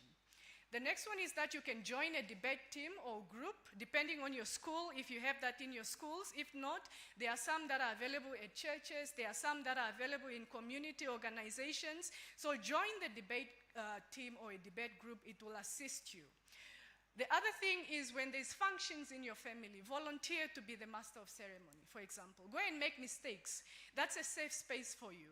Make those mistakes, however, that's how you'll be learning. That's how you'll be able to improve. You can shadow radio presenters, you can shadow MCs, you can volunteer even to lead sessions at church, if you go to church, that is. So collaboration, when you collaborate, you're basically combining strength. Like I said, you're not an island, so you live with others around you. So bring the people together, then the strength will be much better. If you had one idea, you bring the next person, then your idea is going to be massive. Collaboration, it results in better results and innovation. It contributes meaningfully to any situation, because it's basically, we have the saying of saying one head, two heads better than one. It increases your value as a person. The next one is that of critical thinking and problem solving. So when it comes to critical thinking and problem solving, I'm looking at employers once again, but we can bring it back again in the setup of a classroom and so forth. Employers seek individuals who can think clearly and make sound decisions. Critical thinking and problem solving enables you and I to break down problems, to analyze situations, and identify effective solutions. So critical thinkers, they view problems as opportunities for innovation and improvement. Instead of now thinking of it or taking it as a problem and then you go and you put your head under the sand like the ostrich does, you come up with solutions with the type of problems that you are being faced. How do you develop the critical thinking skills? There's many ways that you can be able to do this, but the first things first is whatever information that is before you, always assess that information. Don't just make rushed decisions. Your decisions must be informed. You must avoid being hasty. Take all the information, bring it down, assess the information before you can make the final decision. You need to consider all angles of a problem and gather reliable information before asking. You'll find yourself that perhaps you are in a classroom setting. Let me use a classroom. You are the class captain. An issue is being reported to you that AB did this. The next moment you are making a decision, no teacher, she must be expelled and so forth, without you hearing the other side of the story. So that's basically a hasty decision. So don't make hasty decision. Take all the information, analyze the information, then that's when you can be able to make the decision. Very important, ask questions. You must challenge assumptions that are being brought forward to you. You must analyze the data that is provided to you, because in this digital era that we live in, there's a lot of information that you can get immediately on your phone. However, you need to always ensure that your sources are accurate. So analyze the data that you get and reflect most of the times. Review your decisions so that you can be able to learn from the outcomes that you got, say, previously and with the next decision that you're about to make. So why should you develop problem-solving skills? Employers value individuals who can devise practical and innovative solutions to problems. There will always be problems. So if you have the problem-solving skills, then you will have that ability to resolve problems whenever they come up. So you will be able to then make decisions immediately, or decisions before it hurts the organization. So problem solving requires both you being creative and being logical in your thinking. It enables you as a professional to tackle challenges and achieve your goals. Basically what you do is, for you to be able to develop problem solving skills, you identify root causes, you generate ideas. You can do this by brainstorming. You brainstorm multiple solutions, you test solutions before you make the final decision. And then, very important, you need to always stay flexible, because what you might have decided now might not work. So you need to go to option B so that you can be able to see how best you can work with option B. The next one that we have is time management. So why do you think time management is important? Effective time management is crucial for maximizing productivity and minimizing stress. How can you improve on your time management skills? You can, one of the things that I usually do is I prioritize tasks, because in a workplace, or even now as a learner, you'll find that you have so many demands. Perhaps you have 3 tests in a week, every single day. So how do you ensure that you get yourself ready for a specific test? You need to prioritize. Which subject do I do well? Which subject am I struggling with? What am I supposed to do? So you focus on the one perhaps that you struggle more than the rest, so that then you can give it more attention, and then you can move on to the ones that you are doing better. So there's tools that you can also be able to utilize, such as a to-do list. You need to also set realistic goals. You need to eliminate distractions, especially for learners. If you are now to be able to study for the 3 tests, you need to sit in a quiet environment, or sit in a, depending, because people are different also. You'll find that some people, I need headphones for me to be able to study and so forth. However, try to eliminate distractions as much as possible. We need to leverage on technology by using apps. There's various apps that we can use nowadays. You can use Trello. Trello assists you with workflows. It helps you with tracking progress. You can also use Asana. This assists you to manage deadlines effectively. You must also practice self-discipline. You need to adhere to your schedule. If you have put up a schedule for the semester, that this is what I'm going to be doing, adhere to that. And avoid procrastinating. I think everybody suffers from procrastinating, so please do avoid procrastinating. So I'm going to call you to action to invest time and effort in mastering soft skills. This will enable you to unlock new opportunities. There are online platforms where you can be able to learn soft skills further, because I just gave you a snapshot of some of the very important soft skills. Remember, these are the ones that are going to distinguish you between yourself and technology. So you can use learning resources such as Udemy. They have free courses. It's only that you won't be able to get a certificate. However, you will gain the skill. There's Coursera. There's also I went through this academy actually, the Young African Leadership Academy. It's also a free one.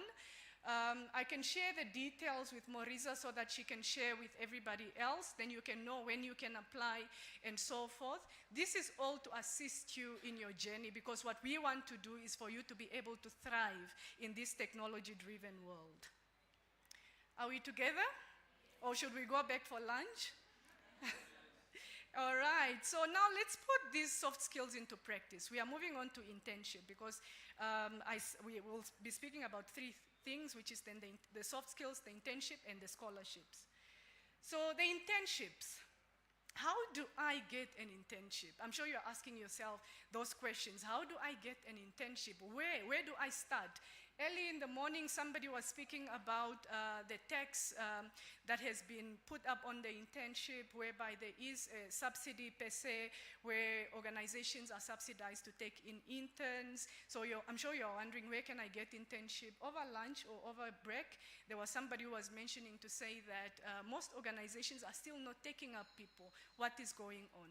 So you need to set yourself apart, unfortunately. It's the only way. Set yourself apart. I think one of the panel members, discussions in the morning, the members was mentioning to say that they did a lot to get themselves to where they are today. So set yourself apart, because we can be in the same class today, but if I'm doing courses, say from Udemy, for example, I'll be different from my peer. So securing an internship requires careful planning and navigation of the application process. There's a lot that you have to put into that. However, the first thing that you need to do is you need to register on the job boards. There is a job board from the Ministry of Labor, which is called NIES. If you are a job seeker and you are not yet registered, please do ensure that you register yourself on that board. Then you'll have access to all the internships and actual employment out there from all the employers. All employers are actually compelled to register all their positions on that platform. So that will be able to assist you then to gain understanding of the internships and even employment which is available. You need to apply early and widely. I recall when I was still in university, already second year, doing my second year, I was going out and I'm like, I'm looking for internship. I need to start getting practical skills and so forth. So go out there as early as possible, because your friend next to you wants to wait until they graduate. So how do you get yourself out there? So you need to apply early and widely. You need to review and revise each application. Don't just send generic applications everywhere else, because the employers, they look at that. You send an application to Old Mutual, in the meantime it's written NAST. Old Mutual will be wondering, are we NAST or what's going on here? So please revise all your applications before you send them through. Proofread. You can give to the next person, either a sibling or even a friend, just to proofread for you to ensure that you have submitted a well-crafted application, and then do so before the deadline. I had a situation a few years ago whereby an applicant, the closing date for a position was at 5 o'clock on a specific date. The applicant decided to apply at 16:58 from their end. Network reasons whatsoever, it gets to us at 17:05. Then the applicant, because they knew what they did, they again called, no, I sent my application, I just want to confirm. So one of the administrators came back and they're like, no, but we received your application after the time has already passed. Then now it's an argument, no, but I sent it from my end, they are now sending proof and whatnot. Then in my mind, I'm like, don't get yourself into situations like that. Why should you wait until 16:58 if it's closing at 1700 hours? So those are some of the situations that you shouldn't get yourself into. Ensure that you apply early and widely. You need to connect, you need to collaborate. Right here, you are sitting with a lot of employers. So market yourself, they need to know you. They will not know you if you don't introduce yourself. If you don't collaborate, unfortunately, they won't know you. You can reach out to other experienced interns, people who've gone through this. I'm sure you've seen quite a lot of interns from Old Mutual who are sitting here. Talk to them. Just try to understand, how did they get in? You know, that will really greatly assist you. Inquire about opportunities. Opportunities will not come to you. You can be registered on that job board. You might be searching every day, but then you need to do more. What I always advise is to say, send out your CV to all the HR departments. 20 of them might not need you today, but one day they might be like, okay, let me look at that CV. I think somebody who did IT had sent the CV a few months ago. Let me go back. So you are losing nothing at all. Just send out your CV, all the employers, go knocking. Nowadays, okay, at least in our time, we had to now go, you print hard copies, you have to walk door to door, but it's different for you guys. Just at the palm of your hand, you send it through to 20 organizations, they all have it. So don't be shy. I always tell my interns to say that you need to be aggressive with me, because if you are not aggressive with me, I'll forget, I'll do this. So just be aggressive, but I don't mean it for them to be rude or anything. I just want them to be on my case so that they can be able to learn. So it's the same thing. Don't be shy with your CV. You keep it with you. The next person will not know about it. They will not know about you and your skills. So you need to strengthen your CV, make it professional. You need to tailor your CV to the specific internship or the employment opportunity. Champion yourself. You need to be unique and always ask for help. Nowadays, you see that there's people who are able to write CVs for you. Utilize those people. There's also softwares that can be able to assist you to craft your CV. Utilize that. This is just an example. I think it looks a bit like Dino, but it's not Dino. My apologies. Just ensure that your CV is professional. You need to have your profile because in most cases at this stage you might not have experience. So have a profile that gives an indication as to what your mission and your vision is. What do you want to get? If you don't have work experience, it's fine, as long as you have your profile. Your education must stand out. The skills that you have must stand out. Very important, your contact details. We receive a lot of CVs, especially when we used to receive hard copies, no contact details. Very good CV. Where do you get the person? Nowhere. You need to register profiles on social media, professional social media pages such as LinkedIn. Create a profile so that then you can also be out there. It's the only way that people can be able to know about you. Very important, you need to have references because people want to verify the information that you've provided. How legit are you? So, yeah. Then, if you have submitted your CV, you might be called for that interview. So what do? Ensure that you arrive on time, you do your research, you need to be professional. Ask questions. However, if you don't have any question, just thank the panelists and that's all. You need to rehearse. Very important. I spoke about it earlier. Practice, practice, practice.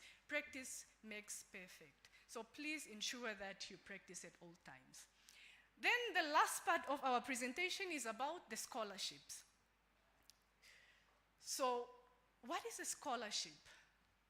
I like to explain that a scholarship is an offering of free money which is awarded to students based on a specific skill, a qualification, a criteria, perhaps the highest scoring grade 12 learner or a specific field, and it alleviates financial burden of education and can be a vital resource for students pursuing academic goals.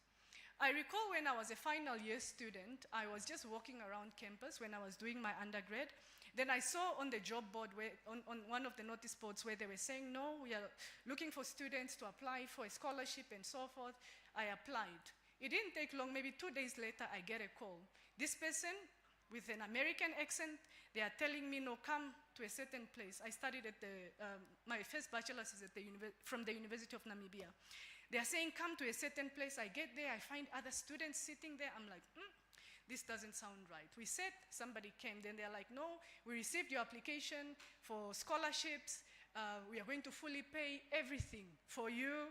I'm like, is this true? Okay. I thought it was still a joke. They said you can check with the office of the bursar. In a week's time, your accounts will be cleared. I'm like, okay, fine. After a week, I went to go check. The accounts were really cleared. And it was initially I applied just because, and I just saw it on the notice board, and when they called, I thought it was a prank or something, and my account was cleared.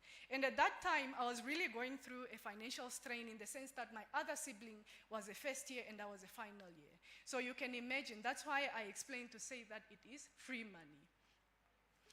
So where can you secure a scholarship? You saw how I secured it. Okay, it was my final year. Notice board, I applied, I got in. So you can get it from academic institutions, you can get them from community organizations, from businesses, you can get them from private sponsors and donors, and from government institutions. So local scholarship offerings, I just have a few that I put down. It normally depends on the type of course that you would like to do. I've put down like Petro Fund. They mainly look at the geology, those science type of courses, but mainly it's for high-performing students from your grade 12. Social Security, go on their website. There's a few that they also offer.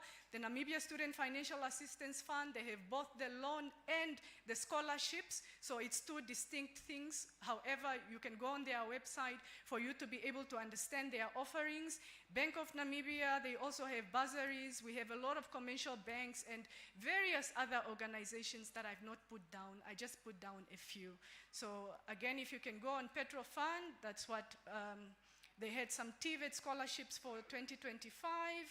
Social Security, they sponsor fields such as agriculture. We had the lady talking about agriculture, engineering, actuarial studies, and social work. The Bank of Namibia, they have this bursary scheme since 2002. So a lot of people have gone through this. So don't reinvent the wheel or anything. Go on the websites. You have the social media. Stay away from Facebook a bit, just for you to be able to research on these offerings that we have locally. Namibia Student Financial Assistance Fund, all students should be aware of that. Please do go there so that then you can be able to get the information. Very important, get yourself a scholarship file that you can be able to keep all your documents in check so that you are ready for any opportunity that comes through. This is an excellent way for you to be organized and then to be ready for the application process whenever it opens up, because they open up at different times. So the committees, I was lucky enough, I used to work at the Social Security Commission. I was in the committee, and I kid you not, we look at each and every small detail. So you need to ensure that your application is meticulous. What they have indicated on the application form, that's how it needs to appear with your profile that you are submitting. So I've just put down a few things, such as applying on time, ensure that, very important, you might not have working experience. However, get involved in leadership activities within your community. Get involved in activities such as, if you are a member of a church or a sporting club, get involved in those leadership, because it assists you when you're applying for scholarships. References and recommendations, please have these from reputable bodies that know you. So that needs to be part of that scholarship profile that you're going to create. I have a few, you need to proofread. Again, very important. This is coming up on all the slides that I've taken you through. You need to ensure that you are creative. You need to present yourself uniquely. You need to follow up and send those thank you notes. This is also only not for the scholarships, even for the vacancies that you're applying for. Send that thank you note. All right. I have a short video that I would like to play for you, but I will come back to it very quickly. Because my time is not on my side. So success in today's competitive landscape hinges not just on the technical knowledge, but on the soft skills that enables us to connect, to collaborate, and to adapt. So by mastering these skills, we unlock the doors that endless opportunities pave the way for a brighter future, not only when you are navigating internships and securing scholarships, but in all aspects of our lives. In conclusion, you might lose so many times, but don't give up. You might apply for 20 scholarships and get none. Don't give up. Michael Jordan, for example, he was famously cut off from high school basketball teams. You know, he wasn't good enough, and then this really worked on his confidence. However, he never gave up. He continued, so he used this setback as a motivation to improve his skills, and eventually he became one of the greatest basketball players of all times. So if you cannot win, if you do not apply. So ensure that you apply wherever you can apply. Can I get 5 minutes for the video? Thank you. All right, so I'll just conclude. I don't want you not to watch this video. It's a fable, but it makes a lot of sense, especially in this world that we are living in, whereby we have a lot of advancements. Okay.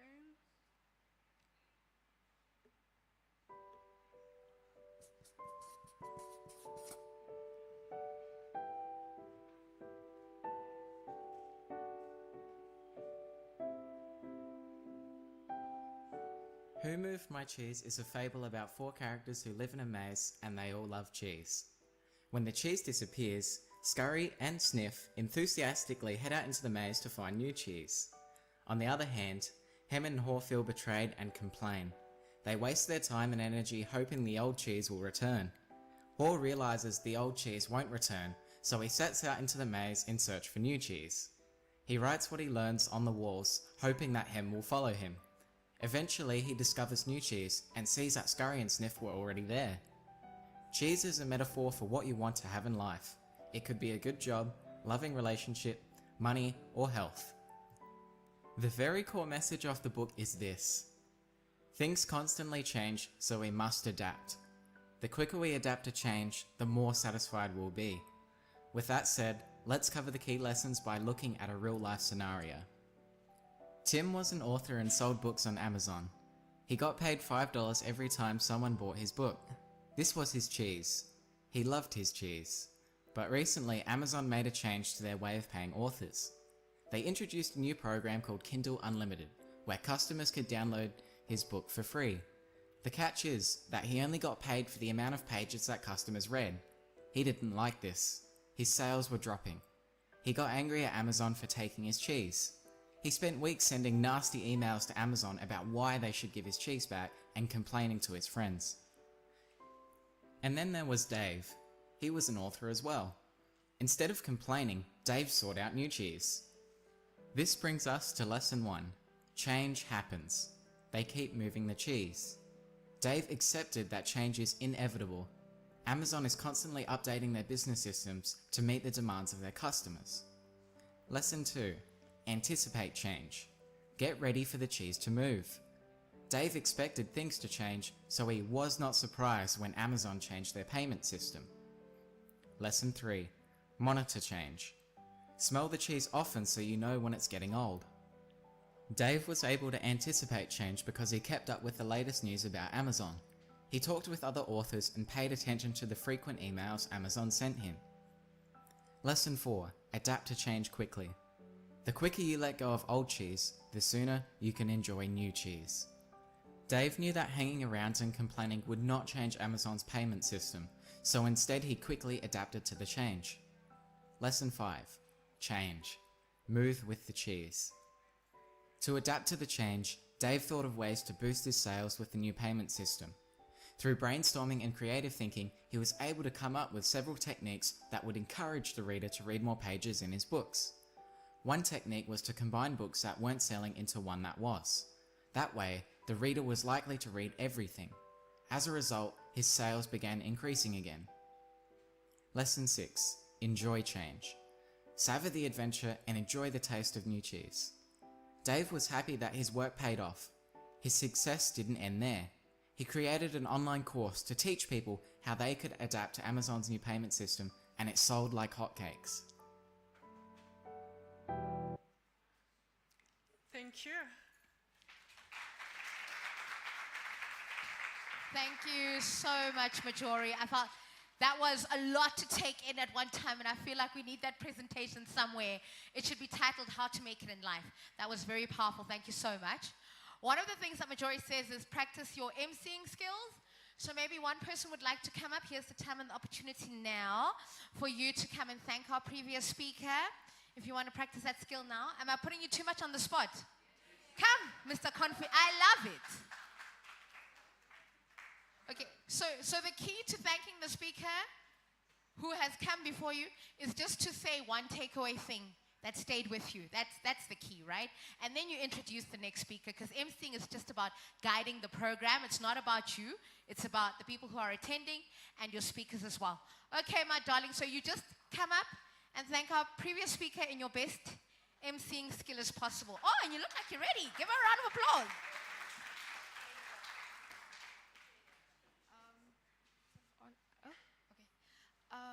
I would like to thank the previous speaker. What I took away from her is that you are not an island. You need people to do things together. You can't build a house on your own, obviously. You need help. What else am I supposed to do? Oh, thank you so much. We appreciate you coming here, teaching all of us different things that we have to take away, and things we need in our daily lives. Wow, I love it so much. So when we do the closing, my darling, what's your name? Helvi. Kauri. Okay, when we do the closing, then just prepare something mentally, ne? So you can come and help me with the closing. That was fantastic. Awesome job. Give her a round of applause. All right, we're jumping straight into the next session. And when I say Old Mutual Foundation really curated this day, they thought about every speaker that was going to come here, every panelist, and it's to your benefit. And when I tell you this next speaker, you can look far and wide in Southern Africa. I do not think you will meet a woman who has invested so much into the development of her nation, especially when it comes to wellness. She is a doctor in clinical psychology. Clap for that, yo! She really has.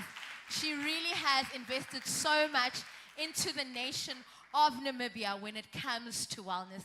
She is a doctor in clinical psychology, and it is really my pleasure and privilege to welcome Dr. Mberira to the stage.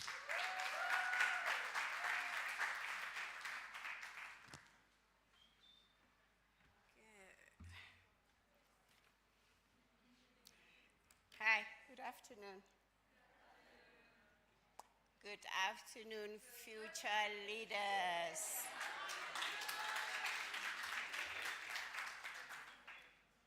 I was asked to talk about a long topic including trauma, wellness, emotional intelligence, and everything in half an hour for a woman who gets paid to talk.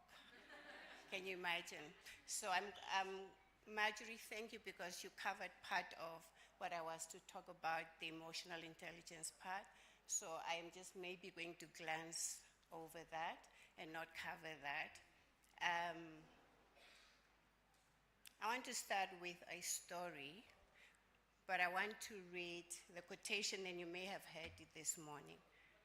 Sometimes it falls upon a generation to be great. You can be that great generation. Let your greatness blossom.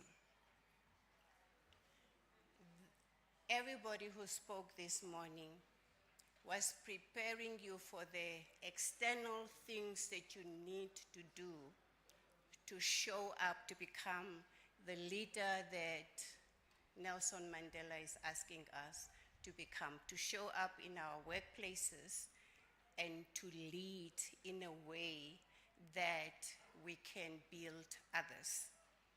But the focus was on the outside. I'm asking you to join me to come inside, because the things that were mentioned this morning, adaptability, innovation, collaboration, productivity, all those things cannot be possible, especially if you have not done the inner work that would help you to show up in a way that you can really collaborate and contribute and innovate. And I'll explain why in my talk. But I want to start with a story that as you are going on this journey, things don't always go according to plan. I went to school in England. In my second year, when I finished my second year, on this particular Saturday, I just had this yearning that I needed to speak to my mother. And deep down, I knew that it was going to be our last conversation. And I called Mom, spoke to her. She sounded really very mellow. When I asked her what was wrong, she said she had a cold. And I said, okay, go and get yourself checked and I'll call you next week. There was no next week, because the following week on a Tuesday, my mother died in a car accident. I'm second year university student. She promised me that she will wait for me to finish my studies and come back and start my life. I didn't have that opportunity. So things don't always go according to plan.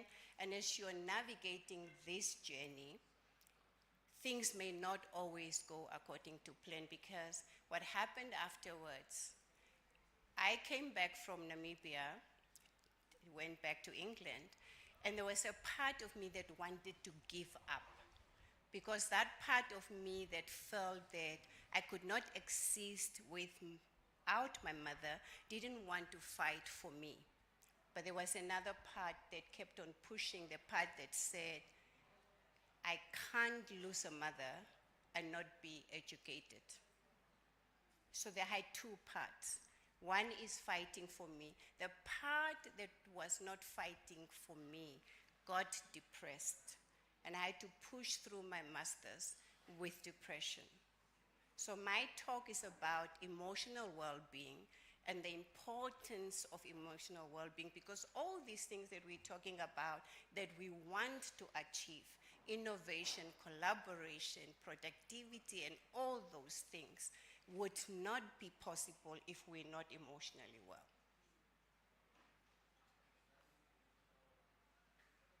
There's a quote here: building a community and building a business go hand in hand. That's my belief. Many employees used to check part of themselves at the door when they go to work and leave part of themselves at home. Companies that allow employees to bring their whole self to work are the ones that get the most out of their employees. If you want to bring your whole self to work, then you have to develop a certain level of awareness. You have to be in a certain state of mental and emotional well-being, because if you don't, then you're going to hide parts of yourself, and when you hide that part, you may be overlooked when it's necessary. So what is mental health?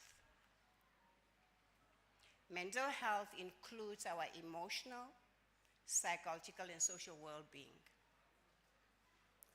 It affects how we think, how we feel, and how we act, and it also helps determine how we handle stress, relate to others, and make choices. Now go back to collaboration and innovation. If you are not mentally okay, you cannot be creative and you cannot innovate. It's very difficult to innovate and to create when your mind is sick, right? It's not easy to relate to other people when you're not thinking in a way that you are okay, because when we are not well emotionally, we may behave in ways that would be seen as rude. Depression, we get irritable, right? Anxiety, we withdraw from people. Therefore, if you want to show up and show up as your whole self, you would have to invest equally in your emotional well-being the same way that you are investing in your education. Education gets you through the door. Your emotional well-being helps you to step and stay inside these rooms.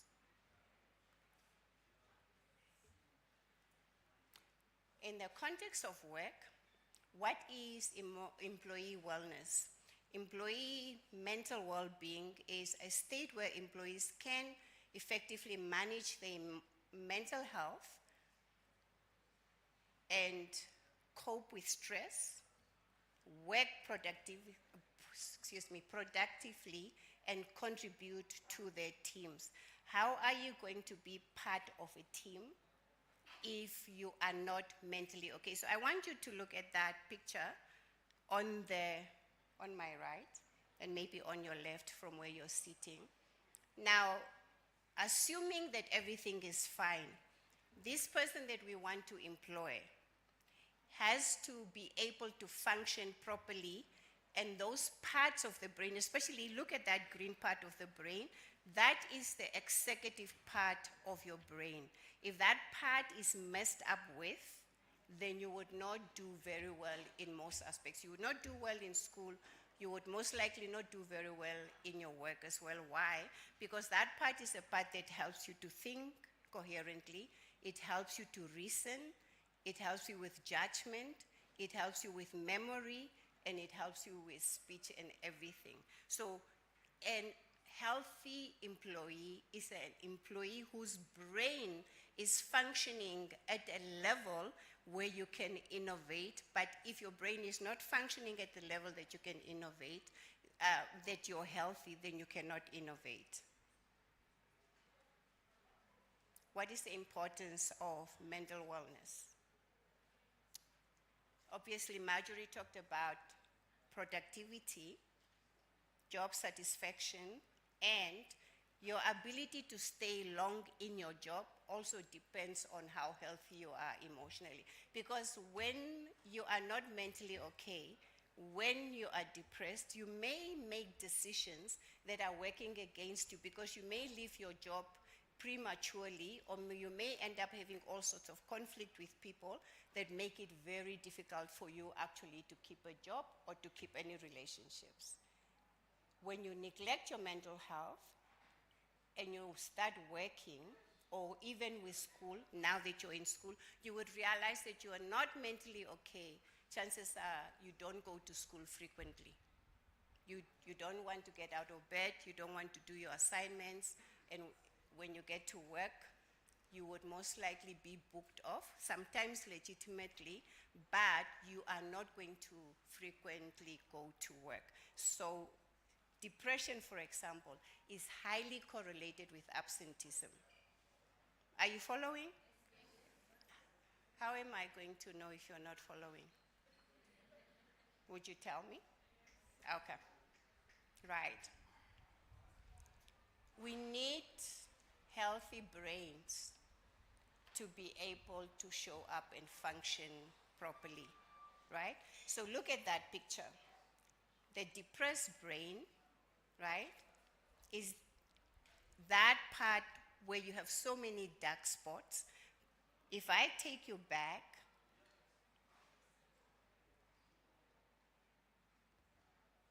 look at the frontal lobe, right? So where that green part there is a part that gets affected and shut down when someone is depressed. But that's also the part that's responsible for you to do school well and do work well. Can you see that? So in order for you to show up and be well, you have to take care of your mental health, right? So look at the other part of the brain. That's what the brain looks like when it's not depressed, right? But we can damage our brains with so many things. We can damage our brains with prematurely starting to drink alcohol, using drugs and all sorts of things. That can really already damage your brain as well.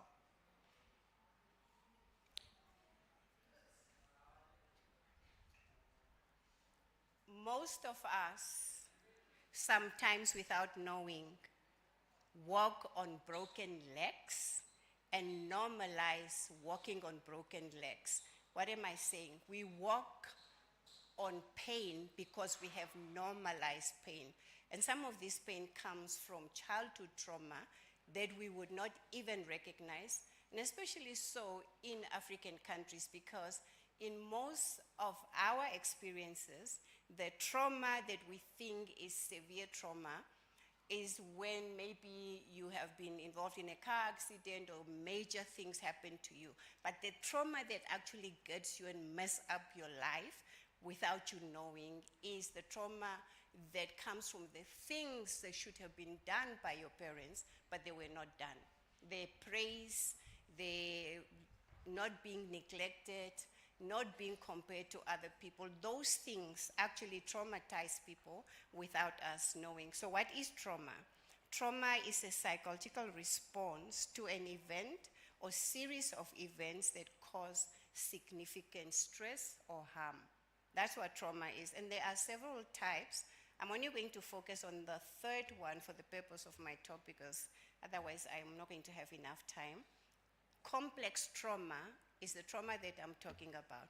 Complex trauma is what happens when your parents omit to do the things that they're supposed to be doing, not intentionally, but they end up actually harming you and creating a wound. It's the exposure to multiple traumatic events that happens at a very young age. And trauma, that's the brain of a 3-year-old. Look at that and look at that carefully. So already with extreme neglect, and what would neglect be? Neglect would be being left alone for long hours without whatever, crying yourself to sleep. That is extreme neglect. How many of you would think about this and think that that's a big deal? How many of you in this room think that a 3-year-old can be affected in a way that it would haunt you in your adult life? Our future leaders, you are wiser than us, because in my case, there's still people who are walking with broken legs and going around hating other people, going around not showing up in the way that they're supposed to show up, or not realize their potential because they don't recognize the trauma that they're suffering from. But trauma happens as early as 3 years old, but it can follow you into your adult life. So this is what happens to the brain when it's affected by trauma. That blue part is the thinking part. And then you have that yellowish thing there.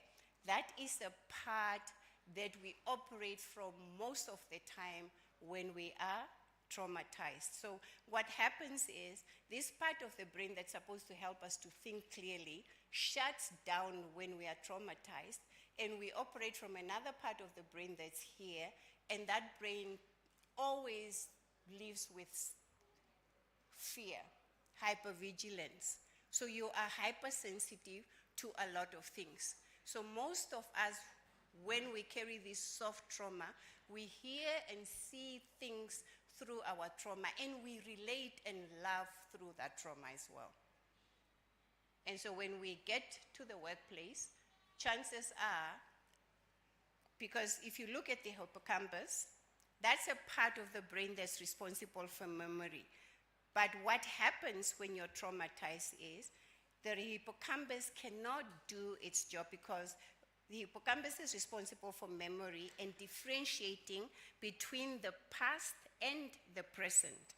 So when you are traumatized, you cannot tell the difference whether the thing that you're experiencing now has something to do with now, or is it something from the past. So if you find yourself in school and you experience a teacher as they're very rude or they're very harsh, you can also take that in your workplace, because you always are going to most likely hear things through your trauma and see things through your trauma and respond to people through that trauma. That's why it's important to actually take care of your mental health. Are we still together? Yes. Okay. So now look at that. Can you see that purplish part? That's when the brain is working well. A person with trauma, can you see the amber, the survival part, right? So if you are okay mentally, then you don't operate from a place of survival, right? But if you're not okay mentally, then you operate from a part where your thinking is compromised and you feel more than thinking.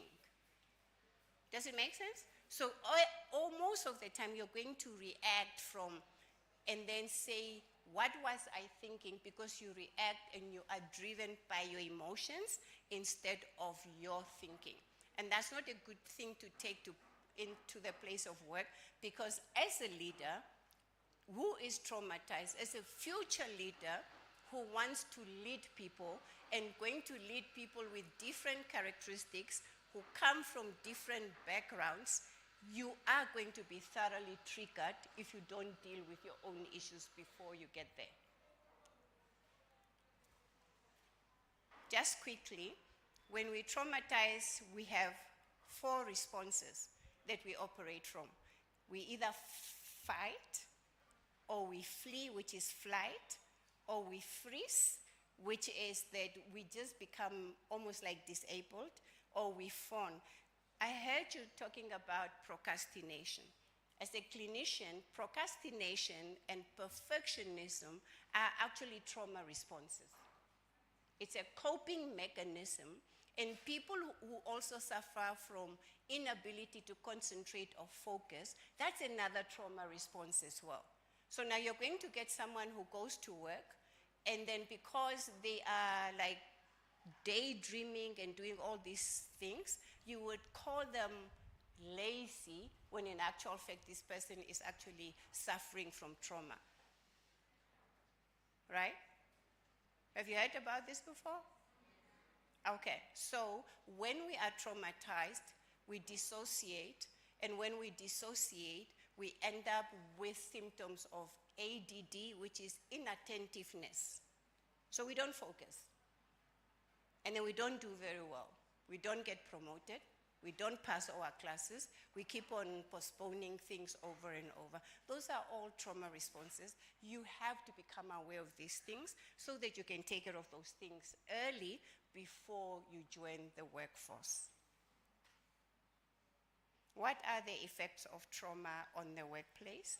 And workplace trauma refers to distressing experiences that occur in a professional setting. Now, by the time you get or enter the workforce, if you have already been traumatized, the workplace can be another place where you are going to be re-traumatized without actually knowing. And I think to employers, I think it's very important to start investing the idea of knowing what trauma looks like in the workplace, because we may want to build leaders and want people to do very well without actually understanding why they show up the way that they show up. We invest our monies in graduate programs and all these things that we do, and we encourage them to develop skill sets and competencies without actually helping them to develop the emotional muscles that they need to cope and deal with this. And I'm just more like a... So what would happen, for example, if you go to a place and work at a place where they are not aware of how they can re-traumatize you, right?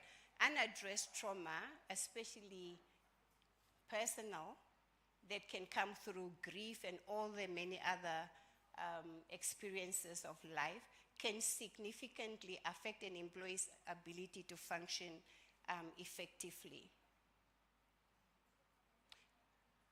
You talked about emotional intelligence, and maybe I'm looking at it slightly different. I'm not going to talk about the definition because you already talked about the definition. Here are the importance that self-awareness helps you to create healthy relationships.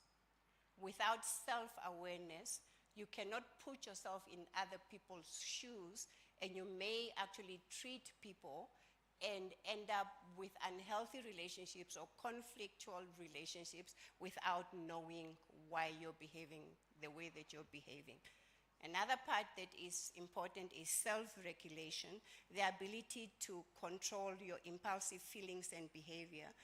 This part here is compromised in people who are traumatized, because people who are traumatized because they live in a survival mode all the time are dysregulated, and in order for you to act in an emotionally intelligent way, you have to be regulated so that you can control your emotions. So people who don't have a high emotional intelligence and who are traumatized are most likely going to have a lot of problems in the workplace as well. But this is something that employers may not think about. So when we're sending people for emotional intelligence, the idea or the issue around trauma is silent in the training for emotional intelligence.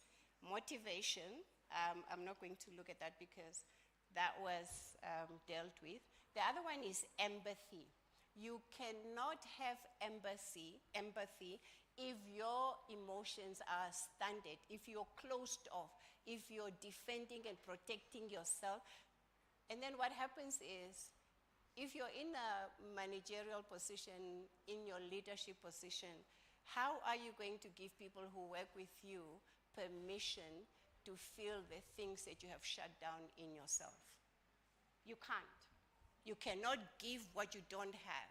But the sad thing about you reporting to somebody who is like that, when you lack self-awareness, you're going to take the things that that person is doing to you personally, because you need to have self-awareness so that you don't define yourself through someone's treatment of you.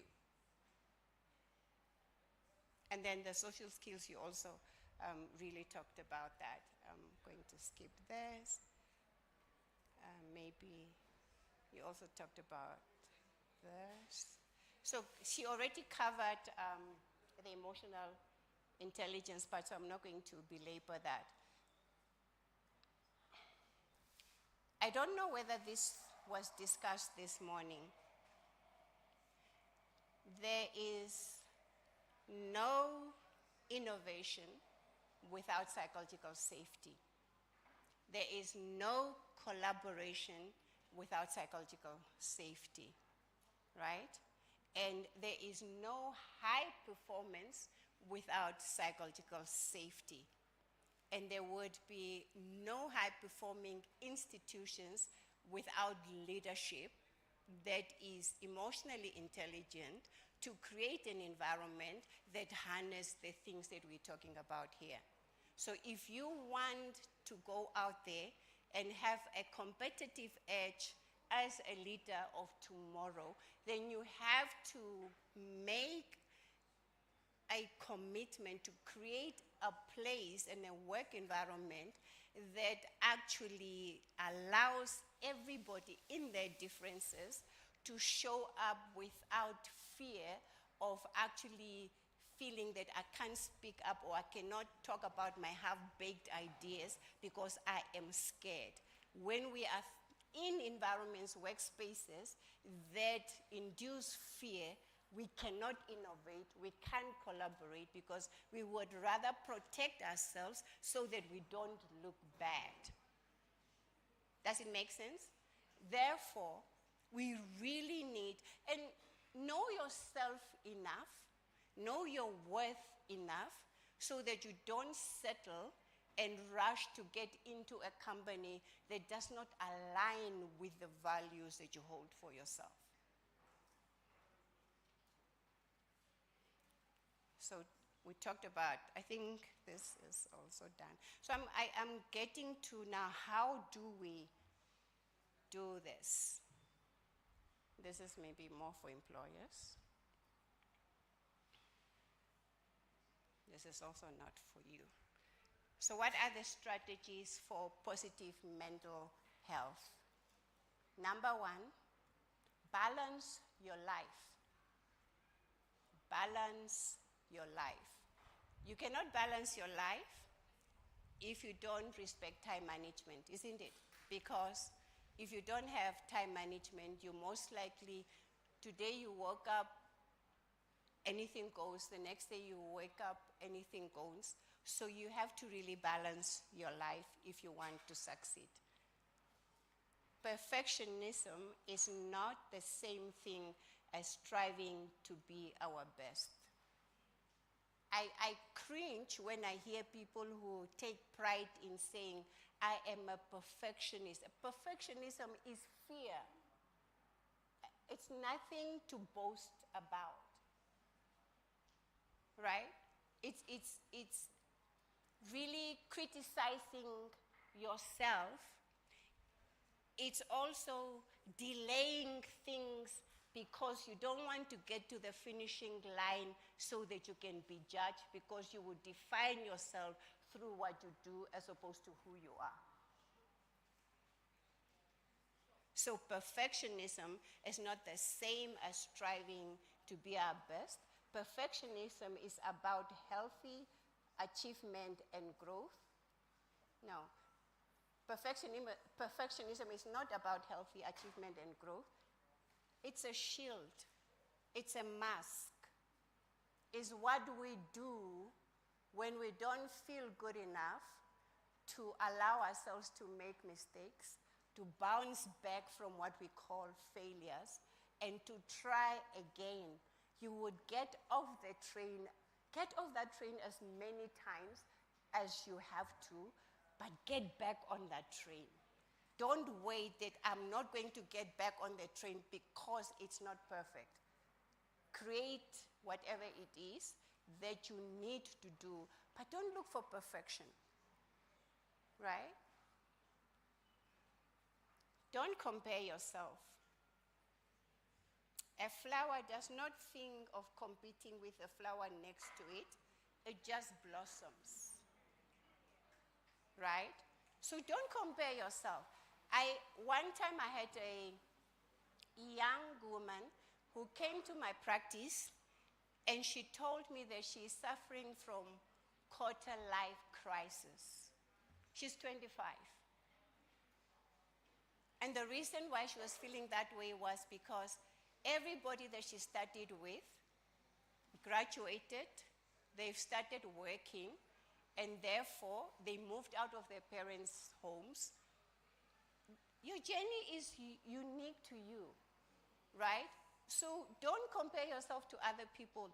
Do you get off that train as many times as you must get off that train, and get back on that train, because don't stay until you get to your destination, and you get to define what your destination is, not other people.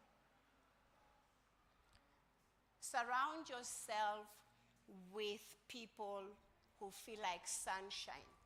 Most of us don't differentiate between first row friends, second row friends, and third row friends. You have expectations from fifth row friends that is supposed to come from first row friends. Don't just be friends with people for the sake of being friends with people. Don't settle or be friends with people out of desperation. Know your worth so that you know who to choose, and know your worth so that people who are in your first row at least have lived up to, I see why you belong here, because I've seen enough evidence why you belong here. Have a gratitude mindset. When you are grateful for the small things that you're grateful for, you get more things to be grateful for. Remember that you are how you think, isn't it? Okay, I'm almost done. I'm actually done. I did a great job for someone who gets paid to talk. It's okay to have bad days, but remember they will pass. Don't let them bring you down or bring down your entire week. So the takeaway is you have something to offer. You have something to give. Your voice is needed. We want to hear from you. There's a unique story that only you can tell. Show up and tell us that story. Thank you so much.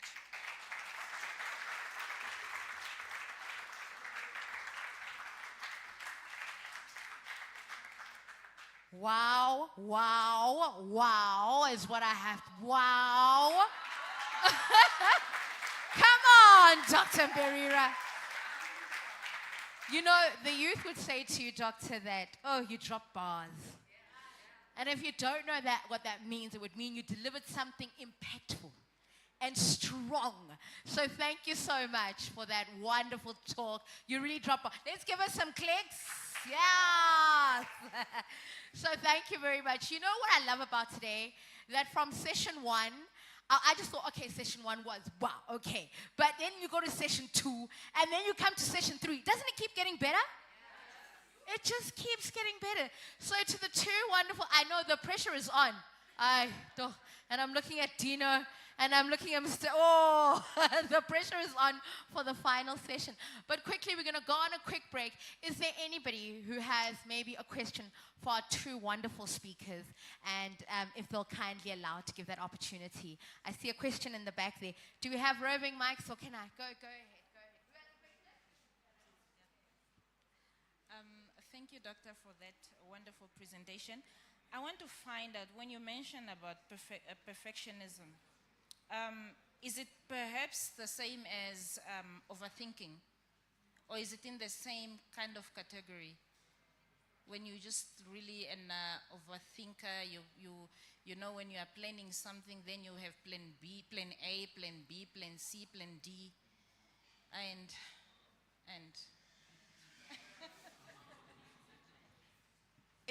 It's not the same thing. Those two things can be mutually exclusive, but they can also coexist. What they have in common, at least from where I come from in my field, they would all fall under trauma responses, right? Because sometimes, can I just quickly ask how practically your overthinking would look like, for example? Okay. My overthinking will be like, let me say I'm looking at my children. There are different age gaps. And I'm thinking, okay, in the next 5 years, how old I will be, how old my husband will be, how old my firstborn will be, how old my secondborn will be, what grade will be, or be at university, what we'll probably be doing.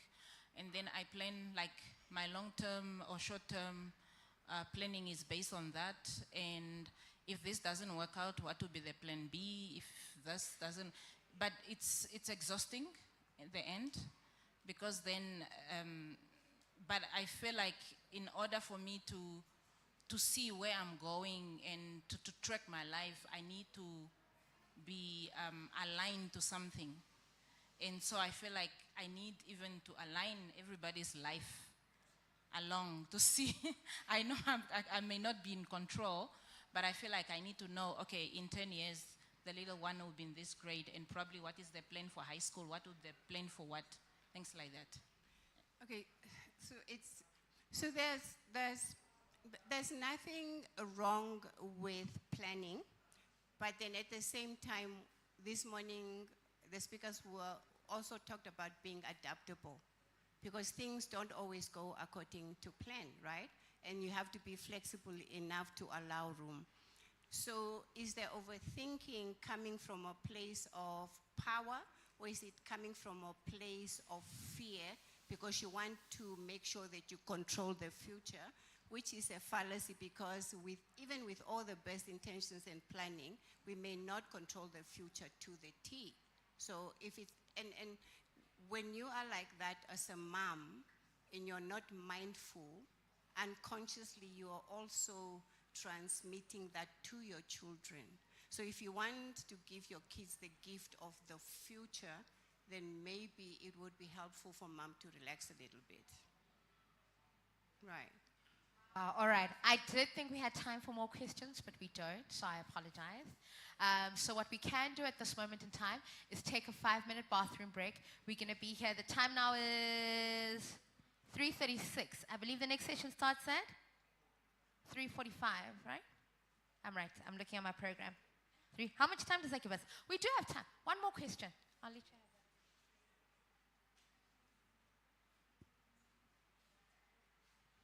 Good afternoon, everyone. Question to Dr. Mberira. Doctor, you mentioned that as a future leader, you want to operate from a position of thinking as opposed to a position of feelings or emotions, rather. But then I'm just thinking, do the two not operate as one? Because one would assume that your thoughts affect your emotions and your emotions affect your thoughts. Can the two operate in isolation? I didn't quite say that.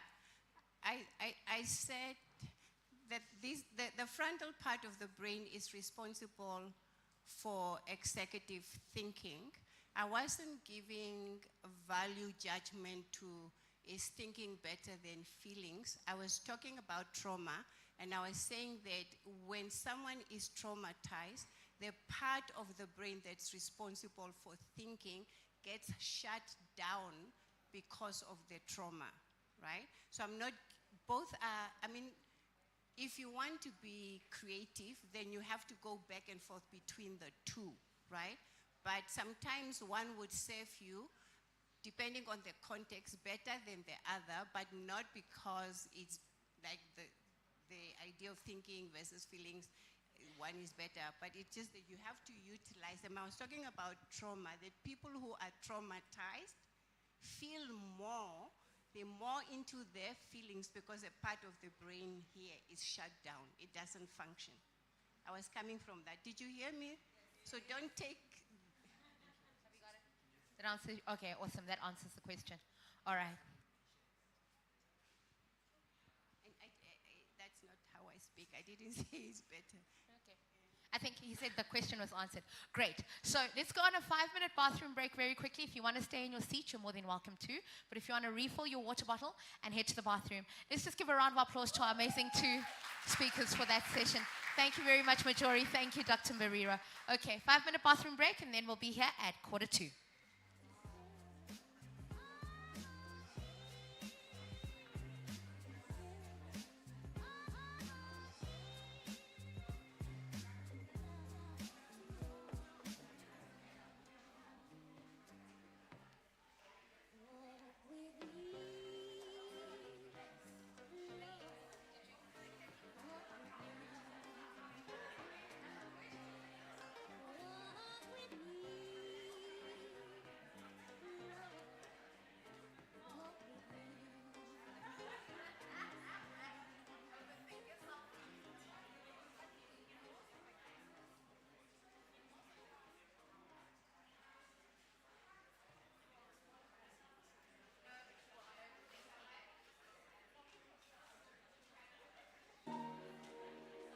If I ever leave you, baby,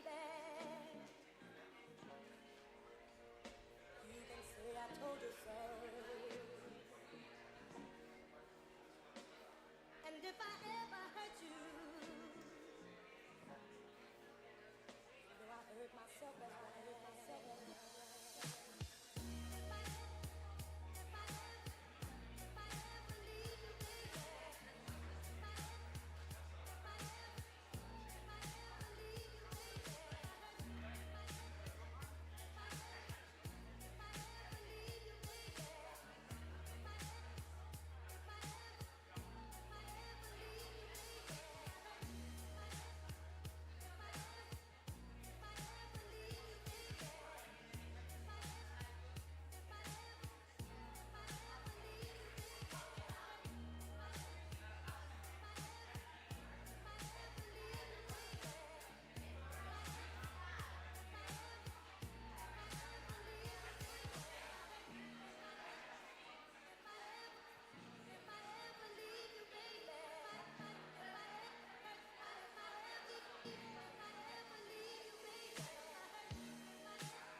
Ladies and gentlemen, can we kindly make our way back inside for the last fire session of the Old Mutual Foundation Youth Indaba 2025. We're on the home stretch. It's the last powerful, impactful session. So if you could please join us. Our speakers are geared up and ready to go. Grab your coffee, Slotan. You've been fantastic today. So much coffee. But if we could kindly make our way back into the STEM Center, we'd like to get started. If I could please ask us to fill up chairs from the front. Fill up the chairs from the front.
I understand the blues. I understand why they call them the blues.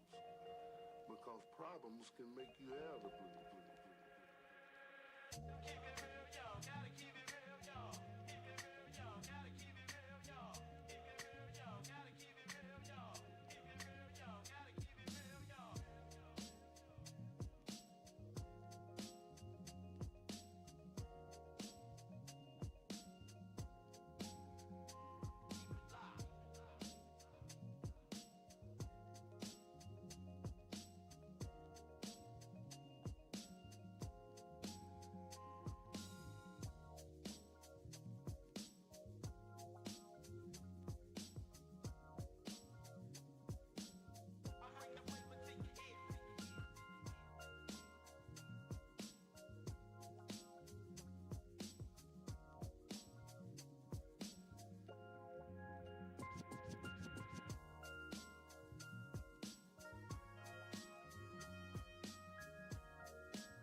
Are we ready for our last and final session for the day?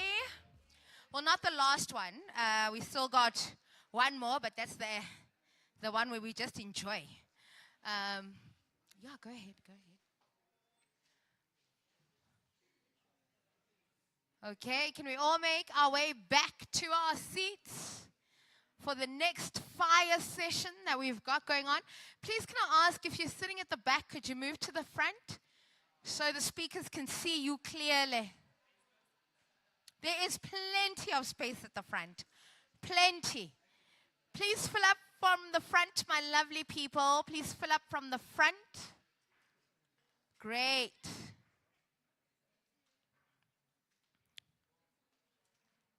Great.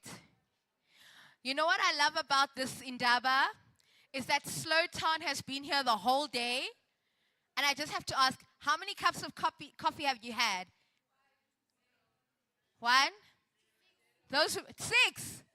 You see now, we've created 5. And I overheard some saying like, what else you got on the menu? Chai? What else? Let me try that one. So you've been trying all the coffee today. Slow Town, you guys have really done a fantastic job today. They've been keeping you really hype on the coffee. Okay, I think we're ready to rock and roll for session number 4. Are we enjoying this Indaba? Are we learning? Are we growing? Have we written on the pledge wall? No, I heard a no. I heard a no. Hello. All right, we're going to start now with session number 4. And I'm excited because each and every session before we said it, it's been getting better and better and better. And now it's just going to explode. And our minds are going to be blown away. We're going to be like, wow. We thought it couldn't get better, but it just did. Mr. Lungu and Mr. Belotti, I hope you know their pressure is on. All right, it's time for me to introduce our next speaker. We are now in session number 4, Agile Mindset, Strategic Thinking, and Workforce Flexibility. I think this day has been so holistic. We've gone from the reality of the Namibian situation to what we can do about it with a panel discussion. We've gone from agriculture to what you can do once you secure the bag. We've gone to mental wellness. We've gone to how to secure the internships and the scholarships. So it's been very, very well curated, well put together, and we all have so much to take away from today. And it's my absolute pleasure to welcome Mr. Isaki Lungu. He is going to be speaking on all things strategic. This is his area of expertise, is to look at the future and how to plan the future, how to put it together. And he's been working as a consultant for many, many years. So, Mr. Lungu, we want to thank you very much. Please let's welcome him and give him a round of applause.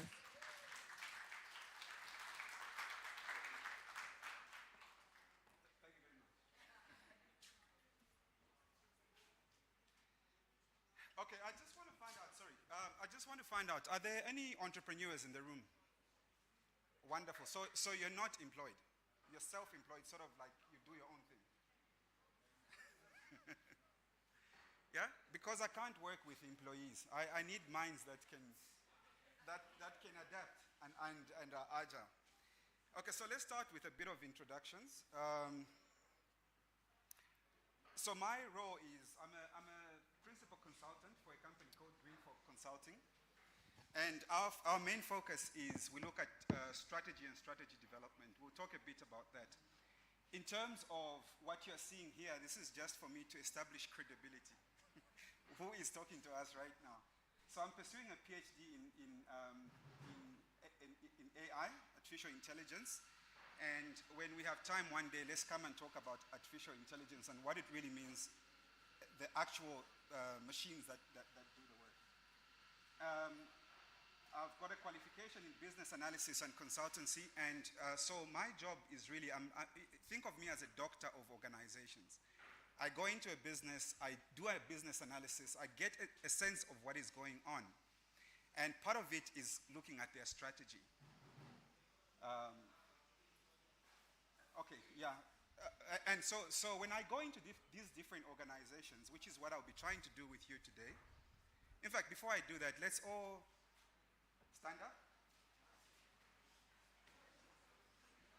take a deep breath in and out. Relax, shake your shoulders. So we're starting from the shoulders, we're going to go all the way down. Let's loosen up on our backs. Awesome. And then we loosen up on our knees and legs. For the blood to flow, if you're not participating, you're going to miss the whole point. All right, relax, you can sit down. All right, so when I go into these different organizations, my main aim is to understand what is going on in the mind of the leader from a strategy perspective. What keeps the leader awake?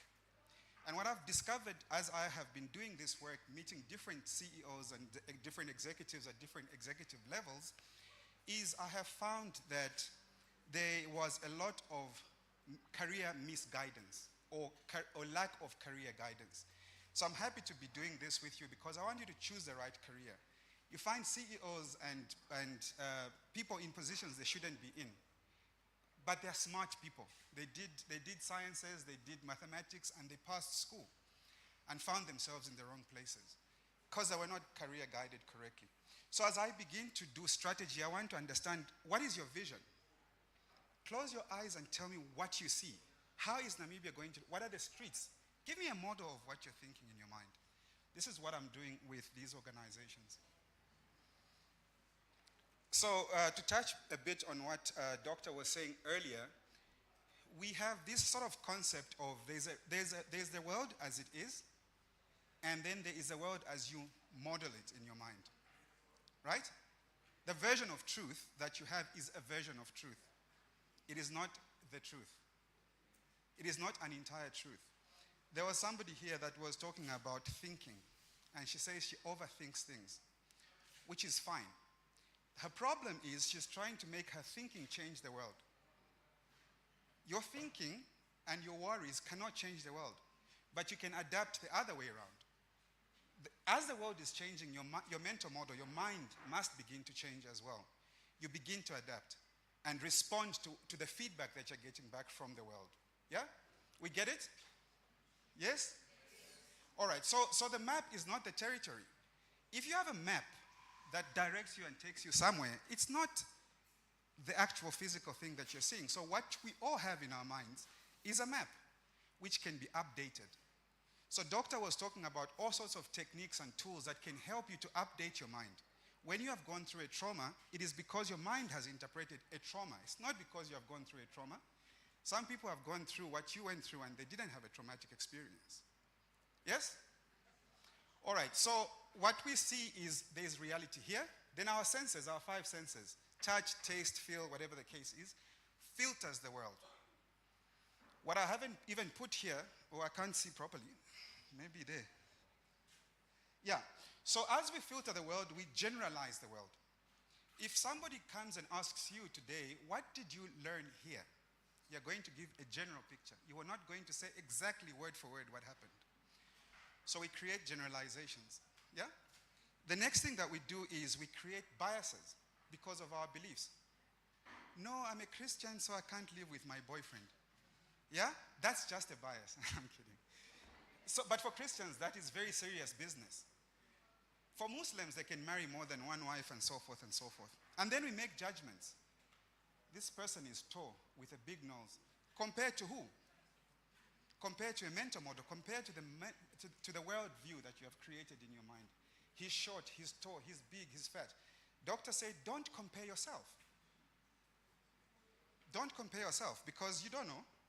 And then we program that. So consistently we are writing these programs in our minds which we call reality or truth. Yeah? I've got very little time. We are all here. We need time. We get paid for speaking. So what is strategic thinking? What is strategic? Who can give it?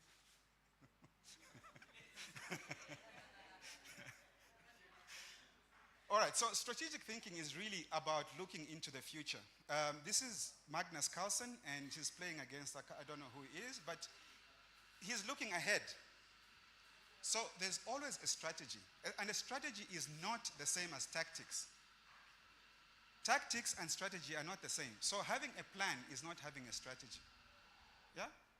In fact, the word strategy comes from the word strategos, which comes from ancient Athenia for war strategy, not war tactics. Very interesting. One other thing that I need to say before I forget, and I might say it later, is you have to always be reading. And what I want you guys to do is go and read ancient Rome, Marcus Aurelius, read that stuff, read on ancient Athenia, not Greece, ancient Athenia. Then I want you to read on London. Okay, before you even get to London, I want you to read on Jerusalem. Yeah? And then I want you to read on London. And then I want you to read on New York. Because ancient Rome gives us the law, the way we know it today. Right? The Dutch Roman law, as we know it today. Go and read it, because it starts there 600 BC, before Christ. In Athenia, we understand how we create the Senate, how we create the laws, and those kind of things. Democracy comes from there. In Jerusalem, we get our philosophies around religion. Who is God? What is the nature of God? How does God operate? Why is there so much pain and suffering on this earth? And then in London, we get our financial understanding as well as our intellectual beginnings. And we boil all that down into life, liberty, and the pursuit of happiness, which you find in New York. So that's what the Americans are pursuing. Life, which is lifestyle, material wealth. A lot of people love material wealth, but it's just the basic starting point of life. Then there's liberty, the ability to be able to liberate yourself from those things. And the pursuit of happiness is actually called logos, which is the perfection of humankind. How perfect can you become in your own nature? Not all of us here will become rich, but all of us have got a gift that God gave us. And you need to be able to take that. You're not all going to be rich here. So if you came here for a rich scheme, it's not going to happen. Everyone has got what they have been given. The key thing is to discover that thing that you've been given and so forth. I'll give you an example of myself. So I have been trying business, all of these things. And then God said to me, you're going to become a pastor. Preacher. Don't believe these things. I don't trust them. I don't even know where you want me to lead me. He says, but I'm giving you wealth in terms of spiritual wealth that you can take over into the afterlife, if there is one. So for me, I'm glad that I can get that kind of wealth. And it's not a material type of wealth. I might not become the richest man on earth, but certainly I know where my wealth lies. So everyone has been given their own thing. Identify it, find it, and again, it's your long-term goals. It's not going to pay your bills today, so go and work if you have to work. But always have a strategic plan. Always have this goal. Identify what it is that God has called you to be, or whatever the universe, whatever talents you have. I will suggest a book at the end of this presentation, which you should also go and read. So basically, we've spoken about this, understanding the basics of strategic thinking. I want us to get quickly to some exercises so that we can get you working. You need to learn how to create a simple career development plan. You need to get actionable tips for staying adaptable.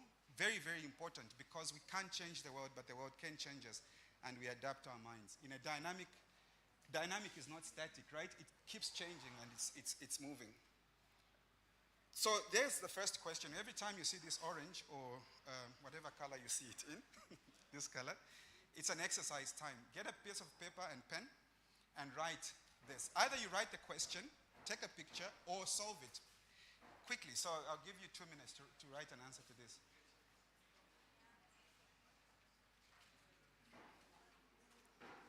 Sorry?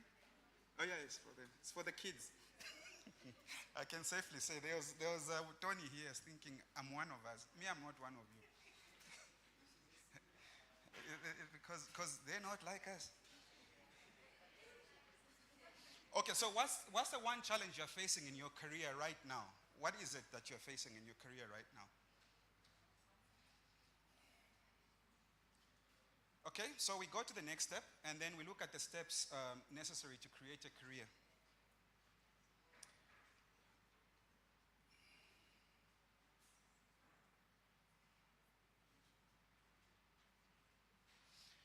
Okay, so these are basically tools. In strategy, we use tools, we use frameworks. It's important to use frameworks because a framework gives us the beginning point of solving something. So what's the biggest challenge in life is not answering why questions. It is to answer how. How? So the command is, thou shalt not commit adultery. How? And then it goes on and says, but even if you look at someone with lust, you've already committed adultery. So the question is, how? How do I not commit adultery? How? And that is where the biggest challenge happens. So in strategy, we have frameworks. They give us the how, the beginning point of how to solve something. It's a beginning point. But because you are going to all read, and I believe you're all going to be readers, all of you that are in here, all of you that are in here are going to be readers. You're in here for a reason. I'm not speaking to the whole of the Namibian community right now. I'm speaking to you guys who are in here. We are solving your problem.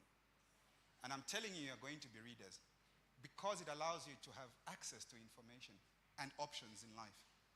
Yeah? So frameworks. Let's look at this. On this side, I want you to think about your strengths. What are your strengths? What do you think you're really good at doing?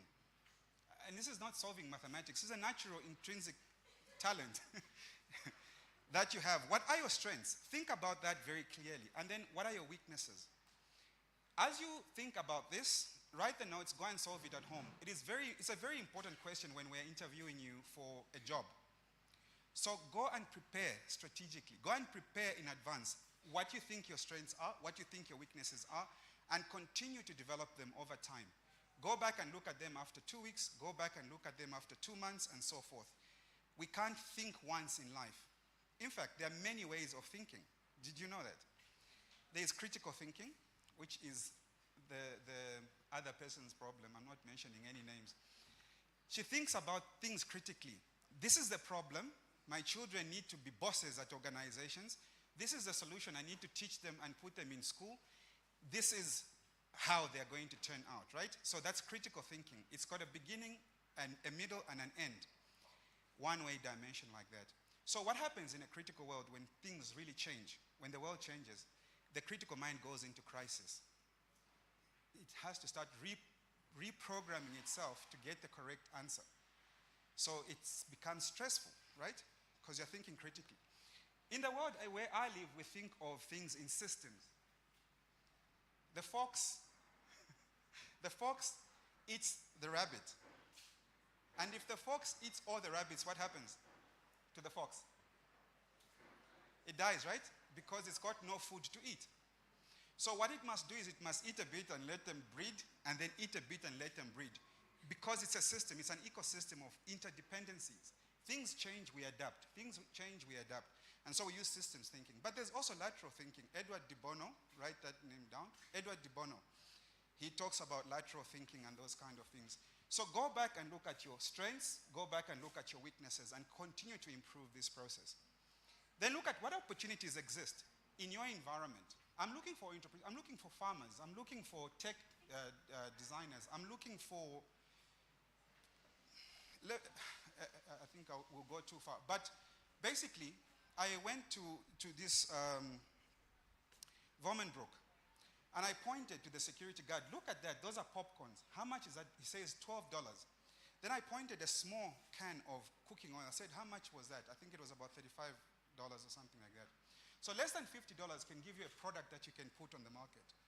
And what's his name? Josiah was speaking about market uptake. Who is going to buy the product? How do we identify these opportunities of products that we need to be putting out onto the market? Now, of course, most of you are... How many of you work? I want to see your hands. How many of you are workers? Okay, so in your organizations, there's always opportunities. What is the next thing that you want? What is the next thing? How do you market yourself? How do you position yourself? How do you brand yourself? And those kind of things. And then look at the threats. What are the things that are going to prevent you from doing the things that you want to do? Now, I've worked with Old Mutual, Marisa knows this, and we've done a course where we had Women Summit. And in the Women Summit, I asked them, I'm telling you a story now. Everybody loves stories.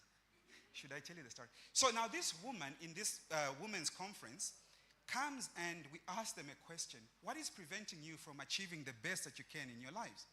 And then she starts to cry, and she cried for 2 hours. So we took her out and we said to her, what is it that is preventing you? She says, it's my husband. At the end of that process, she got divorced. It wasn't my fault. We just got rid of the problem in her life. But for Christians, now you're going in a mental crisis. Oh, Jesus. Okay. And then another one. She cried also. So we took her out. Same story. Eh? So we took her out and we said, what is wrong? She said, I have refused to have the third child with my husband. So we said, why? And she says, because my sister doesn't give birth. And I can't do this to my sister. So we interrogated, asked a few questions, called in doctor, and doctor told us, hey, the problem here is Oma. She's named after her Oma. And she behaved, when her Oma died, she took on all the responsibilities of Oma and began to live her life like she's Oma. And so she had that big heart, but that heart could not contain everything. That was what was preventing her to achieve the best of her life. So we took that out. She's no longer Oma. Now she is thinking. Okay, so look at the threats. What is it that is preventing you from achieving the most of your life? Strengths, weaknesses, opportunity, and threats. So the word I want you to write is SWOT. S-W-O-T, SWOT, SWOT analysis. Go and read up on that and then do it a bit more. And then we've got SMART. So once you've determined what it is that you want to achieve in your life, some form of goal, it doesn't have to be perfect, you take it through this process, a filter called SMART. The goal must be specific. It must be specific. In fact, if you're going to run to Okahanja, you have to be very specific. On Thursday, in 2028, on this day, whatever the case is, understand what your goal is. Make it very specific. Because I know you can't do it right now, but it's not impossible for you to achieve it. Because over time, you're going to go through the tools. SMART, measurable, define the measures. Attainable, is it attainable or are you just imagining stuff?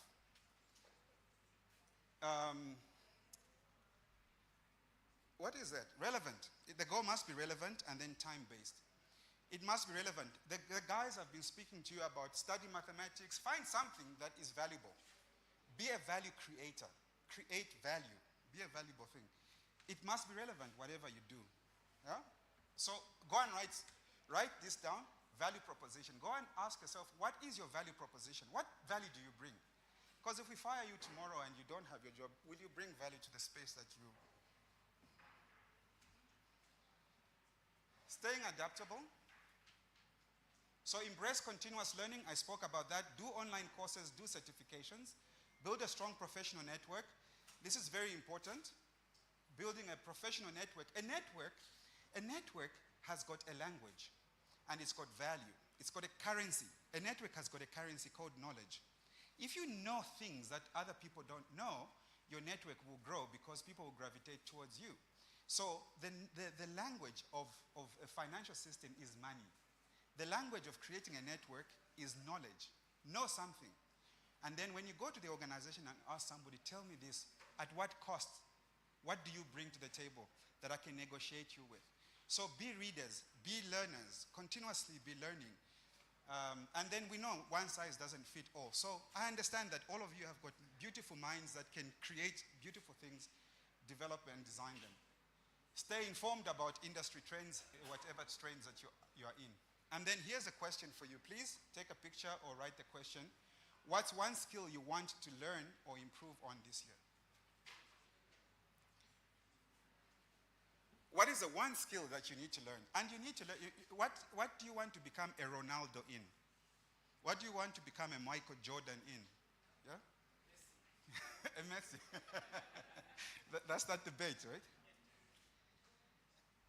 And then in terms of follow-up, you can reach me. Thank you very much for Old Mutual and what they've been able to do, but you can reach me at... We thank the Old Mutual Foundation. It's an amazing thing that they're doing. So these presentations will be made available to you. You can contact me on LinkedIn or you can find me on that address. And then in terms of recommended books, go and read this book called Now Discover Your Strengths, because it tells you what your strength is. Yeah? So if you're a disciplined person, for example, as a strength, you'll be a disciplined pilot, a disciplined sweeper, a disciplined drinker. So don't call them alcoholic. They're just disciplined drinkers. You become disciplined at what you do. So it's a skill that you want to have, discipline, and you can become anything. You understand what I mean? So it's all about strengths. And then the 5 patterns of extraordinary careers. This is going and doing other people's work when they're not looking, or when they create a vacuum. Go and do it, and then you'll be promoted. And then mastery. This book, you have to take your time. A month, you unpack it. It's like reading a scripture, like reading a Bible. You have to unpack it. But these are the 3 books that I would like to recommend to you. And with that, I hope I met your expectation. Wow, I don't know why you were worried, Isaki, about the pressure, because you did such a brilliant job. Thank you so much. I don't know if you want to stay on stage so we can take a few questions. Does anybody have any questions with regards to the presentation? Anything around strategic thinking? Anything you want to ask? Or was it so well presented that you were like, no, we got it? No questions, no further questions. No further questions. Thank you so much. Let's give him one more round of applause. I think that was absolutely brilliant. Thank you so much to Mr. Isaki Lungu. And there, for the young people, you've got the Gmail address. So when you come across like, I need to now strategically move to the next level, you've got that email. That's absolutely amazing. Thanks for allowing that access. Okay, we're going to move on to our last speaker for this session. And I met Dino Bellotti myself when I worked at Future Media, I believe, for the first time. And he was working at the NIPDB, very passionate about entrepreneurship and young Namibians. And more importantly, I'm very excited about Dino's future and where it may lead for this nation. We are all very excited for him. So we're going to give him a round of applause. And I hope, are the sound guys ready with his intro? 100%. Let's welcome to the stage Dino Bellotti.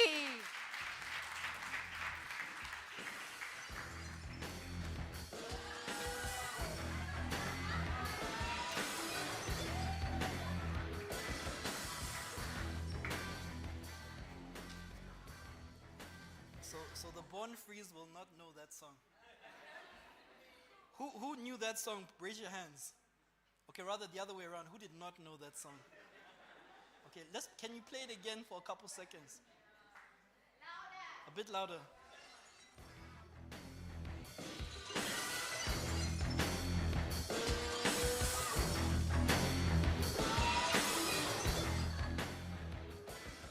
So that gives away my age, right? Okay. So for those of you that didn't know, that's the entrance theme for Stone Cold Steve Austin. Yeah. That time it was WWF before WWE. Okay, so I'm not sure if they saved the best for last, but we are the graveyard shift. I've tried to be a little bit unorthodox this afternoon. And firstly, let me greet everyone. So good afternoon, especially to the young people. Good afternoon.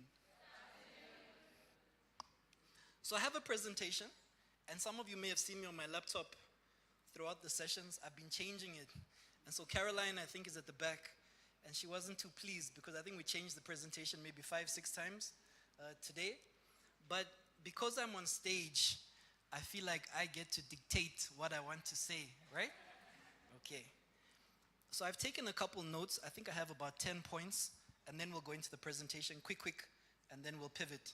So the notes that I've taken is really based on today. And I think if you have a notebook, if you have on your phone, whatever, please don't write down every note, but if it makes sense, still with your eyes, okay? So Laimi asked if we've been taking notes today.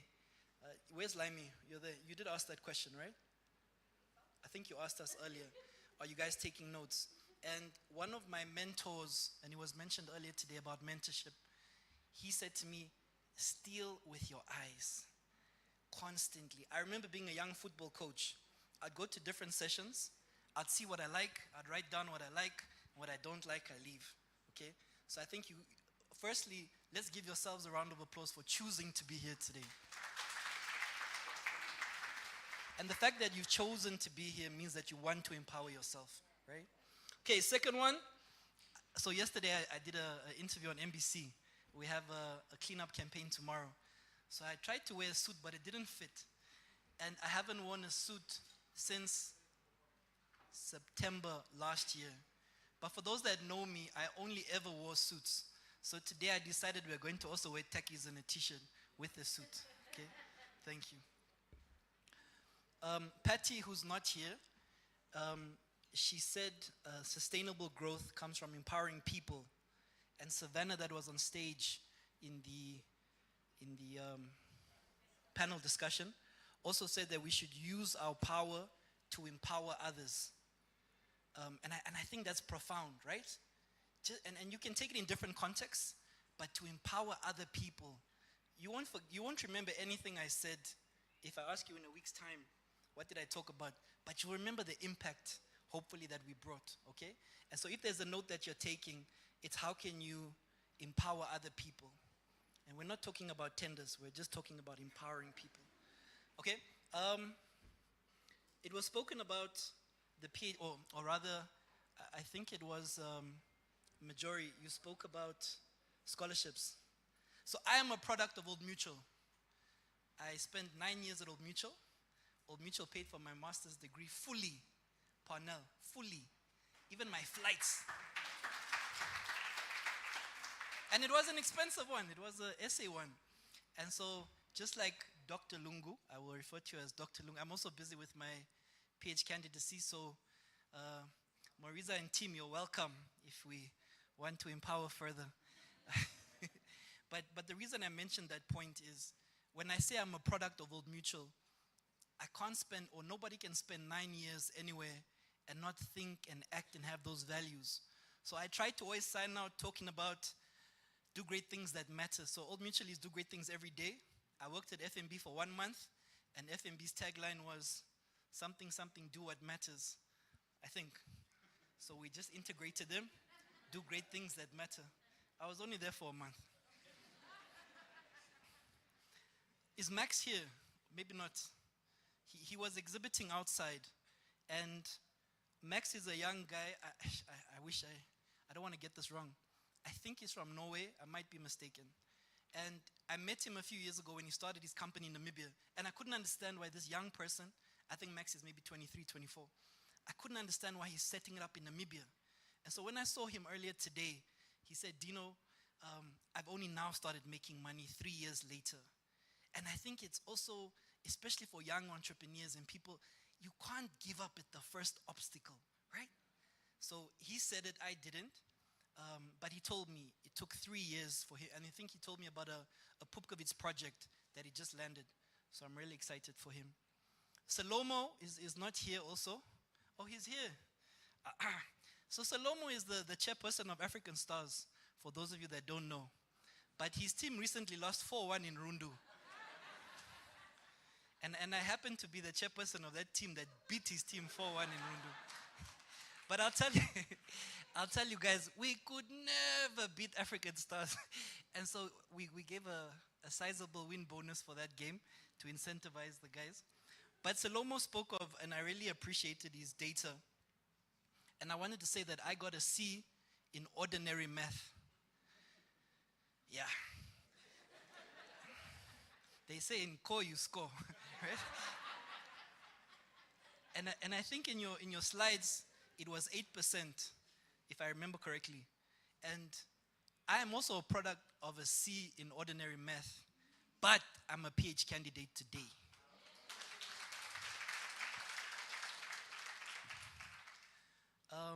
I'm almost done with these points. We'll come to the presentation shortly. Oscar said, Oscar Kapelau on the panel, where he spoke of, it's not about the paper. Can you recall? And that's so true, right? Especially as young people with qualifications. It's about the skill. And I want to tell you a short story. So someone that I consider a mentor, his name is Lucas Nanyemba, whoever might know him. And I used to work for Tigers, the football team. And he said, Dino, I want you to chair. I said, Lucas, I'm young. I have no idea what this means. He said, you'll learn. I said, will you pay me? He said, no, we won't pay you. He said, but you're going to learn to lead. Okay, just remember this. He said, you're going to learn to lead. You're going to make mistakes, but it's in a football team. You'll make mistakes. It's okay. And when I had my interview about 5 years ago at the NIPDB, and it was for a very senior role, I asked the CEO at the end, you get to ask questions, right? So I said, what would you like to see from this role? She said, I just want leadership. And so when Oscar said, I think he was given 10 seconds at the end, and he said, what's the one skill? It's leadership. But leadership is something you have to work toward. Saloma, my brother here, was the chairperson of the statistics agency. We know when we did the national, was it last year? No, 2023, the national survey. Do you know how many tens of thousands of people it took to coordinate that? And that was under his leadership. He's also a retired youth, but not so much. Okay? Almost there. Josiah spoke of buy local, or I'm changing his words, but he said be local, buy local. And I want to emphasize that. So each and every one of you, myself included, we cannot be hypocrites and not support local and then say let's support local, right? Don't clap. So even these beautiful bags that we got Old Mutual, and I'm very grateful, Mauriza and team. The question is, it's most likely a local service provider, right? But the product in that bag, was that thing made in Namibia? That's the question. The water, wherever I go, I was a civil servant and I shall become one again soon. If that water is not Namibian water, I will make a point to say this water is not Namibian water. How can we drink water that's not from Namibia? If you think about it. So now we're talking about empowering young people, but we don't even buy Namibian water. Okay, so Dr. Mbarira, it was a very inspiring presentation, but she made a point and I had to note it down. She said, get back on the train, don't look for perfection. So I paused my PhD in February, which is a month ago. I said, I just can't do it, there's too much going on. But when she said that, she said, don't look for perfection, just get back on the horse. I think I might unpause it and email them and say, we keep pushing forward, right? Okay, so I think now we can go to the presentation, but we're going to change it up a little bit. I know it's the final slot, but I assure you, I really think it will be worth your while. Do I press the green button? Yes. We've spent quite a bit of time today unlocking the problem statement. Salomo gave us a really tough presentation about the unemployment numbers, and I'm not going to dwell too much on the problem. But we need to understand our problem statement before we move forward, right? And I think there's one line I want to take out of that statement there. The disconnect is a challenge. It's a barrier to our future.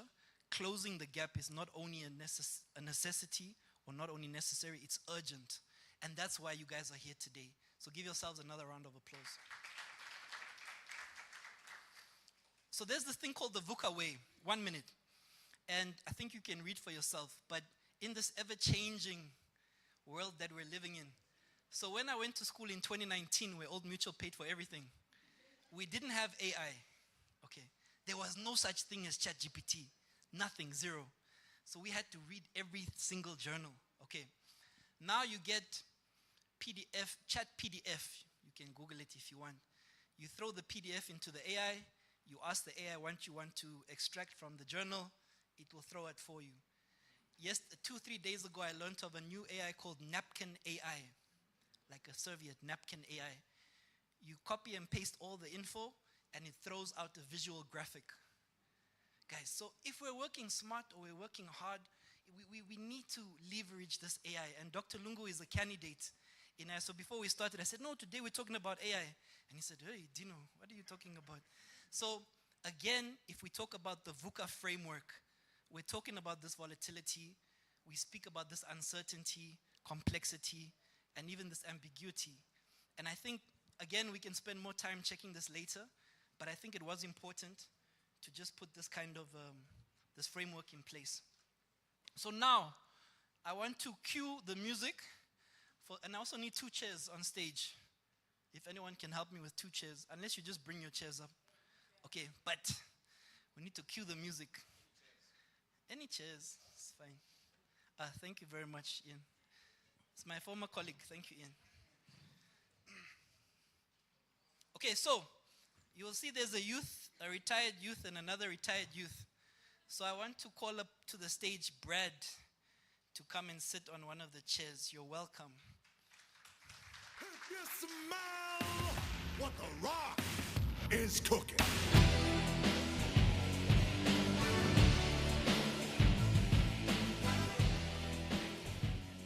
You'll get the WWE cues later, I promise. So I had to write down, because I wanted to do it justice, just to give you context to who Brad is, okay?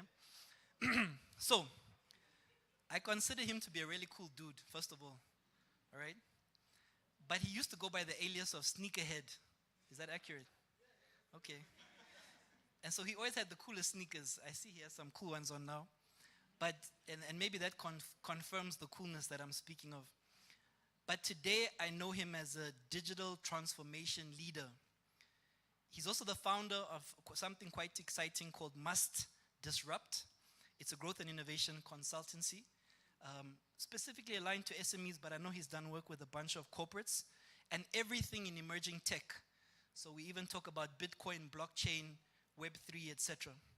So why I like Brad, and I promise you we don't have Bryce together, is that I consider him a proper entrepreneur. And so the question was asked earlier by Dr. Lungu, you know, who's an entrepreneur, but only if you're a full-time entrepreneur, right? And so Brad used to work at ONL, but he decided to leave that to follow Must Disrupt. And that's why I consider him a proper entrepreneur. So, Brad has driven large-scale digital initiatives centered around design and technology to solve complex problems in business and, in essence, unlocking new revenue streams. So, Old Mutual, if you need someone to help you make more money, I think Brad is your guy. And again, the guy navigates disruption to stay ahead of the curve, which is why we're here today. So, Brad, you're very welcome. Thank you. Let's give him a round of applause. Okay, the second Namibian that I'd like to call to stage is Nita. Cue the music. You're welcome. You may come onto stage. Let's give a round of applause. I think I'm cute. I know I'm sexy.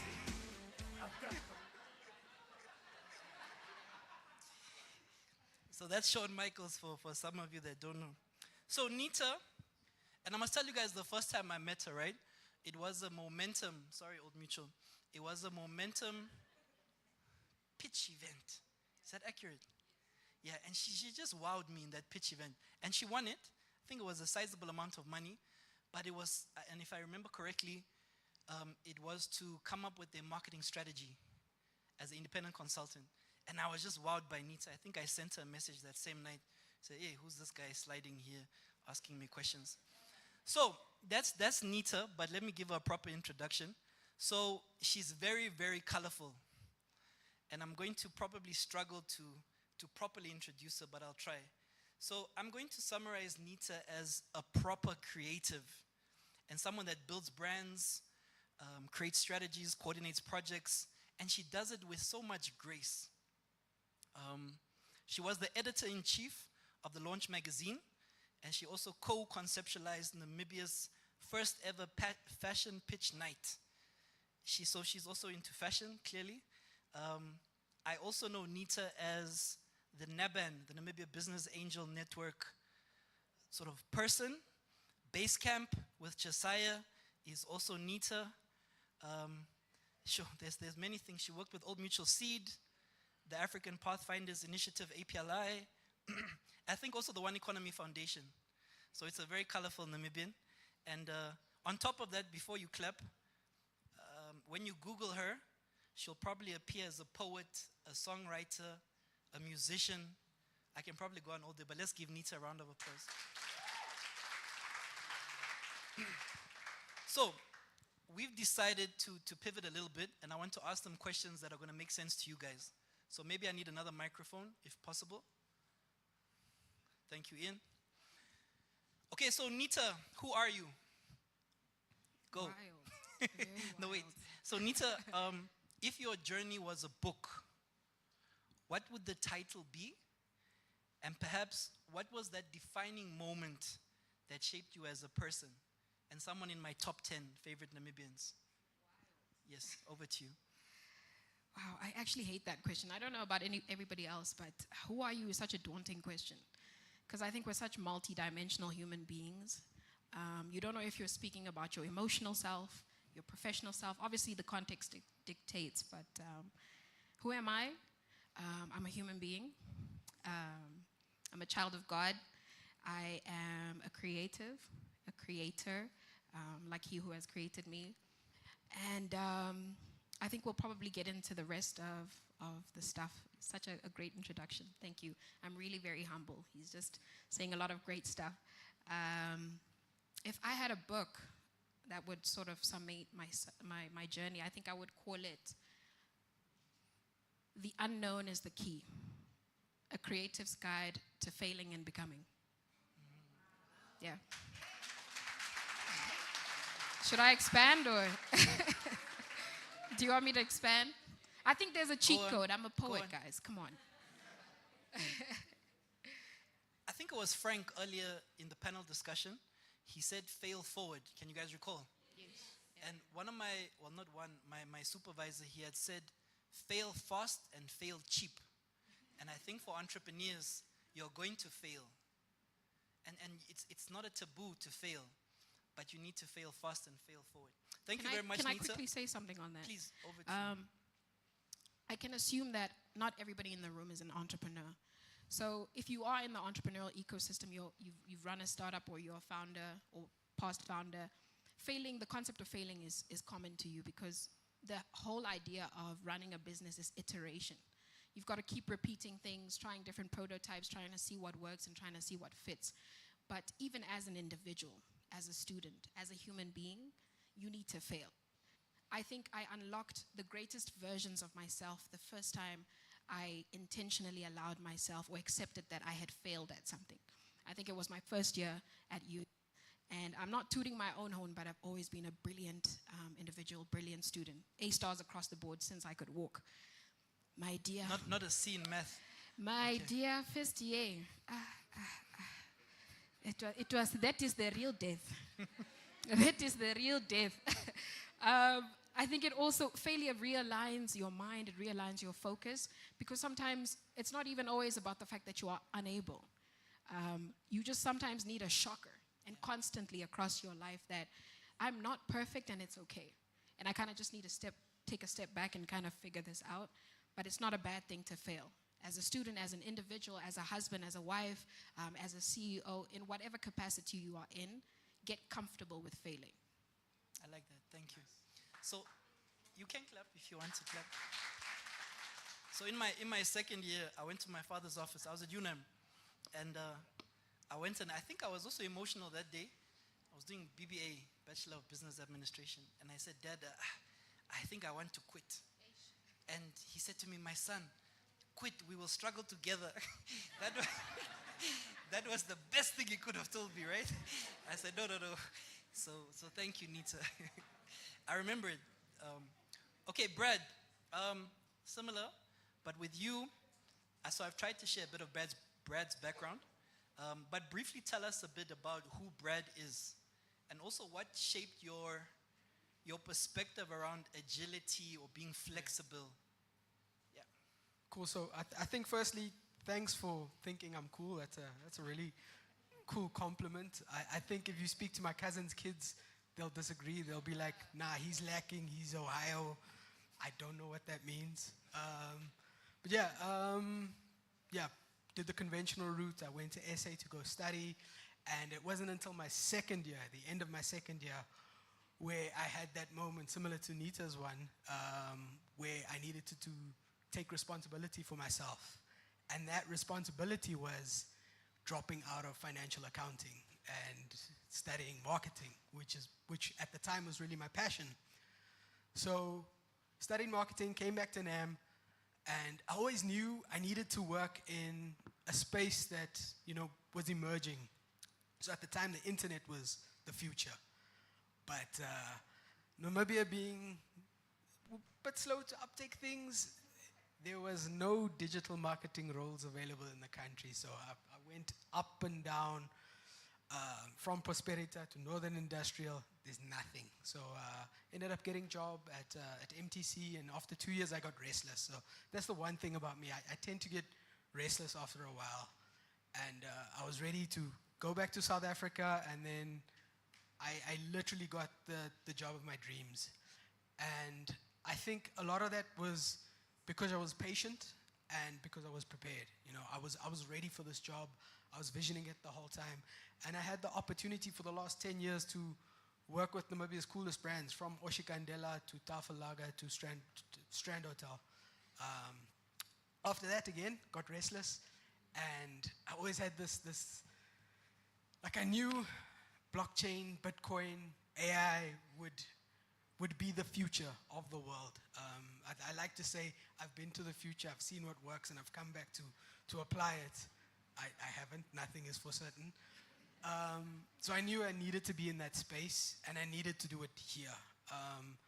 There's not a lot of it happening here. I think when you guys heard that just now, you were like, yeah, we don't do those Bitcoin things here yet. We actually are. So there's a friend of mine that does Bitcoin educationals every Saturday at Jacob Merenga School, and we're doing a lot in the space. So yeah, I'm always someone that likes to challenge convention, and I don't like to sit still. So maybe just to answer then, I'd say taking responsibility for yourself, being able to bet on yourself is essential, and then knowing that things change. You pivot when you need to pivot. So I want to stick with you, Brett, maybe for your second question.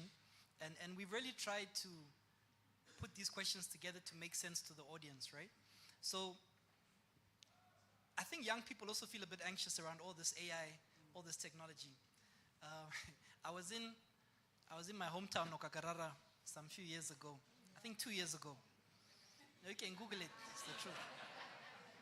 And they asked me to do an intro. They asked me to do a welcoming speech.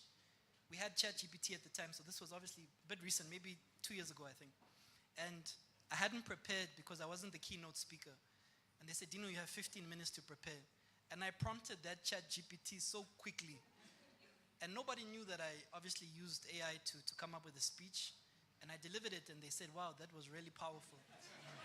And I said, no, I prepared very hard. Thank you very much. Yeah. But maybe my question to you is, with young people feeling anxious, Brad, around these global shifts, what advice could you give to them to sort of take control of their future? Yeah. So we saw earlier what the VUCA framework was there.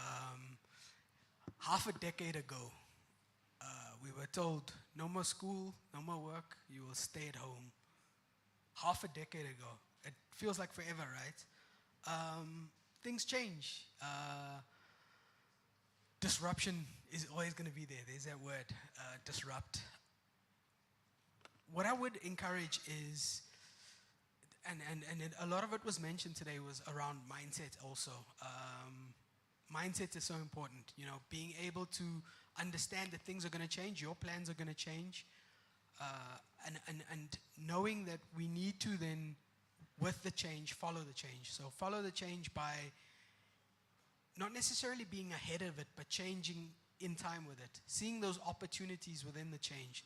So when COVID came, a lot of us, I was studying at the time as well, I thought, sure, no more lectures. Lectures moved online. I thought, sure, how am I going to balance work? Because work became just a lot more with the studying. But I wasn't allowed to go out on weekends. So that was my advantage. That was the opportunity then. I could do so much better. What I'm getting at is try to see the opportunities within the change. So AI is going to completely change work. It is already changing work. It's changing how we live. I attended a summit, online summit this week that's all about the future. The things that are coming are going to change everything about the world. Google is rolling out some really cool AI things now. Follow your passion. Keep learning. So try and learn and experiment with these AI tools. Don't be scared of them. They're going to be there. It's a tool. We can't be scared of a hammer. Experiment. Try and learn them. Follow your passion. Try and see then where your passion can be leveraged or where the opportunities are in leveraging your passion with this tool, with this technology. And yeah, just have a mindset of experimentation, have an open mindset, and continually just learn and try to, yeah, I'm a big advocate in lifelong learning. If my brain allows me, I'll be learning until I'm 90. It's such a cool thing to do, to pick up new skills. Again, skills, not the paper, not necessarily just the paper. Thank you, Brad. I've put up a slide, obviously behind the two speakers, and it was a little bit of data, and I think it speaks to what Brad just shared now. And so it's a World Economic sort of jobs report, which Google showed me. And I think those three percentage stats are quite interesting. So the first one, the 65% of employers, the old mutuals, they view skills gaps as a significant challenge, prompting many to consider remote work. What does remote work mean? They can employ people from somewhere else. Okay. And I'm going to come to that question now, Nita. But the second one, the 79% of companies, and this is I think it's a very credible report if it comes from the Economic Forum. And it said that 79% of companies plan to upskill their workforce as the demand for technology and generative AI skills is projected to continue to surge. So my former PA, I called her my prompt engineer because she was the best at prompting AI to get what we wanted out of it. And so that's a skill. And I think I would love to agree with Brad. We can't be afraid of these tools, right? They're not going to take our jobs, but we need to adapt. And I think that leads to my question, Nita. So is AI your friend or your foe? And maybe some context. People obviously fear that it can replace jobs. And I think we talk about Industry 4.0.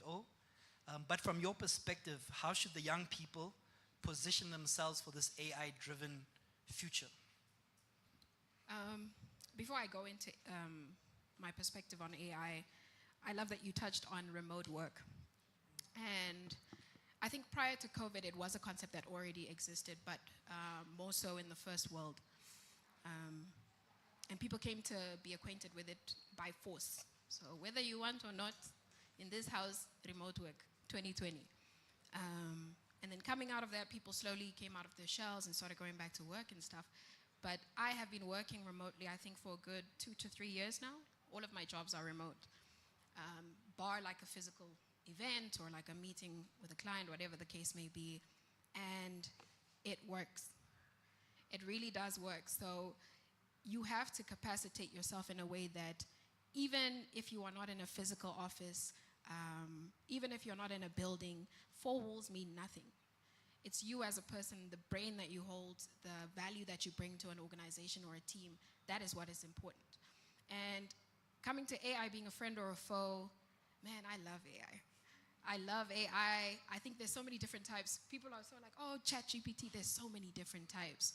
Dina already spoke about 2, Napkin AI, and I don't know what the other one was that you mentioned, Chat PDF or whatever it is. There's so many different types with so many different functions, right? And the idea with AI is not to replace. AI is here to amplify. Human beings are valuable because we think critically, we apply creatively, and we solve problems.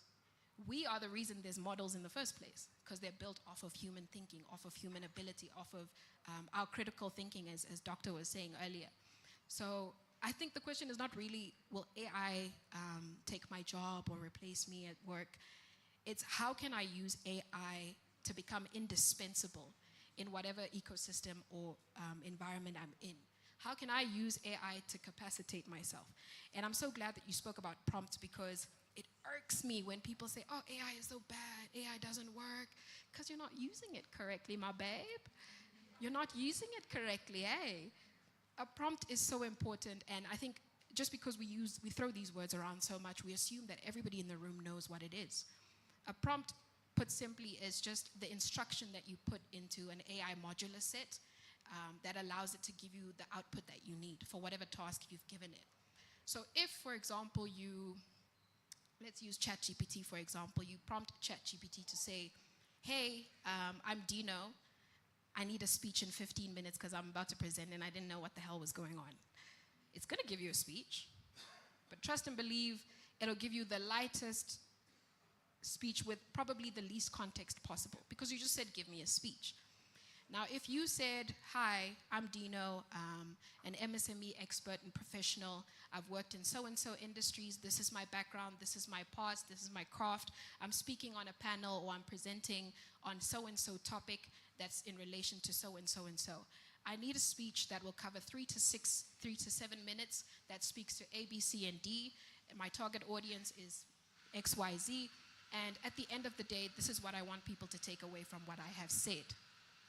That prompt will give you a completely different speech than what you would have gotten originally if you had just said, can I have a speech, right? So I think we need to learn more how to dance with AI and not just like fear it. Like, you know, when you get to a party and you're looking at somebody across the room and you're just like, I don't know about that. Trip and fall with AI practice, try different things, see how it can work to your benefit to enhance what you are already doing. And I always say, don't rely fully on AI. I work in so many different areas, marketing, communications, brand strategy. So all of those require different deliverables. What I like to do is start with the brain that I've been given, because that is your most powerful resource. Start with that, take down notes, think of what you want, what is the concept, what am I trying to deliver? Work in that little ecosystem, then prompt your AI, right? It's gonna build off of your ideas and make them even stronger, more compelling, something that somebody can really receive well. So definitely a friend, not a foe. Thank you, Nita. On the slide, you'll see there's sort of 3 key points when we talk about future-proofing yourself. I'm a retired youth, which makes me older than 35. But you as young people, when we talk about future-proofing yourself, I think AI also gave us these 3. We asked them, what are the top 3? And we sort of double-checked it against a couple of the sources. So embracing lifelong learning, I think Dr. Lungu also spoke about constantly being inquisitive, constantly reading, and that lifelong learning and upskilling is never going to change.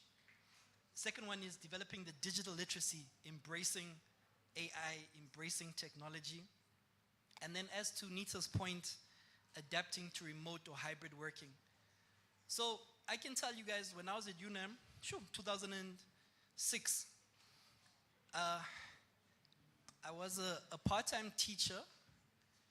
I taught entrepreneurship part-time.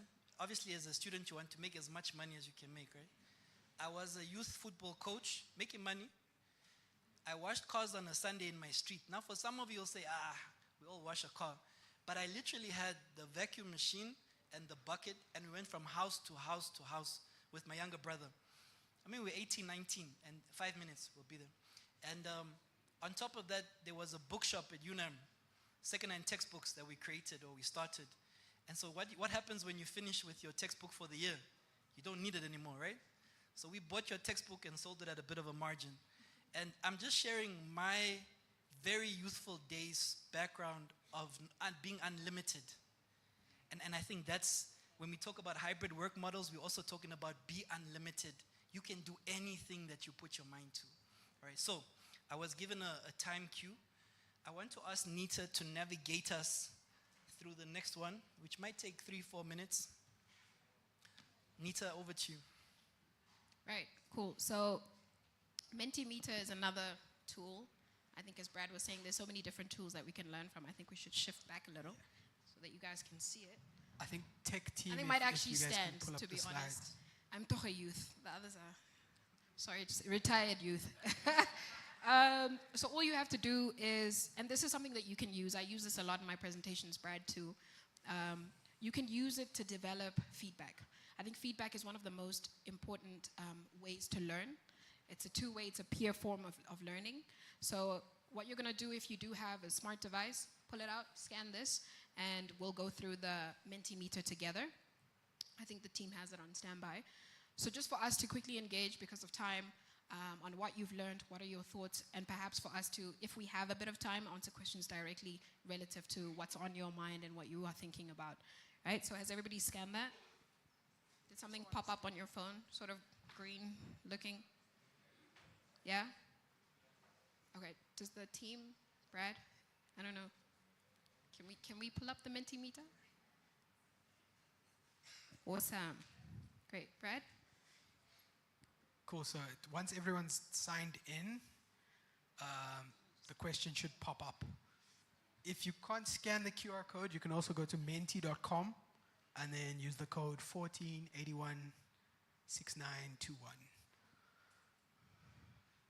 We'll give it some time. In the meantime, maybe I can just, because I don't know if we'll have time for it at the end, just Sorry, Marisa, we're fine. just some parting notes from my side, guys, is lifelong learning, like continue to learn, stack skills. Look for skills that can integrate with each other and combine to really make you like Iron Man plus Superman, merging those two universes. And follow your passions also, but like follow the passion that's going to be lifelong sustainable for you. Earlier, Doctor mentioned that strategic thinking. So in the back of those booklets, there's some really cool exercises to get you started to build out, the future you want to design for yourself. So start there and then lean into those passions of yours. Okay, just quick 2 minutes also, just so if we don't have time at the end. I'm somebody who's had a pretty unconventional path. Similar to Brad, was in accounting, left it for quite a second. I think it took me 7 years in total to actually graduate from the course because I left it in between. I quite literally felt like dying because that's what you do to your soul, your spirit, when you're in a place that you don't belong, right? Ended up finishing it because I must finish what I start. But in the in-between, I pivoted into marketing, communications, branding, and not even by will.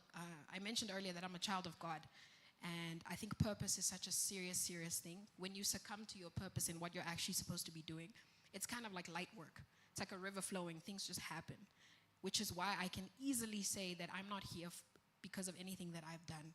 I've just been following the path. So don't be afraid to do things unconventionally. Don't be afraid that your path doesn't look like everybody else's. Oh, this person got a degree. Oh, this person had a baby after they were married and stuff like that. Your journey is not like anybody else's, right? So as much as we say foolproof, get the skills, empower yourself, I think as a human being, you need to be taking care of that first, and everything else will come to you as it is, right? And just allow yourself to fail. I keep saying this, but let it happen. The good things come from that. Thank you. So I think, Cool. Nita, that was your final words. Thank you, Nita. Indeed. You may have a seat. Maybe while we put up the results on the screen, Brad, perhaps your... Okay, if the tech team can put up the results, right? Great. Oh, that's great. There That's we go. amazing. Wow. So from all of you Namibians, 43 people or 44 people responded. 44 And now? Yeah. Again, that Mentimeter, I didn't know about it. So when these Namibians told me, Dino, let's bring in Mentimeter, I said, oh, okay. All right, no idea.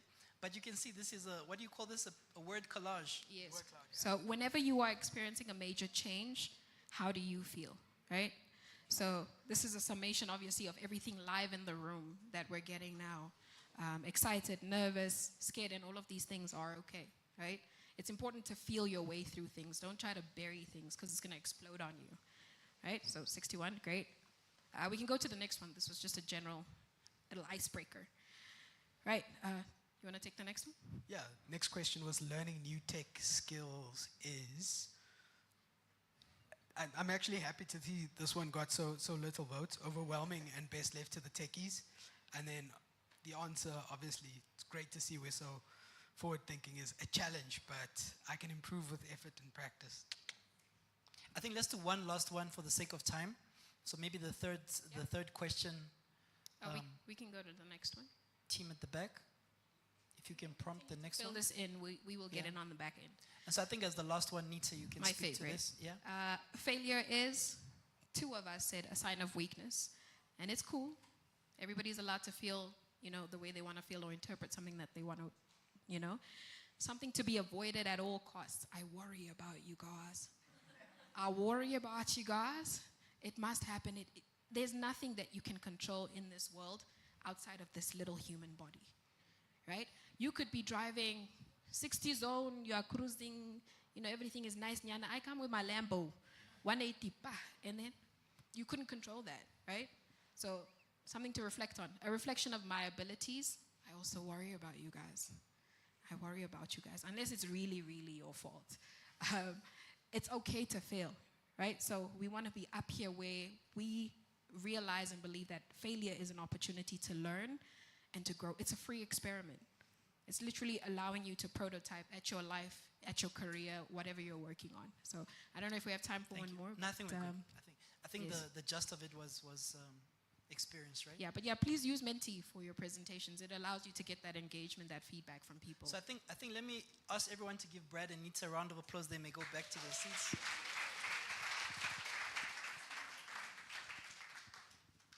And also thank you to them for being so flexible and agile.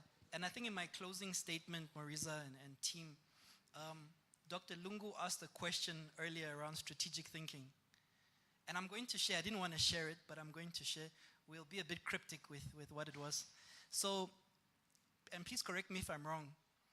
I think we met last week, Wednesday, I think. And we said, look, let's put together a strategic action plan for a sector of government. And we collaborated with another Namibian, Tanya Doringo. She's not here today. And we knocked it out in like 3 days. 2.5 days. We printed it. It's a very sexy action plan document for government, for a very specific sector. And these are the Namibians that help with that strategic thinking. And how do we make something actionable, right? So I also just wanted to give them acknowledgement for that. So. And that's it. So I'm done. Do great things that matter. Put your hand up, volunteer. Just put your hand up always. And future-proof yourself. Thank you very much, everyone. Awesome. Dino, thank you so much for that interactive session. I'm going to call up my co-MC. Shame, is she still with me or is she on the phone? Oh, my dear. Kaori, what's happening? We had a plan. We talked about it. We strategically put together a very sexy closing. In 5 minutes, not even through 5 minutes, we planned this whole thing. And then somebody called her in the middle of the presentation. And now I'm just going to have to go with it. Okay. Are you ready to join me on stage, Kaori? So I've got a co-MC now. Thanks so much to Majori, who said, find an MC in shadow. Now I'm like, okay, I found you. You shadow me. So I'm going to invite Kaori up to thank our last speakers for the exceptional job and for what they did. You ready? I'm ready. Okay. Is your mic on? Yeah, it's on. Okay. All right. Thank you so much for our last speakers. And I'm very thankful that everyone still stayed with us from 8 till now. And I really appreciate everyone being here. And I just realized that Beefree's gym is actually $8. So, yeah, it's awesome. Give her a round of applause, man. You've done so well. I put you on the spot. That's great. Okay. Awesome stuff. Thank you so much. Thank you so much to our last speakers. You really did a great job engaging us. It really did get better and better. You guys held up the standard. You didn't drop the ball. You kept it going. So thank you so much. Okay, so here we go with what's happening next. All day long we've been telling you that Old Mutual is going to award 3 people who attended today's sessions with 10,000 Namibian dollars towards their tuition. So the time is now for the lucky draw. It is my absolute pleasure and honor and privilege, and I have to say this to the Old Mutual Foundation team. This day was absolute perfection in the way that it was curated.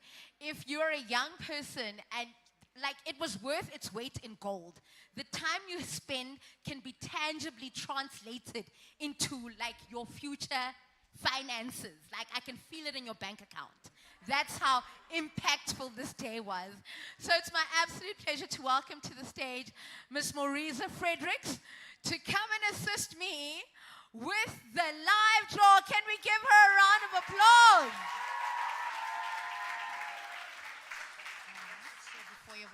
So this is how it will work. Please say a few words before we do the draw. I could sense the surprise. Some of you are like, what? Well, you're not here this morning. We're doing great things that matter. And so what we said is everybody that entered, if you put your name in the box this morning on your way in, if we draw your name, we will fund your studies with $10,000. And 3 people will get that prize today. And if you're not enrolled, you still have time to enroll a course so that we can channel that money towards that course for you. Yay. Whose name is in this hat? Can I see your hands?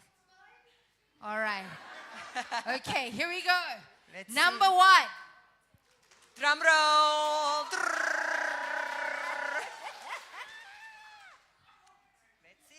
And the winner of $10,000 Namibian dollars towards their tuition is... Ladies and gentlemen, the Celestino Christiansen. Are you in the room?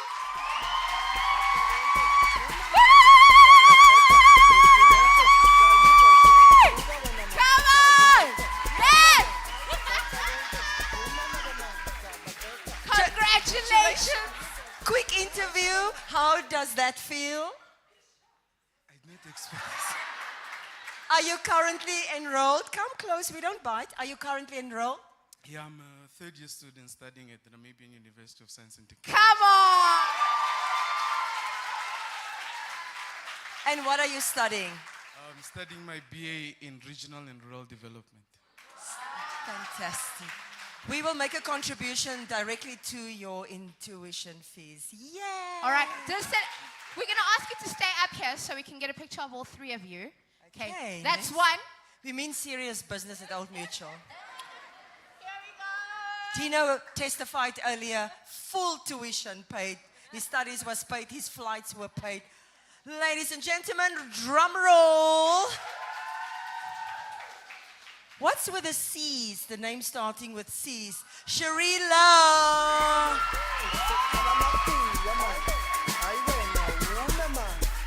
Where is she? She went home. She went home. It's still her prize. Is there Cherie? Are you collecting on her behalf? Okay. What is she currently doing? She's at Platonic Academy. So we can actually find out. Remember, it can be a short course. It can be a skill she wants to develop. Say, for example, she wants to do a course in a creative school or whatever. We will pay that for her. Thank you.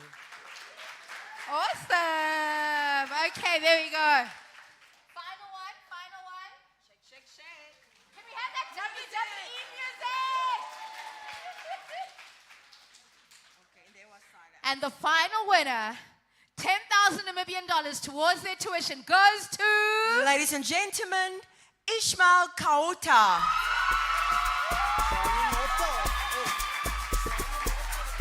Come, Ishmael! Woo! Let's hear what he's doing. Ishmael, are you currently studying? Yes. I'm studying accounting at UNEM. Which year is that? Final year. Wow! That's brilliant. That's amazing. To our 3 lucky winners, congratulations. I'll invite you to please take your seats. $10,000 Namibian dollars. Oh, photo.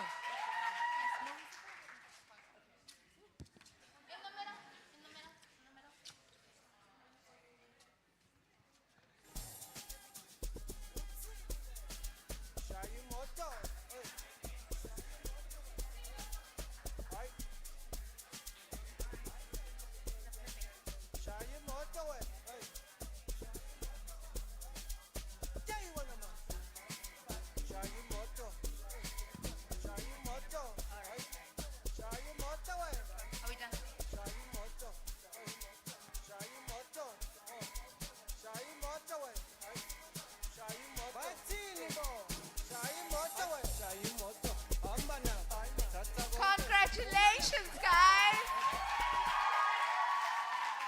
That's absolutely brilliant. So I'm going to ask Marisa to stay up here because she's about to deliver her vote of thanks. I know we're very excited, but I think we need to just give the room quiet for her to do the vote of thanks. But before she does, I know I began the day with a quote from a student in Kavango East. and somebody recited it again, that's their takeaway for today, that they were told that education was the key, and when they got the key, the lock changed. But throughout this day, I realized something very profound. Now, I don't know if any of you have watched the movie The Matrix. Yes. Keanu Reeves. It was well before your time, some of you, but I'm glad we all know, a majority of us. And I think from the movie The Matrix, which is very much about AI, if you haven't watched it, watch it. It started in a movie. But this is what my takeaway from today certainly is, that even though they might have changed the lock, it's time for you to become the locksmith. Okay? And with that said, here's the vote of thanks. Miss Marisa Fredericks, let's give her a round of applause. Thank you so much. Thank you so much. I just want to encourage you, this is not the end of the Indaba. We still have happy hour, okay? This is just the last quarter of what we've planned for you today. And so it makes my heart really very happy, especially now that we could acknowledge those winners of the $10,000 each, can I say, incentive for coming to the Indaba. By virtue of raising your hand, who's here for the first time at the Old Mutual Indaba? It's our second year. Oh, wow, that's amazing. Can you give yourself a hand again? So as we come to the end of an insightful and action-packed day, I want to really take this moment to express our deepest gratitude to each and every one of you on behalf of Old Mutual Foundation. To the panelists that took out their time in their busy schedules. Those of you who were here early in the morning, you would have seen the caliber of panelists we had, and it was such a fantastic and diverse group of people, and we are very grateful for each one of them. Our speakers for the breakaway session, our exhibitors at the back, our stakeholders, and also those following online. And most importantly, to each one of you who participated, who came, who booked out this day, you reserved, you book that ticket. I saw it looks almost like a tattoo around the wrist. Those of you with all the tickets, wave a little bit. Oh, it's amazing. You have to see it from here. It's amazing. Your commitment and your dedication is highly appreciated. Throughout the day, we have explored how education alone is not enough. It's not about that paper.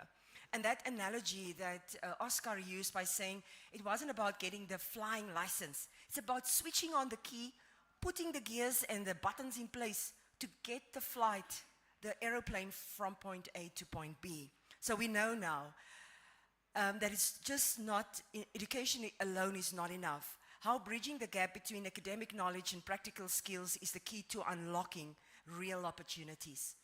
And then we got the shocker in the afternoon that if we haven't sorted our internal self out, you can have the paper, you can have the position, you can have the salary, but you won't have the peace. So thank you so much for all of the insights that we've gained today. We have heard powerful insights on entrepreneurship, financial literacy, workforce readiness, innovation, and all of which we are essentially needed for shaping Namibia's economic future. But the conversations we've had today should not end here. The knowledge you have gained, the connections you've made, and the inspiration that we have felt should drive us to action. And I've had a look at the pledge wall. There's really still a lot of space. We had 61 people participating in the interaction now with Menti. So I really want you to go put your pledge on that wall if you haven't done so. We're going to be putting that board somewhere up in Old Mutual.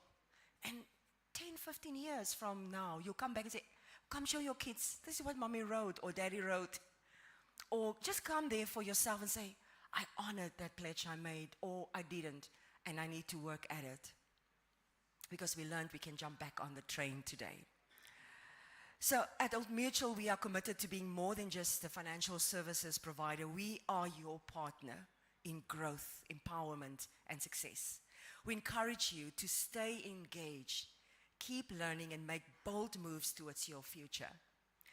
With that, I would like to officially thank each one of you for being part of this transformative experience, and especially the boldness that I experienced. If you go read those quotes on the wall, one of the students says, I'm a future actuary working at Old Mutual. And I'm like, you should have left your number there, whoever you are, because how will we know who you are? I want to go look for you anyway. But this would have not been possible today, all the puzzles and the pieces, the organization, if it wasn't for our Indaba project manager. And I want to call Caroline to the stage. Caroline Chihero, we just want to celebrate you. Is she around? Can somebody go grab her somewhere? Yes, let's surprise her. A lot of work behind it, a lot of thinking around it, and a lot of research. And she's really done a great pitch. Remember what Oscar said about pitching? She pitched that idea, and we could put it into practice. Ladies and gentlemen, she will be joining us now, but nonetheless, we would like to invite you to our happy hour. So it's on the house. You don't have to pay anything. We've got food, we've got drinks around the corner, we've got some great entertainment, and we just want you to enjoy it in a nice, fun, and a relaxing way. So it seems to me Caroline has disappeared. I just wanted to recognize her before we sign off this part of the proceedings. But thank you very much once again. Thank you.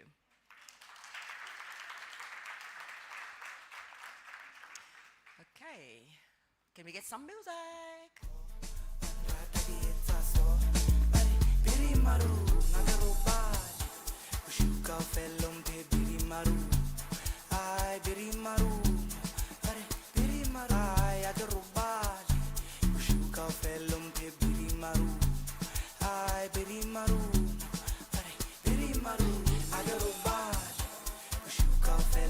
No problem. It seems she won't be coming. She's busy.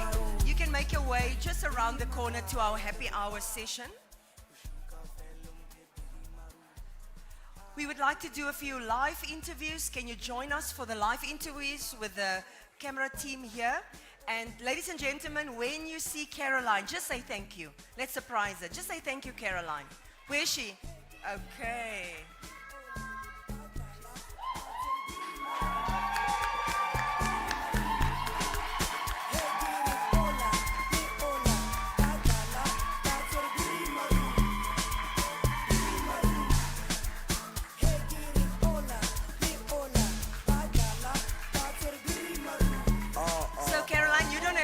Speech. We just wanted to acknowledge your fantastic skills, professionalism, your vibrancy, your commitment towards making the Old Mutual Foundation Youth Indaba 2025 a great success.